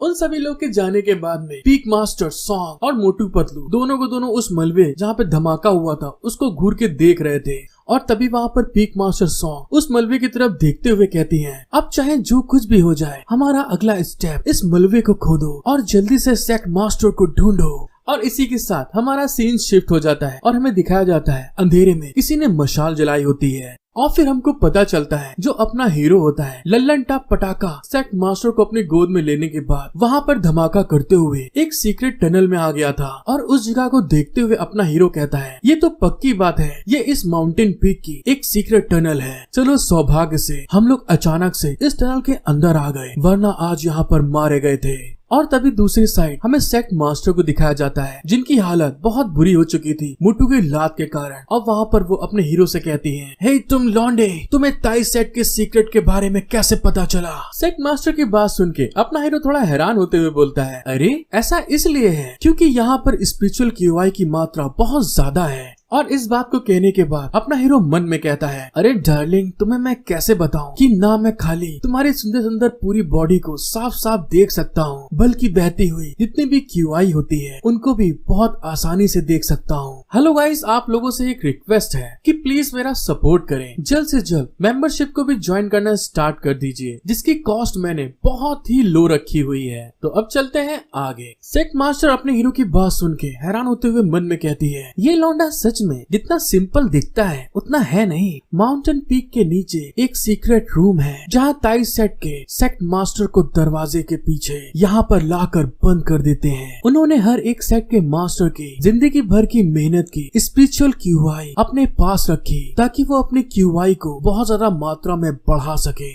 और फिर हमें दिखाया जाता है जो अपना हीरो होता है अपनी Lallan top beautiful sect master को बड़े प्यार से सहारा देते हुए आगे की तरफ ले जा रहा था, जहाँ पर सेक्ट मास्टर कहती हैं, अगर मैं अपनी चोट को ठीक करने के लिए सीक्रेट रूम में जा सकी तो फिर मैं अपने पॉइजन को डिटॉक्सिफाई कर सकती हूँ और अपनी चोटों को तेजी से हील कर सकती हूँ। लेकिन जैसे ही वो आगे की तरफ बढ़ रहे होते हैं, सामने की तरफ कुछ देखने के बाद दोनों को दोनों हैरान हो गए थे। और फिर वहाँ पर अपना हीरो सामने की तरफ देख के हैरान होके कहता है, सेक्ट मास्टर, ऐसा लगता है कि वे लोग हमें बहुत ज्यादा देर तक छुपने नहीं देंगे। अपने हीरो की बात सुन के सेक्ट मास्टर वहाँ पर गुस्साते हुए कहती है, हाँ तुम सही कह रहे हो, इसीलिए जल्दी करो, रुको मत, जल्दी से मुझे आगे ले जाने में मेरी मदद करो। सेक्ट मास्टर की इस बात को सुन के अपना हीरो तुरंत वहाँ पर उनको अपनी गोदी में ले लेता है दोस्तों। और ये जो पत्थर बीच में आया है, आर्ट आर्टिस्ट को दोस्तों सलूट देना चाहिए। और फिर वहाँ पर अपना हीरो सेक्ट मास्टर को गोद में उठाकर हंसते हुए कहता है, वैसे आप इस समय चलने में बहुत धीमी है, तो इसीलिए मैं आपकी मदद कर देता हूँ। और उसकी ऐसी हरकत को देखकर सेक्ट मास्टर एकदम से हैरान हो गई थी। और फिर वहाँ पर अपना हीरो खूब स्पीड में भागता हुआ आगे की तरफ बढ़ते हुए सेक्ट मास्टर से कहता है, तो अब मुझे बताइए क्या ये बहुत तेज नहीं है? और उसकी ऐसी हरकत को देखते हुए दोस्तों जो सेक्ट मास्टर होती है वहाँ पे हैरान होते हुए ब्लश कर रही थी। और कुछ समय बाद हमें दिखाया जाता है जहाँ पर एक एराई फॉर्मेशन लगा था और उस जगह के अंदर बहुत ढेर सारी स्पिरिचुअल एनर्जी रिलीज हो रही थी। अपना हीरो वहाँ पर सेक्ट मास्टर को लाने के बाद जैसे गेट खोल के सामने की तरफ देखता है तो हैरान होते हुए कहता है, वाओ ये क्या है? यहाँ तो बहुत ढेर सारी स्पिरिचुअल क्यूआई है, यहाँ तक कि मैं अपनी सिंपल आई के थ्रू भी इसको देख सकता हूँ। अपने हीरो को हैरान होते हुए देखकर सेक्ट मास्टर अपनी चोट के ऊपर हाथ रख के आगे की तरफ बढ़ते हुए अपने हीरो को बताती है, यहाँ पर रखी हुई हर एक क्रिस्टल बॉल एक स्पिरिचुअल आर्टिफैक्ट है जो कि यहाँ के हर एक सेक्ट मास्टर की जनरेशन की है। भले ही यहाँ पर एक ही समय में तियान याओ रिल्म के सैकड़ों मास्टर प्रैक्टिस कर रहे हो और ये उन्हें जुआन वांग रिल्म में आगे बढ़ने में मदद करने के लिए काफी थी। और फिर वहाँ पर सेक्ट मास्टर के साथ अपना हीरो आगे बढ़ने लगता है जहाँ पर सेक्ट मास्टर उससे कहती है, ये लाओ, यहाँ पर जितना हो सके स्पिरिचुअल एनर्जी को एब्सॉर्ब करने की कोशिश करो और ये मेरी तरफ से तुम्हारे लिए एक गिफ्ट है। अपने मास्टर की बात सुन के ये लाओ वहाँ पे देखते हुए कहता है, मास्टर आपका शुक्रिया, लेकिन मुझे अभी इसकी जरूरत नहीं है। सेक्ट मास्टर वहाँ पर अपनी चोटों को ठीक करने के लिए कल्टीवेशन के पोज में बैठते हुए अपने हीरो की तरफ देख के कहती हैं, अच्छा तो ठीक है, मुझे पता है तुम बहुत जिद्दी हो, इसीलिए मैं उम्मीद करती हूँ कि आगे तुमको इस चीज के लिए अफसोस नहीं होगा। लेकिन तभी जैसे सेक्ट मास्टर ने इस चीज के बारे में बोला होता है, अचानक से अपने हीरो की बॉडी के अंदर वहाँ पे जितनी भी क्यूआई एनर्जी होती है एब्सॉर्ब होना स्टार्ट हो जाती है, जिस चीज के बारे में अपने हीरो को नहीं पता होता है। और वहाँ पर वो उस केव को देखते हुए कहता है, मास्टर ये गुफा तो 1000 साल से भी पुरानी होनी चाहिए, क्यों मैंने सही कहा ना? लेकिन दूसरे साइड जो सेक्ट मास्टर होती है इतनी ज्यादा इंटेंस एनर्जी अपने हीरो की बॉडी के अंदर जाते हुए देखकर हैरान हो रही थी। और फिर वहाँ पर वो गुस्साते हुए चिल्ला के कहती हैं, ये लाओ, तुमने यहाँ पर क्या किया? तुमने सारी की सारी क्यूआई एनर्जी को अपने अंदर एब्सॉर्ब कर लिया है। ये लाओ वहाँ पर सेक्ट मास्टर की बात सुन के एकदम से हैरान होते हुए चिल्ला के कहता है, अरे ऐसा कैसे हो सकता है? मैंने तो यहाँ पर कुछ भी नहीं किया। लेकिन दूसरे साइड उसके अंदर अभी भी बहुत स्पीड में क्यूआई एनर्जी अंदर जा रही थी, जिस चीज को देखने के बाद जो सेक्ट मास्टर होती है गुस्साते हुए एक एनर्जी अटैक रेडी करके ये लाओ के ऊपर अटैक करते हुए चिल्ला के कहती हैं, तुम ठरकी लौंडे, एक तो तुम यहाँ पर सारी क्यूआई एनर्जी को एब्सॉर्ब कर रहे हो, ऊपर से मेरे से बहस करने की हिम्मत करते हो। जैसे अपना हीरो वहाँ पे सेक्ट मास्टर को अपने ऊपर अटैक करते हुए देखता है तो तुरंत वहाँ पर अपने एग को बाहर निकालते हुए हैरान होके कहता है, अरे रुक जाइए, ये मैं नहीं हूँ, ये इस एग का काम है जो कि यहाँ पे सारी की सारी स्पिरिचुअल एनर्जी को एब्सॉर्ब कर रहा है। अपने हीरो की बात सुन के जो सेक्ट मास्टर होती हैं वहाँ पे रुक जाती हैं और उस अंडे के अंदर इतनी ढेर सारी स्पिरिचुअल एनर्जी को गैदर करते हुए देखकर वहाँ पर हैरान होते हुए कहती हैं, क्या ये कैसे हो सकता है? एक अंडा इतनी ढेर सारी स्पिरिचुअल एनर्जी को कैसे एब्सॉर्ब कर सकता है? सेक्ट मास्टर ने जैसे इस बारे में बोला होता है तभी अचानक से उस अंडे का जो शेल होता है वहाँ पे क्रैक होने लगता है और तभी सेक्ट मास्टर अपने हीरो से कहती हैं, देखो ये टूट रहा है। हेलो गाइस, एक बार फिर से becoming a god by teaching 6 sisters के पार्ट 17 में आप सभी का वेलकम। आपको वीडियो पसंद आती है तो प्लीज गाइस मेरा सपोर्ट करें, 1 लाइक सब्सक्राइब जरूर कर दीजिए, क्योंकि बहुत से लोग वीडियो देखने आते हैं लेकिन सब्सक्राइब लाइक नहीं करते, स्पेशली आपसे रिक्वेस्ट कर रहा हूँ। और इसी के साथ चलते हैं आगे। एपिसोड के स्टार्टिंग में हमको दिखाया जाता है एक जगह पर कुछ लोग बहुत स्पीड में आगे की तरफ भागते हुए चिल्ला के कहते हैं, कैसे, ये कैसे हो सकता है कि ताई पीक अचानक से वहाँ पर ढह गया हो? और तभी हमको पता चलता है ये कोई और नहीं अपने हीरो की फैमिली होती है, जहाँ पर मिस जिन आगे बढ़ते हुए चिंता में हैरान होके कहती हैं, मास्टर क्या सीनियर को कुछ हुआ होगा? मिस जिन की बात सुन के जो पीक मास्टर लाव होते हैं वहाँ पर गुस्साते हुए कहते हैं, सारी की सारी खबरों को आने जाने से बंद कर दिया गया है, इसीलिए हमें वहाँ जाकर देखना होगा, तभी हमें पता चलेगा। उन लोगों की बात जब उसकी थर्ड सिस्टर सुनती है तो वहाँ पे गुस्साते हुए चिल्ला के कहती है, ये साले ताई सेट के कमीने लोग, आखिर मेरे भाई को छूने की इनकी हिम्मत कैसे हुई? ये मुझे मिल जाए, मैं इनके बाल का एक कतरा भी नहीं छोड़ूंगी, मैं तुम सबको तबाह कर दूंगी, मेरी सोल ईटर डेविल भी बाहर आने के लिए तैयार हो जाओ। थर्ड सिस्टर को इतना गुस्से में देखकर जो मास्टर लाव होते हैं उसको समझाते हुए कहते हैं, अरे इतना गुस्सा मत हो, अपने आप को शांत रखो। और जैसे उन्होंने इस बारे में बोला होता है तभी अचानक से जमीन वहाँ पे हिलने लगती है और उन लोग का बैलेंस वहाँ पे बिगड़ जाता है। और वहाँ पर आते हुए भूकंप को देखकर जो मास्टर लाव होते हैं वहाँ पे हैरान होते हुए चिल्ला के कहते हैं, अरे यहाँ पर आखिर क्या चल रहा है? तभी वहाँ पर थर्ड सिस्टर चिल्ला के कहती हैं, क्या ये एक भूकंप है? और उन्होंने जैसे ही इस बारे में बोला होता है तभी सामने की तरफ से बहुत ढेर सारी स्पिरिचुअल एनर्जी रिलीज होने लगती है। वो आसमान की तरफ जा रही थी और उस एनर्जी का स्पिरिचुअल वेव सब तरफ वहाँ पे फैल रहा था। दूसरे साइड में जब पीक मास्टर सॉन्ग इस चीज को होते हुए देखती हैं तो वो लोग वहाँ पे बहुत ज्यादा घबरा जाते हैं और पतलू वहाँ पे कहता है ये क्या हो रहा है, आखिर वहाँ पर गोल्डन लाइट क्यों चमक रही है। लेकिन तभी जो अपने हीरो की थर्ड सिस्टर होती है उसके दिमाग की बत्ती जलती है और वो हैरान होते हुए कहती है ये तो किडिंग है, लेकिन ये केवल एक दिन में अपने अंडे को हैच करके बाहर कैसे आ सकता है। मास्टर लाओ उसकी बात सुन के हैरान होते हुए कहते हैं ये क्या बड़बड़ा रही हो तुम। और तभी हमारा सीन शिफ्ट होके अपने हीरो ये लाओ के पास आ जाता है जहाँ पर उसका अंडा हैच होने के बाद उसमें से दोस्तों बेबी निकलने वाला था, जिसके इफेक्ट के कारण वहाँ पर खूब ढेर सारे स्पिरिचुअल एनर्जी की लाइट ने जिस जगह पर उन लोग थे केव के अंदर उस जगह को पूरा समेट लिया होता है। रोशनी से भर गई थी पूरी केव। और थोड़ी देर बाद जब वो एग टूट जाता है तो उसके अंदर से एक बीस्ट बाहर निकल के आता है, जिसको देखते हुए अपना हीरो कहता है अरे ये तो एक स्पिरिचुअल बीस्ट है। और इसको देखते हुए जो सेक्ट मास्टर होती हैं वो भी हैरान हो गई थी। और फिर उस स्पिरिचुअल बीस्ट की तरफ देखते हुए सेक्ट मास्टर कहती हैं बड़े प्यार से सेक्ट मास्टर कहती हैं अरे इसे देखो ये कितना प्यारा है। सेक्ट मास्टर की बात सुन के ये बहुत प्यारा है, वो जो बीस्ट होता है वहाँ पे गुस्साते हुए कहता है ये बुढ़िया आखिर किस तरह की अश्लील बातें कर रही है। अपना हीरो उसके ऐसे मुंह बने हुए देखकर बहुत धीमे से सेक्ट मास्टर के कान में कहता है हे सेक्ट मास्टर, क्या ये किसी तरह का एंशिएंट बीस्ट है या सिर्फ एक बेवकूफ बिल्ली है। सेक्ट मास्टर अपने हीरो की बात सुन के उसकी तरफ देखते हुए कहती है इसके पास एक शेर का सिर और एक ड्रैगन की बॉडी है और साथ ही पीठ पर पंख और इसके पैरों पे बादल है। ये सच में 3 एंशिएंट सेक्रेड बीस्ट में से एक है जिसे स्काई स्वैलो बीस्ट कहते हैं। अपने हीरो के इस तरह से धीमे कहने के कारण अपने हीरो की ऐसी बात सुन के कि ये एक बिल्ली है जो उसका बीस्ट होता है वहाँ पे गुस्साते हुए उसके ऊपर सीधे अटैक कर देता है, जिसको ऐसा करते हुए देखकर अपना हीरो वहाँ पे हैरान हो गया था। लेकिन तभी अचानक से अपने हीरो ने उसको पकड़ लिया था, जिस चीज के कारण वहाँ पे वो एकदम से शॉक्ड हो जाता है। और उसको पकड़ने के बाद अपना हीरो उसकी तरफ देखते हुए कहता है अरे ये छोटा बीस्ट सच में कितना ज्यादा पिलपिला है, क्या तुम मेरे को सच में काटना चाहते हो। अपने हीरो के ऐसी हरकत के कारण जो बीस्ट होता है वो वहाँ पर उसकी तरफ घूरते हुए बहुत तेजी से गुस्सा आ रहा था। और अगले ही पल दोस्तों में दिखाया जाता है वो बीस्ट वहाँ पे गुस्साते हुए अपने हीरो के ऊपर एक बहुत खतरनाक फ्लेम अटैक कर देता है, अपने हीरो को बुरी तरह से वहाँ पे भून देता है आग में। फिर हमें दोस्तों दिखाया जाता है जब अपने हीरो के ऊपर वो फ्लेम अटैक कर रहा था, दूसरे साइड जो सेक्ट मास्टर होती हैं उन्होंने अपने चारों तरफ एक प्रोटेक्टिव बैरियर बना लिया था जिससे कि वो बच सके। लेकिन अपना हीरो वहाँ पर सीख कबाब बन के पूरी तरह तैयार हो गया था। और उस बीस्ट की ऐसी हरकत देखने के बाद ये लाओ वहाँ पे बहुत तेज गुस्सा आ जाता है और उसकी तरफ घूर के देखते हुए कहता है तुम्हें सिर्फ बचाने के लिए तुम्हारे इस यंग मास्टर ने कितनी ज्यादा मेहनत करी है और तुम्हारी हिम्मत कैसे हुई मुझे इस तरह से आग उगल कर जलाने की कोशिश करने की, और इसीलिए अब तुम्हें बड़ा करने से क्या फायदा, बस तुम्हें छीलूंगा और पका के खा जाऊंगा।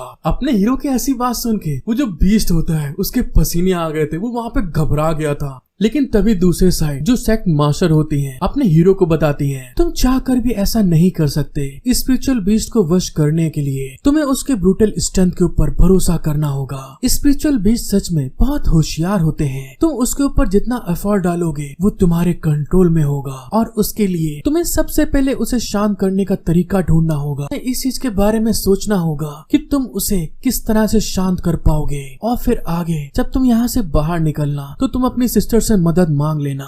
सेक्ट मास्टर की बात सुन के अपना हीरो उस बीस्ट को पकड़े हुए उसकी तरफ घूर के देख के कहता है हे तुम शांत हो जाओ। लेकिन उसके बीस्ट के पेट के अंदर से गुड़गुड़ की दोस्तों आवाज आ रही थी क्योंकि वो भूखा था, जिस चीज को होते हुए देखकर अपने हीरो के मन में दिमाग में बत्ती जल जाती है। और इसी के साथ हमारा सीन शिफ्ट हो जाता है। सेक्ट मास्टर जब वहाँ पे बैठी हुई कल्टीवेशन कर रहे थे तभी उनके नाक के अंदर कुछ स्मेल अंदर जाने लगती है, जिसको देख कर एकदम से शॉक्ड हो जाती है। और जब वो बगल में देखती हैं तो अपना हीरो वहाँ पर किसी चीज को फ्राई कर रहा होता है अपने बीस्ट के लिए, जिसको देखते हुए वो अपने मन में कहती हैं ये छोटा कमीना लौंडा सच में ताई सेट के होली प्लेस पर इस तरह से किसी बीस्ट को भून रहा है। जब येलाओ ने वहाँ पर उस चीज को पूरी तरह भून लिया था उसके स्मेल को लेते हुए कहता है इसकी स्मेल तो बहुत अच्छी है। और जो उसका बीस्ट होता है उसको देखते हुए बहुत ज्यादा खुश हो गया था। जिस चीज को देखते हुए अपना हीरो उस चिकन को अपने बीस्ट की तरफ आगे दिखाते हुए कहता है क्या तुम इसे खाना चाहते हो? जब तक तुम मेरी बात को पूरी तरह से मानोगे और मेरे पालतू जानवर बने रहोगे मैं वादा करता हूँ कि आप एक अच्छे बीस्ट बनोगे। अपने हीरो की बात सुन के वो जो बीस्ट होता है उस चिकन के लालच में अपने सर को हिलाते हुए कहता है हाँ हाँ मैं करूंगा करूंगा, जिसको देखते हुए अपना हीरो खुश होकर कहता है बहुत अच्छे, तुम एक अच्छे बेबी हो। ये लाओ को ऐसा करते हुए देखकर सेक्ट मास्टर उससे कहती है तुमको क्या लगता है खाने के दौरान खरीदी गई वफादारी क्या भरोसेमंद होती है? सेक्ट मास्टर की बात सुन के अपना हीरो हंसते हुए कहता है जब हम दोनों एक साथ मिलकर एक दूसरे पे भरोसा कर सकते हैं तो गद्दार बनने से क्या फायदा, तो इसलिए मुझे मत सिखाओ कि मुझे क्या करना है। सेक्ट मास्टर अपने हीरो की इस बात को सुन के वहाँ पे गुस्सा आ जाती है और उसके ऊपर चिल्लाते हुए कहती है तुम कमीने ठरकी लौंडे, तुमने अभी मुझसे क्या कहा, फिर से कह के दिखाओ जरा। उनके ऐसे बदलाव को देख के अपना हीरो वहाँ पे हैरान हो गया था, लेकिन तभी अचानक से सेक्ट मास्टर को वहाँ पर कुछ होने लगता है। उनको बहुत ज्यादा कमजोरी लगने लगती है, उनके पसीने निकल रहे थे और वहाँ पर वो दर्द के कारण करारने लगती है। आपकी इंटरनल चोट बहुत खतरनाक तौर पे लगी है, तो इसीलिए ज्यादा हिलने डुलने से और ज्यादा तकलीफ बढ़ेगी। अब वहाँ पर अपना हीरो सेक्ट मास्टर को संभालने लगता है और तभी वहाँ पर सेक्ट मास्टर अपने हीरो को बताती है मेरी डेंटियान पूरी तरह से टूट गई है। भले ही मेरे पास स्पिरिचुअल क्यूआई टेक्निक हो, लेकिन मैं इस जहर को जबरदस्ती अपनी बॉडी के अंदर से नहीं निकाल सकती। सेक्ट मास्टर की बात सुन के अपना हीरो हैरान होते हुए कहता है क्या, ये क्या कह रही हैं आप? फिर वहाँ पर सेक्ट मास्टर आगे की तरफ बढ़ते हुए अपने हीरो से कहती हैं वो लोग यहाँ पर आते ही होंगे, तुम्हें यहाँ से भाग जाना चाहिए। सेक्ट मास्टर के ऐसा कहने के साथ में हमारा सीन शिफ्ट हो जाता है और उनको पता चलता है पीक मास्टर सॉन्ग और जो मोटू पतलू होते हैं उन्होंने सीक्रेट टनल का पता लगा लिया था और पीक मास्टर उस टनल के अंदर आते हुए बड़े एटीट्यूड में पोज देते हुए कहती हैं पक्के तौर पर सेक्ट मास्टर यहीं कहीं छुपी होंगी कहीं रास्ते पे। पीक मास्टर सॉन्ग की बात सुन के मोटू पीछे की तरफ देखते हुए कहता है अरे वहाँ देखो, वहाँ से क्यूआई बहुत ज्यादा मात्रा में निकल के बाहर आ रही है। क्या ऐसा हो सकता है जो हमने गोल्डन लाइट की स्पिरिचुअल एनर्जी को देखा वो इसी जगह से हो सकती है? मोटू की बात सुन के पीक मास्टर सॉन्ग कहती है चाहे वो उस स्पिरिचुअल गोल्डन लाइट से जुड़ी हो या ना जुड़ी हो, अभी हम इस चीज पर ध्यान नहीं दे सकते। सेक्ट मास्टर के चोट लगी है और उससे उबरने से पहले हमें सेक्ट मास्टर से निपटना होगा और इस बार मैं इस चीज को पक्का खुद करूंगी कि सेक्ट मास्टर पूरी तरह से मर जाए। और इस बात को कहने के साथ में जिस जगह से बहुत ढेर सारी मात्रा में स्पिरिचुअल एनर्जी बाहर निकल रही थी दोस्तों, वो तीनों लोग उसी जगह में खूब स्पीड में आगे की तरफ भाग के जाने लगते हैं। हेलो गाइस, एक बार फिर से becoming a god by teaching 6 sisters के पार्ट 18 में आप सभी का वेलकम। आपको वीडियो पसंद आती है तो प्लीज गाइस आपसे दिल से रिक्वेस्ट करता हूँ कि 1 लाइक सब्सक्राइब जरूर कर दीजिए, क्योंकि वीडियो देखने के लिए बहुत से लोग आते हैं लेकिन सब्सक्राइब लाइक कोई नहीं करता। मेनली मैं आप लोगों से रिक्वेस्ट कर रहा हूँ। और इसी के साथ चलते हैं आगे। एपिसोड की शुरुआत में हमको दिखाया जाता है अपना हीरो ये लाओ जब अपनी स्टार आई टेक्निक को यूज करते हुए सेक्ट मास्टर की बॉडी में देखता है तो जितने भी उसकी डेंटियांस वेन्स होती हैं सारी की सारी वहाँ पर सही तरीके से काम नहीं कर रही थी, जिस कारण से कि सेक्ट मास्टर को बहुत ज्यादा पेन और प्रेशर पड़ रहा था उनके ऊपर। और अपना हीरो सेक्ट मास्टर के ऐसी कंडीशन को देखते हुए अपने मन में कहता है सेक्ट मास्टर के मेरिडियन तो बहुत जगह से डैमेज हो गई है और उन्हें अपने आप ठीक करना उनके लिए इम्पॉसिबल है। अपने हीरो ने जैसे इस बारे में सोचा होता तभी अचानक से दूसरे साइड से उनको कुछ आवाजें आने लगती हैं, जिसको सुनते हुए वो दोनों सतर्क हो जाते हैं। और सेक्ट मास्टर अपने स्पिरिचुअल पावर का एक अटैक वहाँ पर बड़ी मुश्किल से रेडी करके खड़ी थी और उनको ऐसा करने के कारण बहुत पसीने आ रहे थे। और तभी अचानक से दूसरे साइड से पीक मास्टर सॉन्ग जो होती हैं बहुत स्पीड से अपने हीरो और सेक्ट मास्टर की तरफ भाग के आगे की तरफ आ रही थी, जिसको देखते हुए सेक्ट मास्टर अपने हाथों में स्पिरिचुअल एनर्जी का अटैक को वहीं पे सेक्ट मास्टर की तरफ रिलीज कर देती है। उनके अटैक को आते हुए देखकर जो पीक मास्टर सॉन्ग होती है अपनी तरफ से भी एक अटैक को रेडी करते हुए गुस्से में कहती है अरे तुम बुढ़िया अभी भी लड़ना चाहती हो। और फिर वहाँ पर अपने स्पिरिचुअल अटैक को सेक्ट मास्टर के ऊपर करते हुए चिल्ला के कहती है लेकिन तुम मुझे रोक नहीं पाओगी। और जैसे ही वहाँ पर सेक्ट मास्टर और पीक मास्टर सॉन्ग का अटैक आपस में टकराता है तो फिर से दोस्तों वहाँ पर एक बहुत बड़ा स्पिरिचुअल एनर्जी का ब्लास्ट हो जाता है, जिसके इफेक्ट के कारण वहाँ का जितना भी मलबा होता है सारा का सारा नीचे गिरने लगा था। और फिर वहाँ पर अपना हीरो पीक मास्टर सॉन्ग की तरफ गुस्से में देखते हुए कहता है आखिर वो चुड़ैल कितनी जरा गुस्सेल औरत है। दूसरे साइड में जो सेक्ट मास्टर होती हैं इस अटैक के कारण उनकी हालत बहुत ज्यादा खराब हो गई थी। वहाँ पर वो जमीन पे बैठ गई थी और वहाँ पे बड़ी मुश्किल से करारते हुए अपने हीरो से कहती हैं वहाँ पर एक सीक्रेट गेट है, तुम जल्दी करो और यहाँ से भाग जाओ। अपना हीरो ये लाओ सेक्ट मास्टर को ऐसे कंडीशन में देखते हुए वहाँ पर उनके पीछे बैठ जाता है और स्माइल करते हुए उनसे कहता है, अरे क्या आप मुझसे मजाक कर रही हैं? मैं भी एक ताई सेट के डिसाइपल के रूप में इतने क्रिटिकल मोमेंट में अपने ताई सेट के मास्टर को छोड़कर नहीं जाऊंगा और मुझे आपकी जान को बचाने की कोशिश करने दीजिए। मुझे तो ये विश्वास ही नहीं हो रहा कि ये मेरी जिंदगी के एकदम खिलाफ है। सेक्ट मास्टर अपने हीरो की बात सुन के वहाँ पे हैरान होते हुए कहती है, क्या तुम ऐसा कर पाओगे?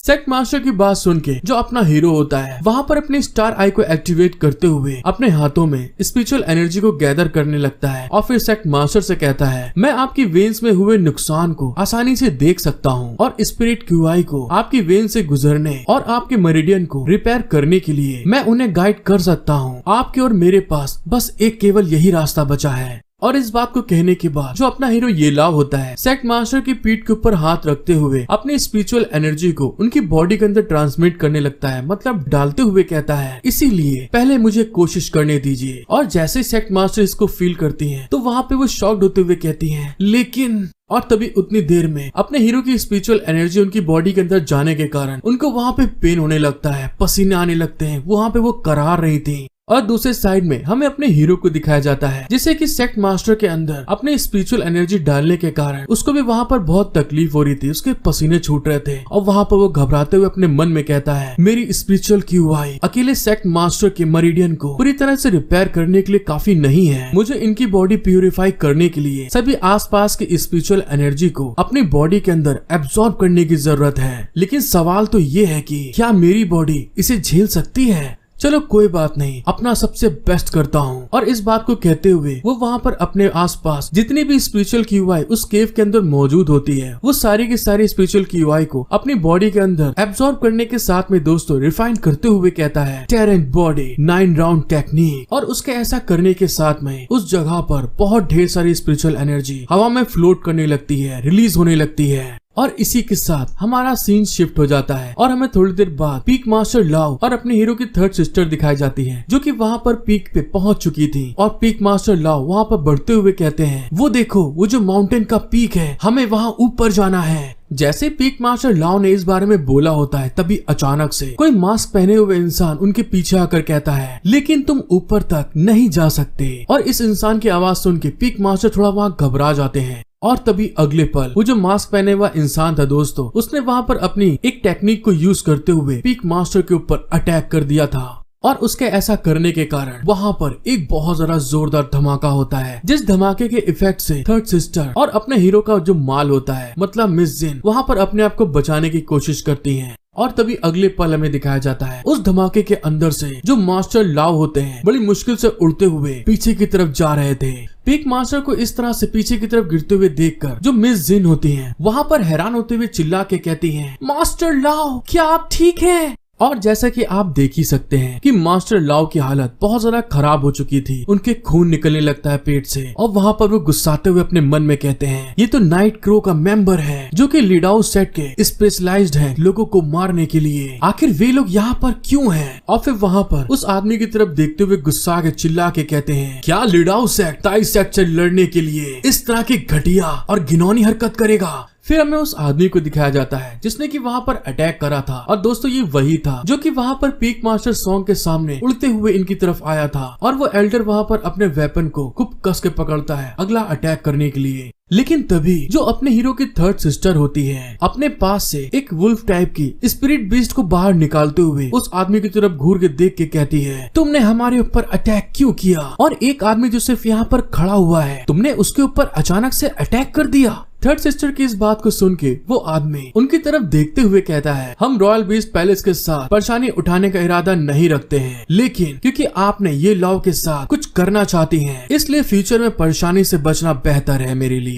उस आदमी की बात सुन के मिस जिन वहाँ पे गुस्साते हुए चिल्ला के कहती हैं, तुम कमीने हरामखोर, आखिर मेरा ये लॉ कहाँ है? तुम लोगों ने उसके साथ में क्या किया? मिस जिन को इस तरह चिल्लाते हुए देखकर वो जो मास्टर होता है दूसरे साइड में लिडाउ सेट का, वो वहाँ पर अपने किसी तरह के स्किल को एक्टिवेट करते हुए वहाँ पर जिगजैग करते हुए सीधे मिस जिन की तरफ आगे बढ़ते हुए कहता है, वो मारा गया।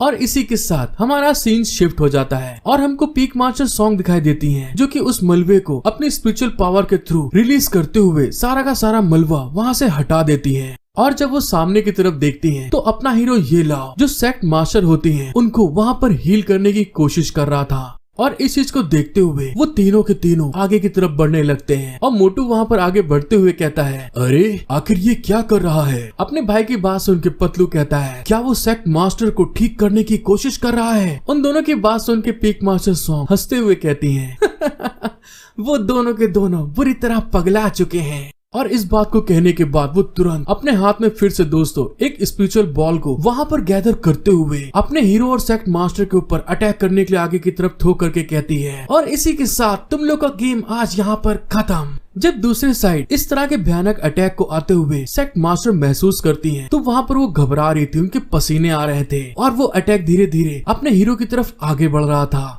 पीक मास्टर सॉन्ग को इतना ज्यादा पावरफुल अटैक करते हुए देखकर जो मोटू होता है उनको ग्रीट करते हुए कहता है, बधाई हो, आज से आप सेक्ट की मास्टर बन गई हैं मिस सॉन्ग। और पतलू भी वहाँ पर पीक मास्टर सॉन्ग को ग्रीट करते हुए कहता है, तो प्लीज इसीलिए फ्यूचर में हमारा ख्याल रखिएगा। उन लोगों की इतना तेल पानी करते हुए देखकर जो मिस सॉन्ग होती है वहाँ पर बड़े एटीट्यूड में पोज बनाते हुए हंसते हुए कहती है तुम दोनों सच में बहुत ज्यादा पोलाइट हो। लेकिन तभी हमें दिखाया जाता है जो अपने हीरो का स्पिरिचुअल बीस्ट होता है वो अचानक से जो अटैक पीक मास्टर सॉन्ग ने करा होता है उसके सामने आकर खड़ा हो जाता है। हेलो गाइस, अगर आपको वीडियो पसंद आती है तो प्लीज गाइस मेरा सपोर्ट करें, एक लाइक सब्सक्राइब जरूर कर दीजिए। स्पेशली उन लोगों से कह रहा हूँ जो कि वीडियो देखते तो हैं लेकिन सब्सक्राइब लाइक बिल्कुल नहीं करते।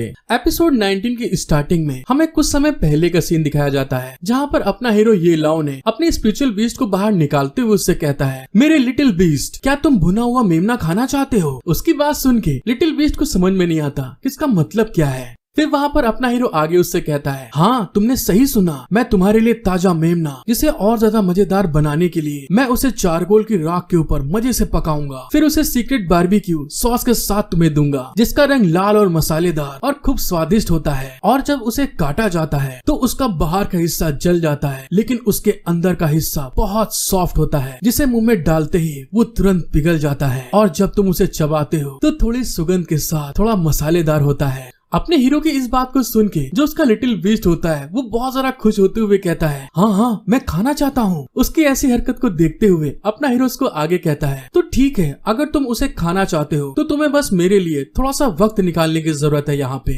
जो लोग मुझ पे अटैक कर रहे हैं। और इसी तरह से दोस्तों अपने हीरो ने अपने लिटिल बीस्ट को पीक मास्टर का जो एनर्जी बॉल अटैक आ रहा था उसको खाने के लिए या रोकने के लिए पटा लिया था, जिस कारण से कि वो उनके बॉल के सामने आकर मुंह खोल के मजे से खड़ा हो गया था। और जैसे ही वो एनर्जी बॉल अपने हीरो के लिटिल बीस्ट के पास आता है वो तुरंत वहाँ पर उसको मुंह में लेते हुए मजे से गटक जाता है, मतलब कि दोस्तों खा जाता है। इसका लिटिल बीस्ट दोस्तों सच में एक नंबर का भुक्कड़ है। इतने पावरफुल अटैक को इस तरह से खाते हुए देखकर जो पतलू होता है वहाँ पे घबराते हुए कहता है, अरे आखिर यहाँ पर क्या बकवास हो रही है, उसने इस एनर्जी बॉल को इतने मजे से खा लिया। दूसरे साइड में जब अपना हीरो देखता है अपने लिटिल बीस्ट को ऐसे काम करते हुए तो वहाँ पर खुश होते हुए कहता है, क्या बात, बहुत अच्छा काम किया तुमने। हम लोगों के यहाँ से बाहर निकल जाने के बाद मैं तुम्हें 10 मजेदार रोस्टेड मेमने खिलाने के लिए तैयार हूँ। और अपने हीरो की बात सुन के जो उसका लिटिल बीस्ट होता है वहाँ पे बहुत ज्यादा खुश होते हुए रोर कर रहा था।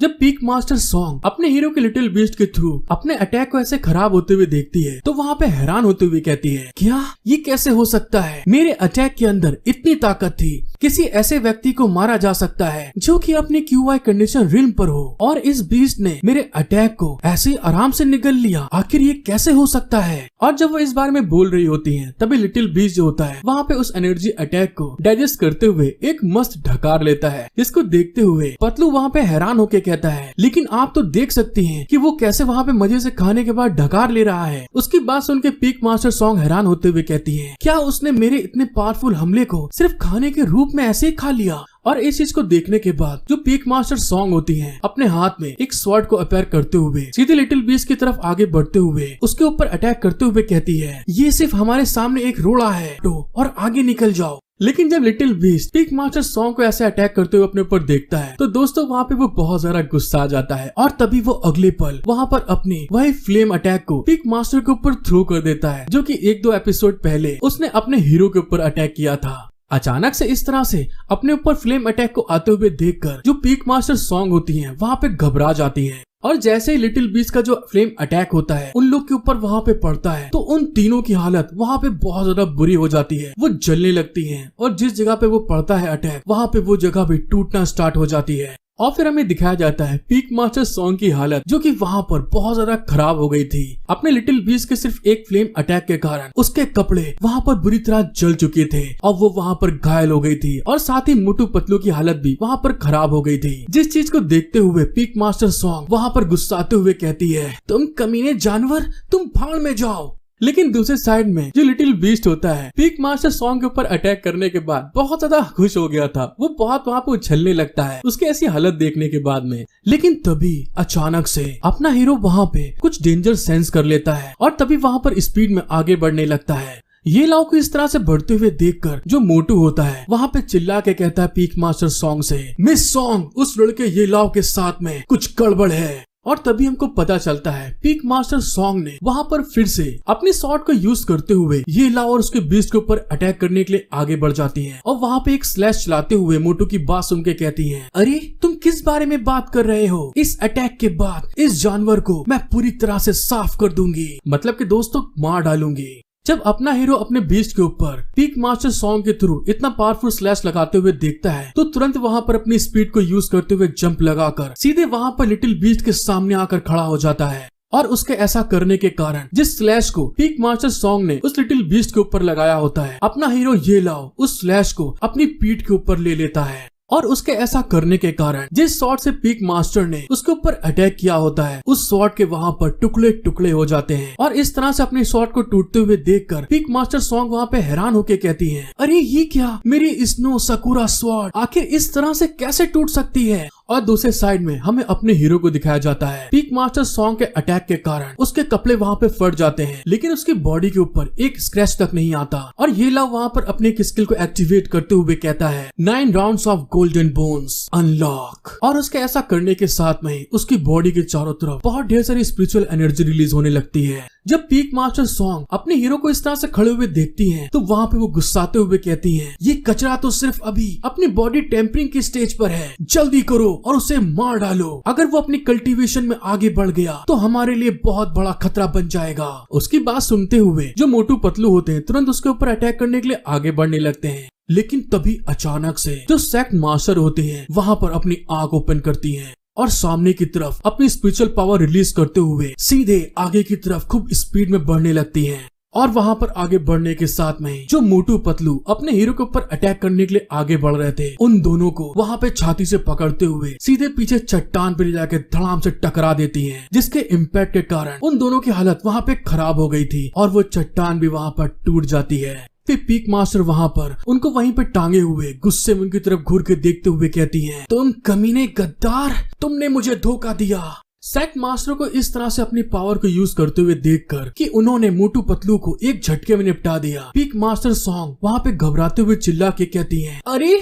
ये कैसे हो सकता है? इसको दिया हुआ पॉइजन आखिर वो काम क्यों नहीं कर रहा? ऐसा होना नामुमकिन है। पीक मास्टर सॉन्ग की बात सुन के जो सेक्ट मास्टर होती हैं वहाँ पर गुस्से में उनकी तरफ घूर के देखते हुए कहती हैं, होंग्यू, तुमने सच में मुझे बहुत निराश किया।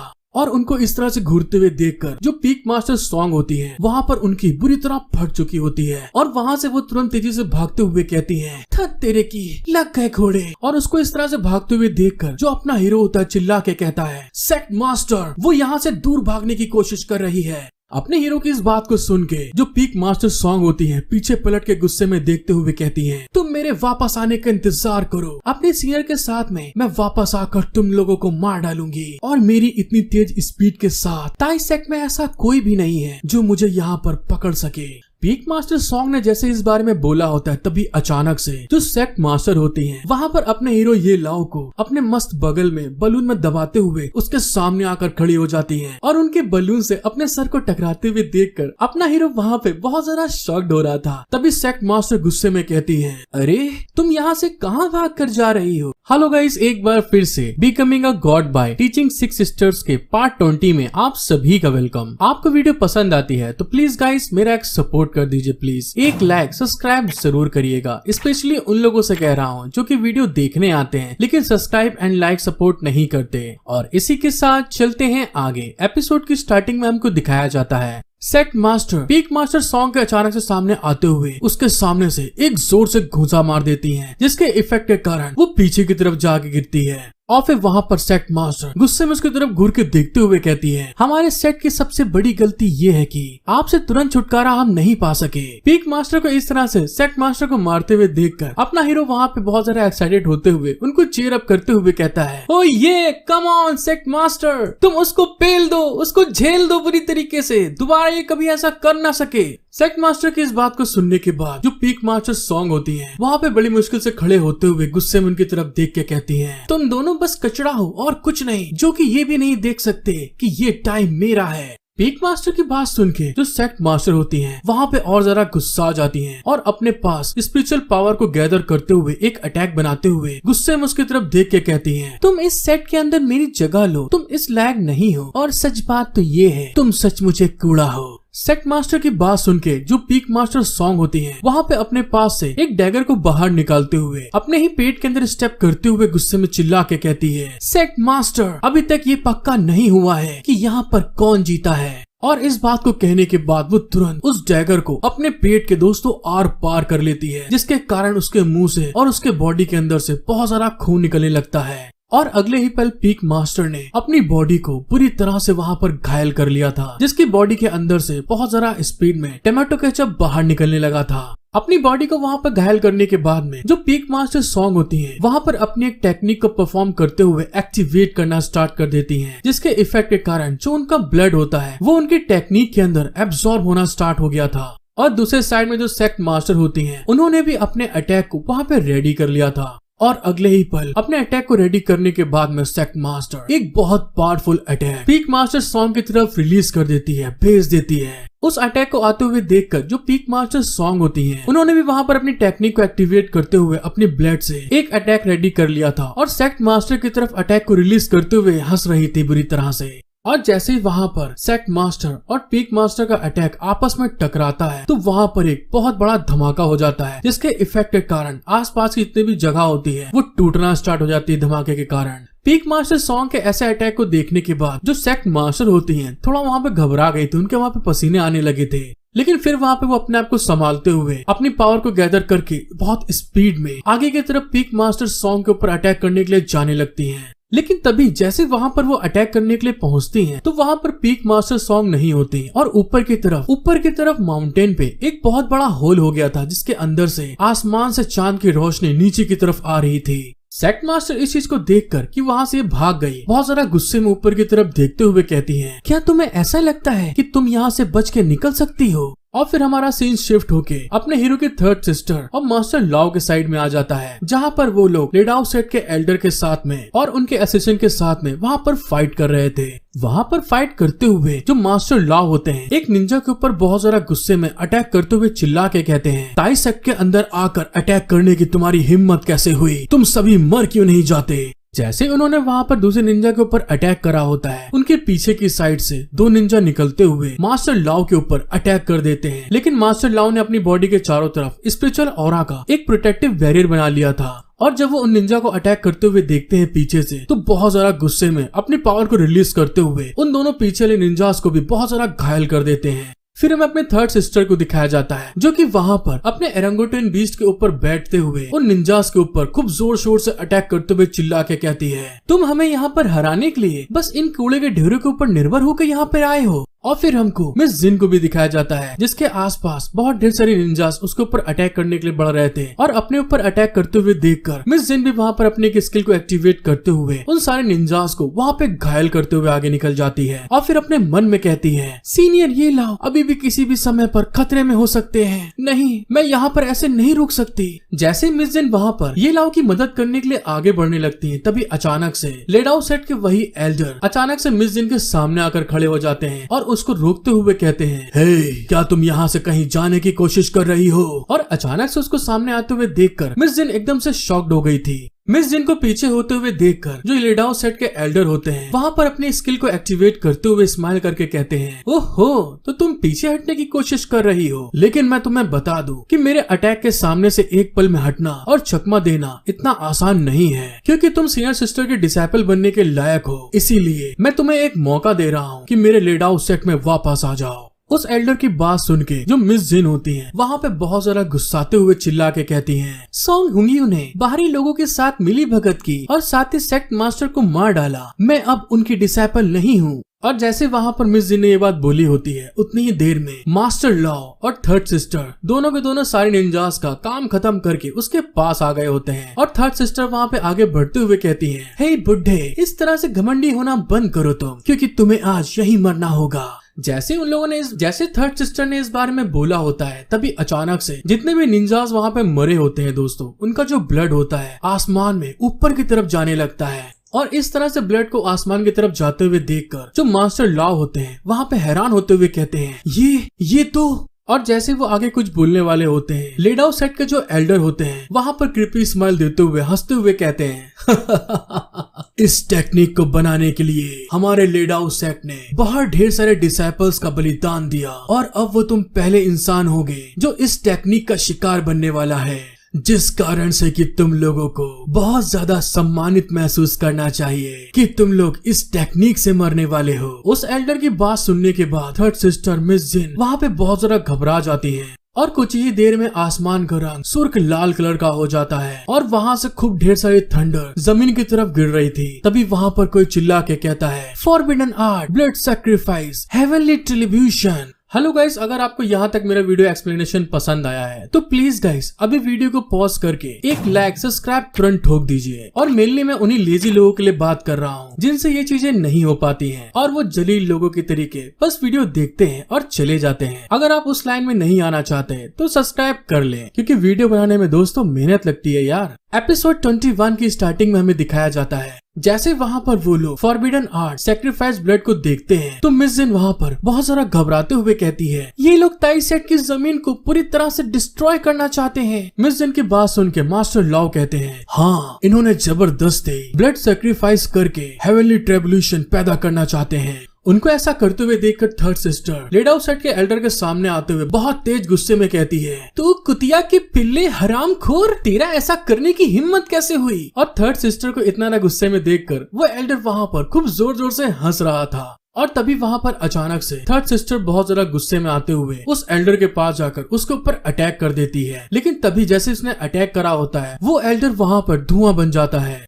और थर्ड सिस्टर के अटैक से वहाँ पर बचते हुए उसकी तरफ देख के बहुत क्रिपी स्माइल दे रहा था, मतलब कि उसकी मौज ले रहा था। और वो अगले ही पल पूरी तरह से धुएं में बदल जाता है और थर्ड सिस्टर के चारों तरफ वहाँ पे घूमने लगता है। जिस चीज को होते हुए देखकर थर्ड सिस्टर वहाँ पे गुस्साते हुए कहती है, मैं जानती हूँ कि तुम्हारे साथ में कुछ गड़बड़ है और ये पक्की तौर पर एक पपेट टेक्निक है। फिर हमारा सीन शिफ्ट हो जाता है और हमें कुछ दूरी पे दिखाया जाता है जहाँ पर पीक मास्टर सॉन्ग और लेडाउ सेट का एल्डर एक माउंटेन के ऊपर बैठे थे। पीक मास्टर सॉन्ग वहाँ पर घायल होते हुए अपने आप को बड़ी मुश्किल संभालते हुए कहती है, सीनियर, वे दोनों वहाँ से भाग गए। मिस सॉन्ग की बात सुन के वो एल्डर वहाँ पर सामने की तरफ देखते हुए कहता है, हाँ, मुझे यही उम्मीद थी, लेकिन अब इससे कोई फर्क नहीं पड़ता कि वो लोग वहाँ से भाग गए। अब से इस दुनिया में कोई भी ताई सेक्ट नहीं होगा।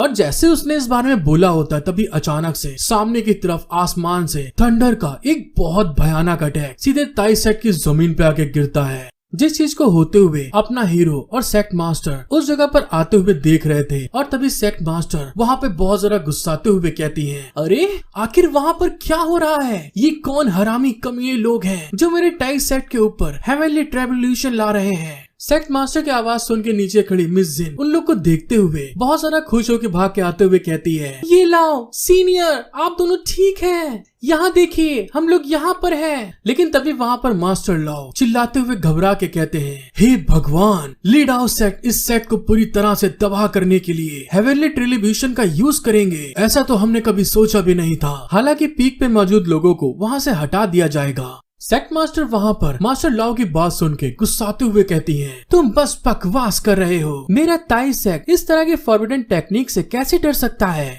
लेकिन तभी दूसरे साइड हमें दिखाया जाता है जो हेवनली ट्रिब्यूशन पीक मास्टर ने वहाँ पर ब्लड सैक्रिफाइस करके करवाई होती है, वो वहाँ पर बहुत ज्यादा स्पीड में नीचे की तरफ अटैक कर रही थी, मतलब गिर रही थी। जिस चीज को होते हुए देखकर सेक्ट मास्टर वहाँ पर बहुत ज्यादा गुस्से में आते हुए चिल्ला के कहती है, मेरा ताई सेक्ट विजयी है, वो कभी नहीं हार सकता। और तभी वहाँ पर सेक्ट मास्टर अपनी एक टेक्निक को एक्टिवेट करते हुए कहती हैं, मेरी 10,000 स्वॉर्ड सेक्ट में वापस आओ। और उनके ऐसा करने के साथ में ही वहाँ पर जितने भी सेक्ट के अंदर स्वॉर्ड्स होती हैं दोस्तों, वो अचानक से सेक्ट मास्टर के ऊपर वहाँ पर आसमान में आना स्टार्ट कर देती हैं। फिर सेक्ट मास्टर के पास में आकर एक सर्कल में वहाँ पर खूब जोर से घूमने लगती हैं। जिस चीज को होते हुए देखकर मास्टर लाओ वहाँ पे हैरान होते हुए कहते हैं, क्या हमारी ग्रेट सेक्ट मास्टर इस तरह के हेवनली ट्रेवल्यूशन को सहन कर पाएगी? मास्टर लाओ की बात सुन के थर्ड सिस्टर वहाँ पर हंसते हुए कहती है, ये औरत सच में पूरी तरह से पगलैट है। क्या इंसान 2 हेवनली ट्रेवल्यूशन की अटैक पर किसी तरह का जीत हासिल कर सकता है?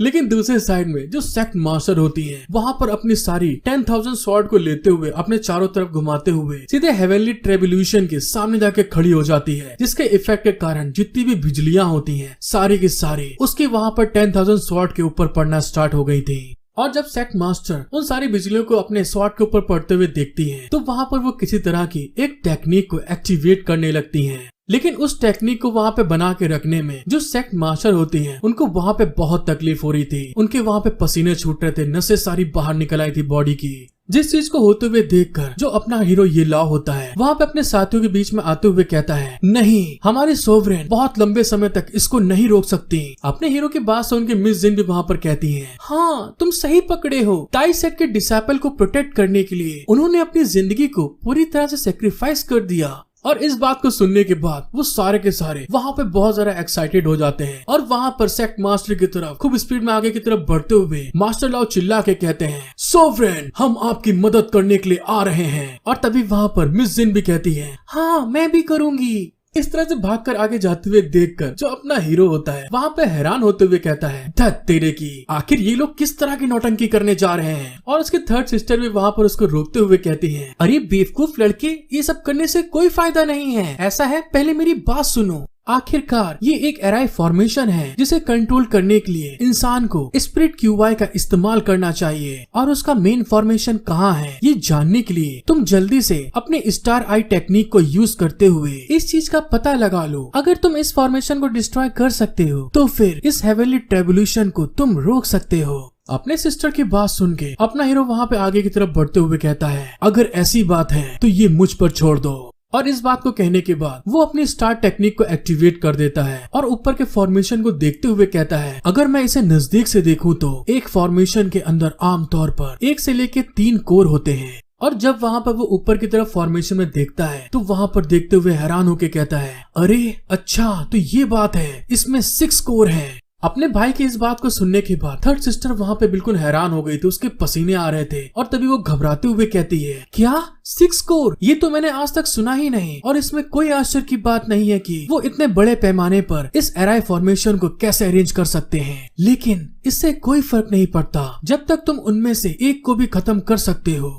अपनी सिस्टर की बात सुन के अपना हीरो वहाँ पे दौड़ के आगे की तरफ जाते हुए अपनी सिस्टर से कहता है, चलो जल्दी करो, मेरे पीछे आओ तुम। अपने भाई की बात सुन के वो भी भाग के जाते हुए कहती है, हाँ ठीक है, मैं तुम्हारे साथ हूँ। जब मास्टर लाओ उन दोनों को अपनी तरफ आते हुए देखते हैं तो वहाँ पर गुस्साते हुए कहते हैं, हमारे इस तरह से शर्मिंदा होने वाले क्रिटिकल मोमेंट में तुम लोग यहाँ पर भागकर क्यों आ रहे हो? मास्टर की बात सुन के वहाँ पर अपना हीरो आगे की तरफ बढ़ते हुए कहता है, अरे बुढ़ऊ, तुम बस जरा सा इंतजार करो, मैंने इस एराई फॉर्मेशन को डिस्ट्रॉय करने का तरीका ढूंढ लिया है। जब सेक्ट मास्टर उन लोग ऐसे बकचोदी करते हुए देखती हैं तो वहाँ पर वो बहुत सारा गुस्से में चिल्ला के कहती है, हे तुम दोनों गलचोदी करना बंद करो। मुझे विश्वास है कि उस लौंडे के पास में कोई ना कोई तरीका जरूर है, हमें बस उस मौके को पाने के लिए उसे कुछ समय देना होगा। सेक्ट मास्टर की बात सुन के मिस जिन भी वहाँ पर कहती है, हाँ मैं पीक मास्टर के डिसाइपल यहाँ पर हूँ उसका साथ देने के लिए। जैसे मिस जी ने वहाँ पर इस बारे में बोला होता है तभी अचानक से जो टाई सेट के दूसरे डिसाइपल्स होते हैं वो भी वहाँ पर अपने स्वॉर्ड के ऊपर उड़ते हुए आगे की तरफ देखकर चिल्ला के कहते हैं, सेक्ट मास्टर, भगवा पीक के डिसाइपल भी आपकी मदद के लिए यहाँ पर आ गए हैं। हाँ मास्टर, सेन काय पीक के भी डिसाइपल आपकी मदद के लिए यहाँ पर आए हैं। मास्टर, हम वुहांग पीक के डिसाइपल हैं, आपकी मदद के लिए आए हैं। उन सारे डिसाइपल्स को आते हुए देखकर जो लेडाउ सेट के एल्डर होते हैं दूसरे पीक से नीचे की तरफ जाते हुए कहते हैं, चलो यहाँ से चलते हैं, आपके चोटों का जल्द से जल्द इलाज करने की जरूरत है, वरना आपकी विटिलिटी को बहुत ज्यादा नुकसान पहुँचेगा।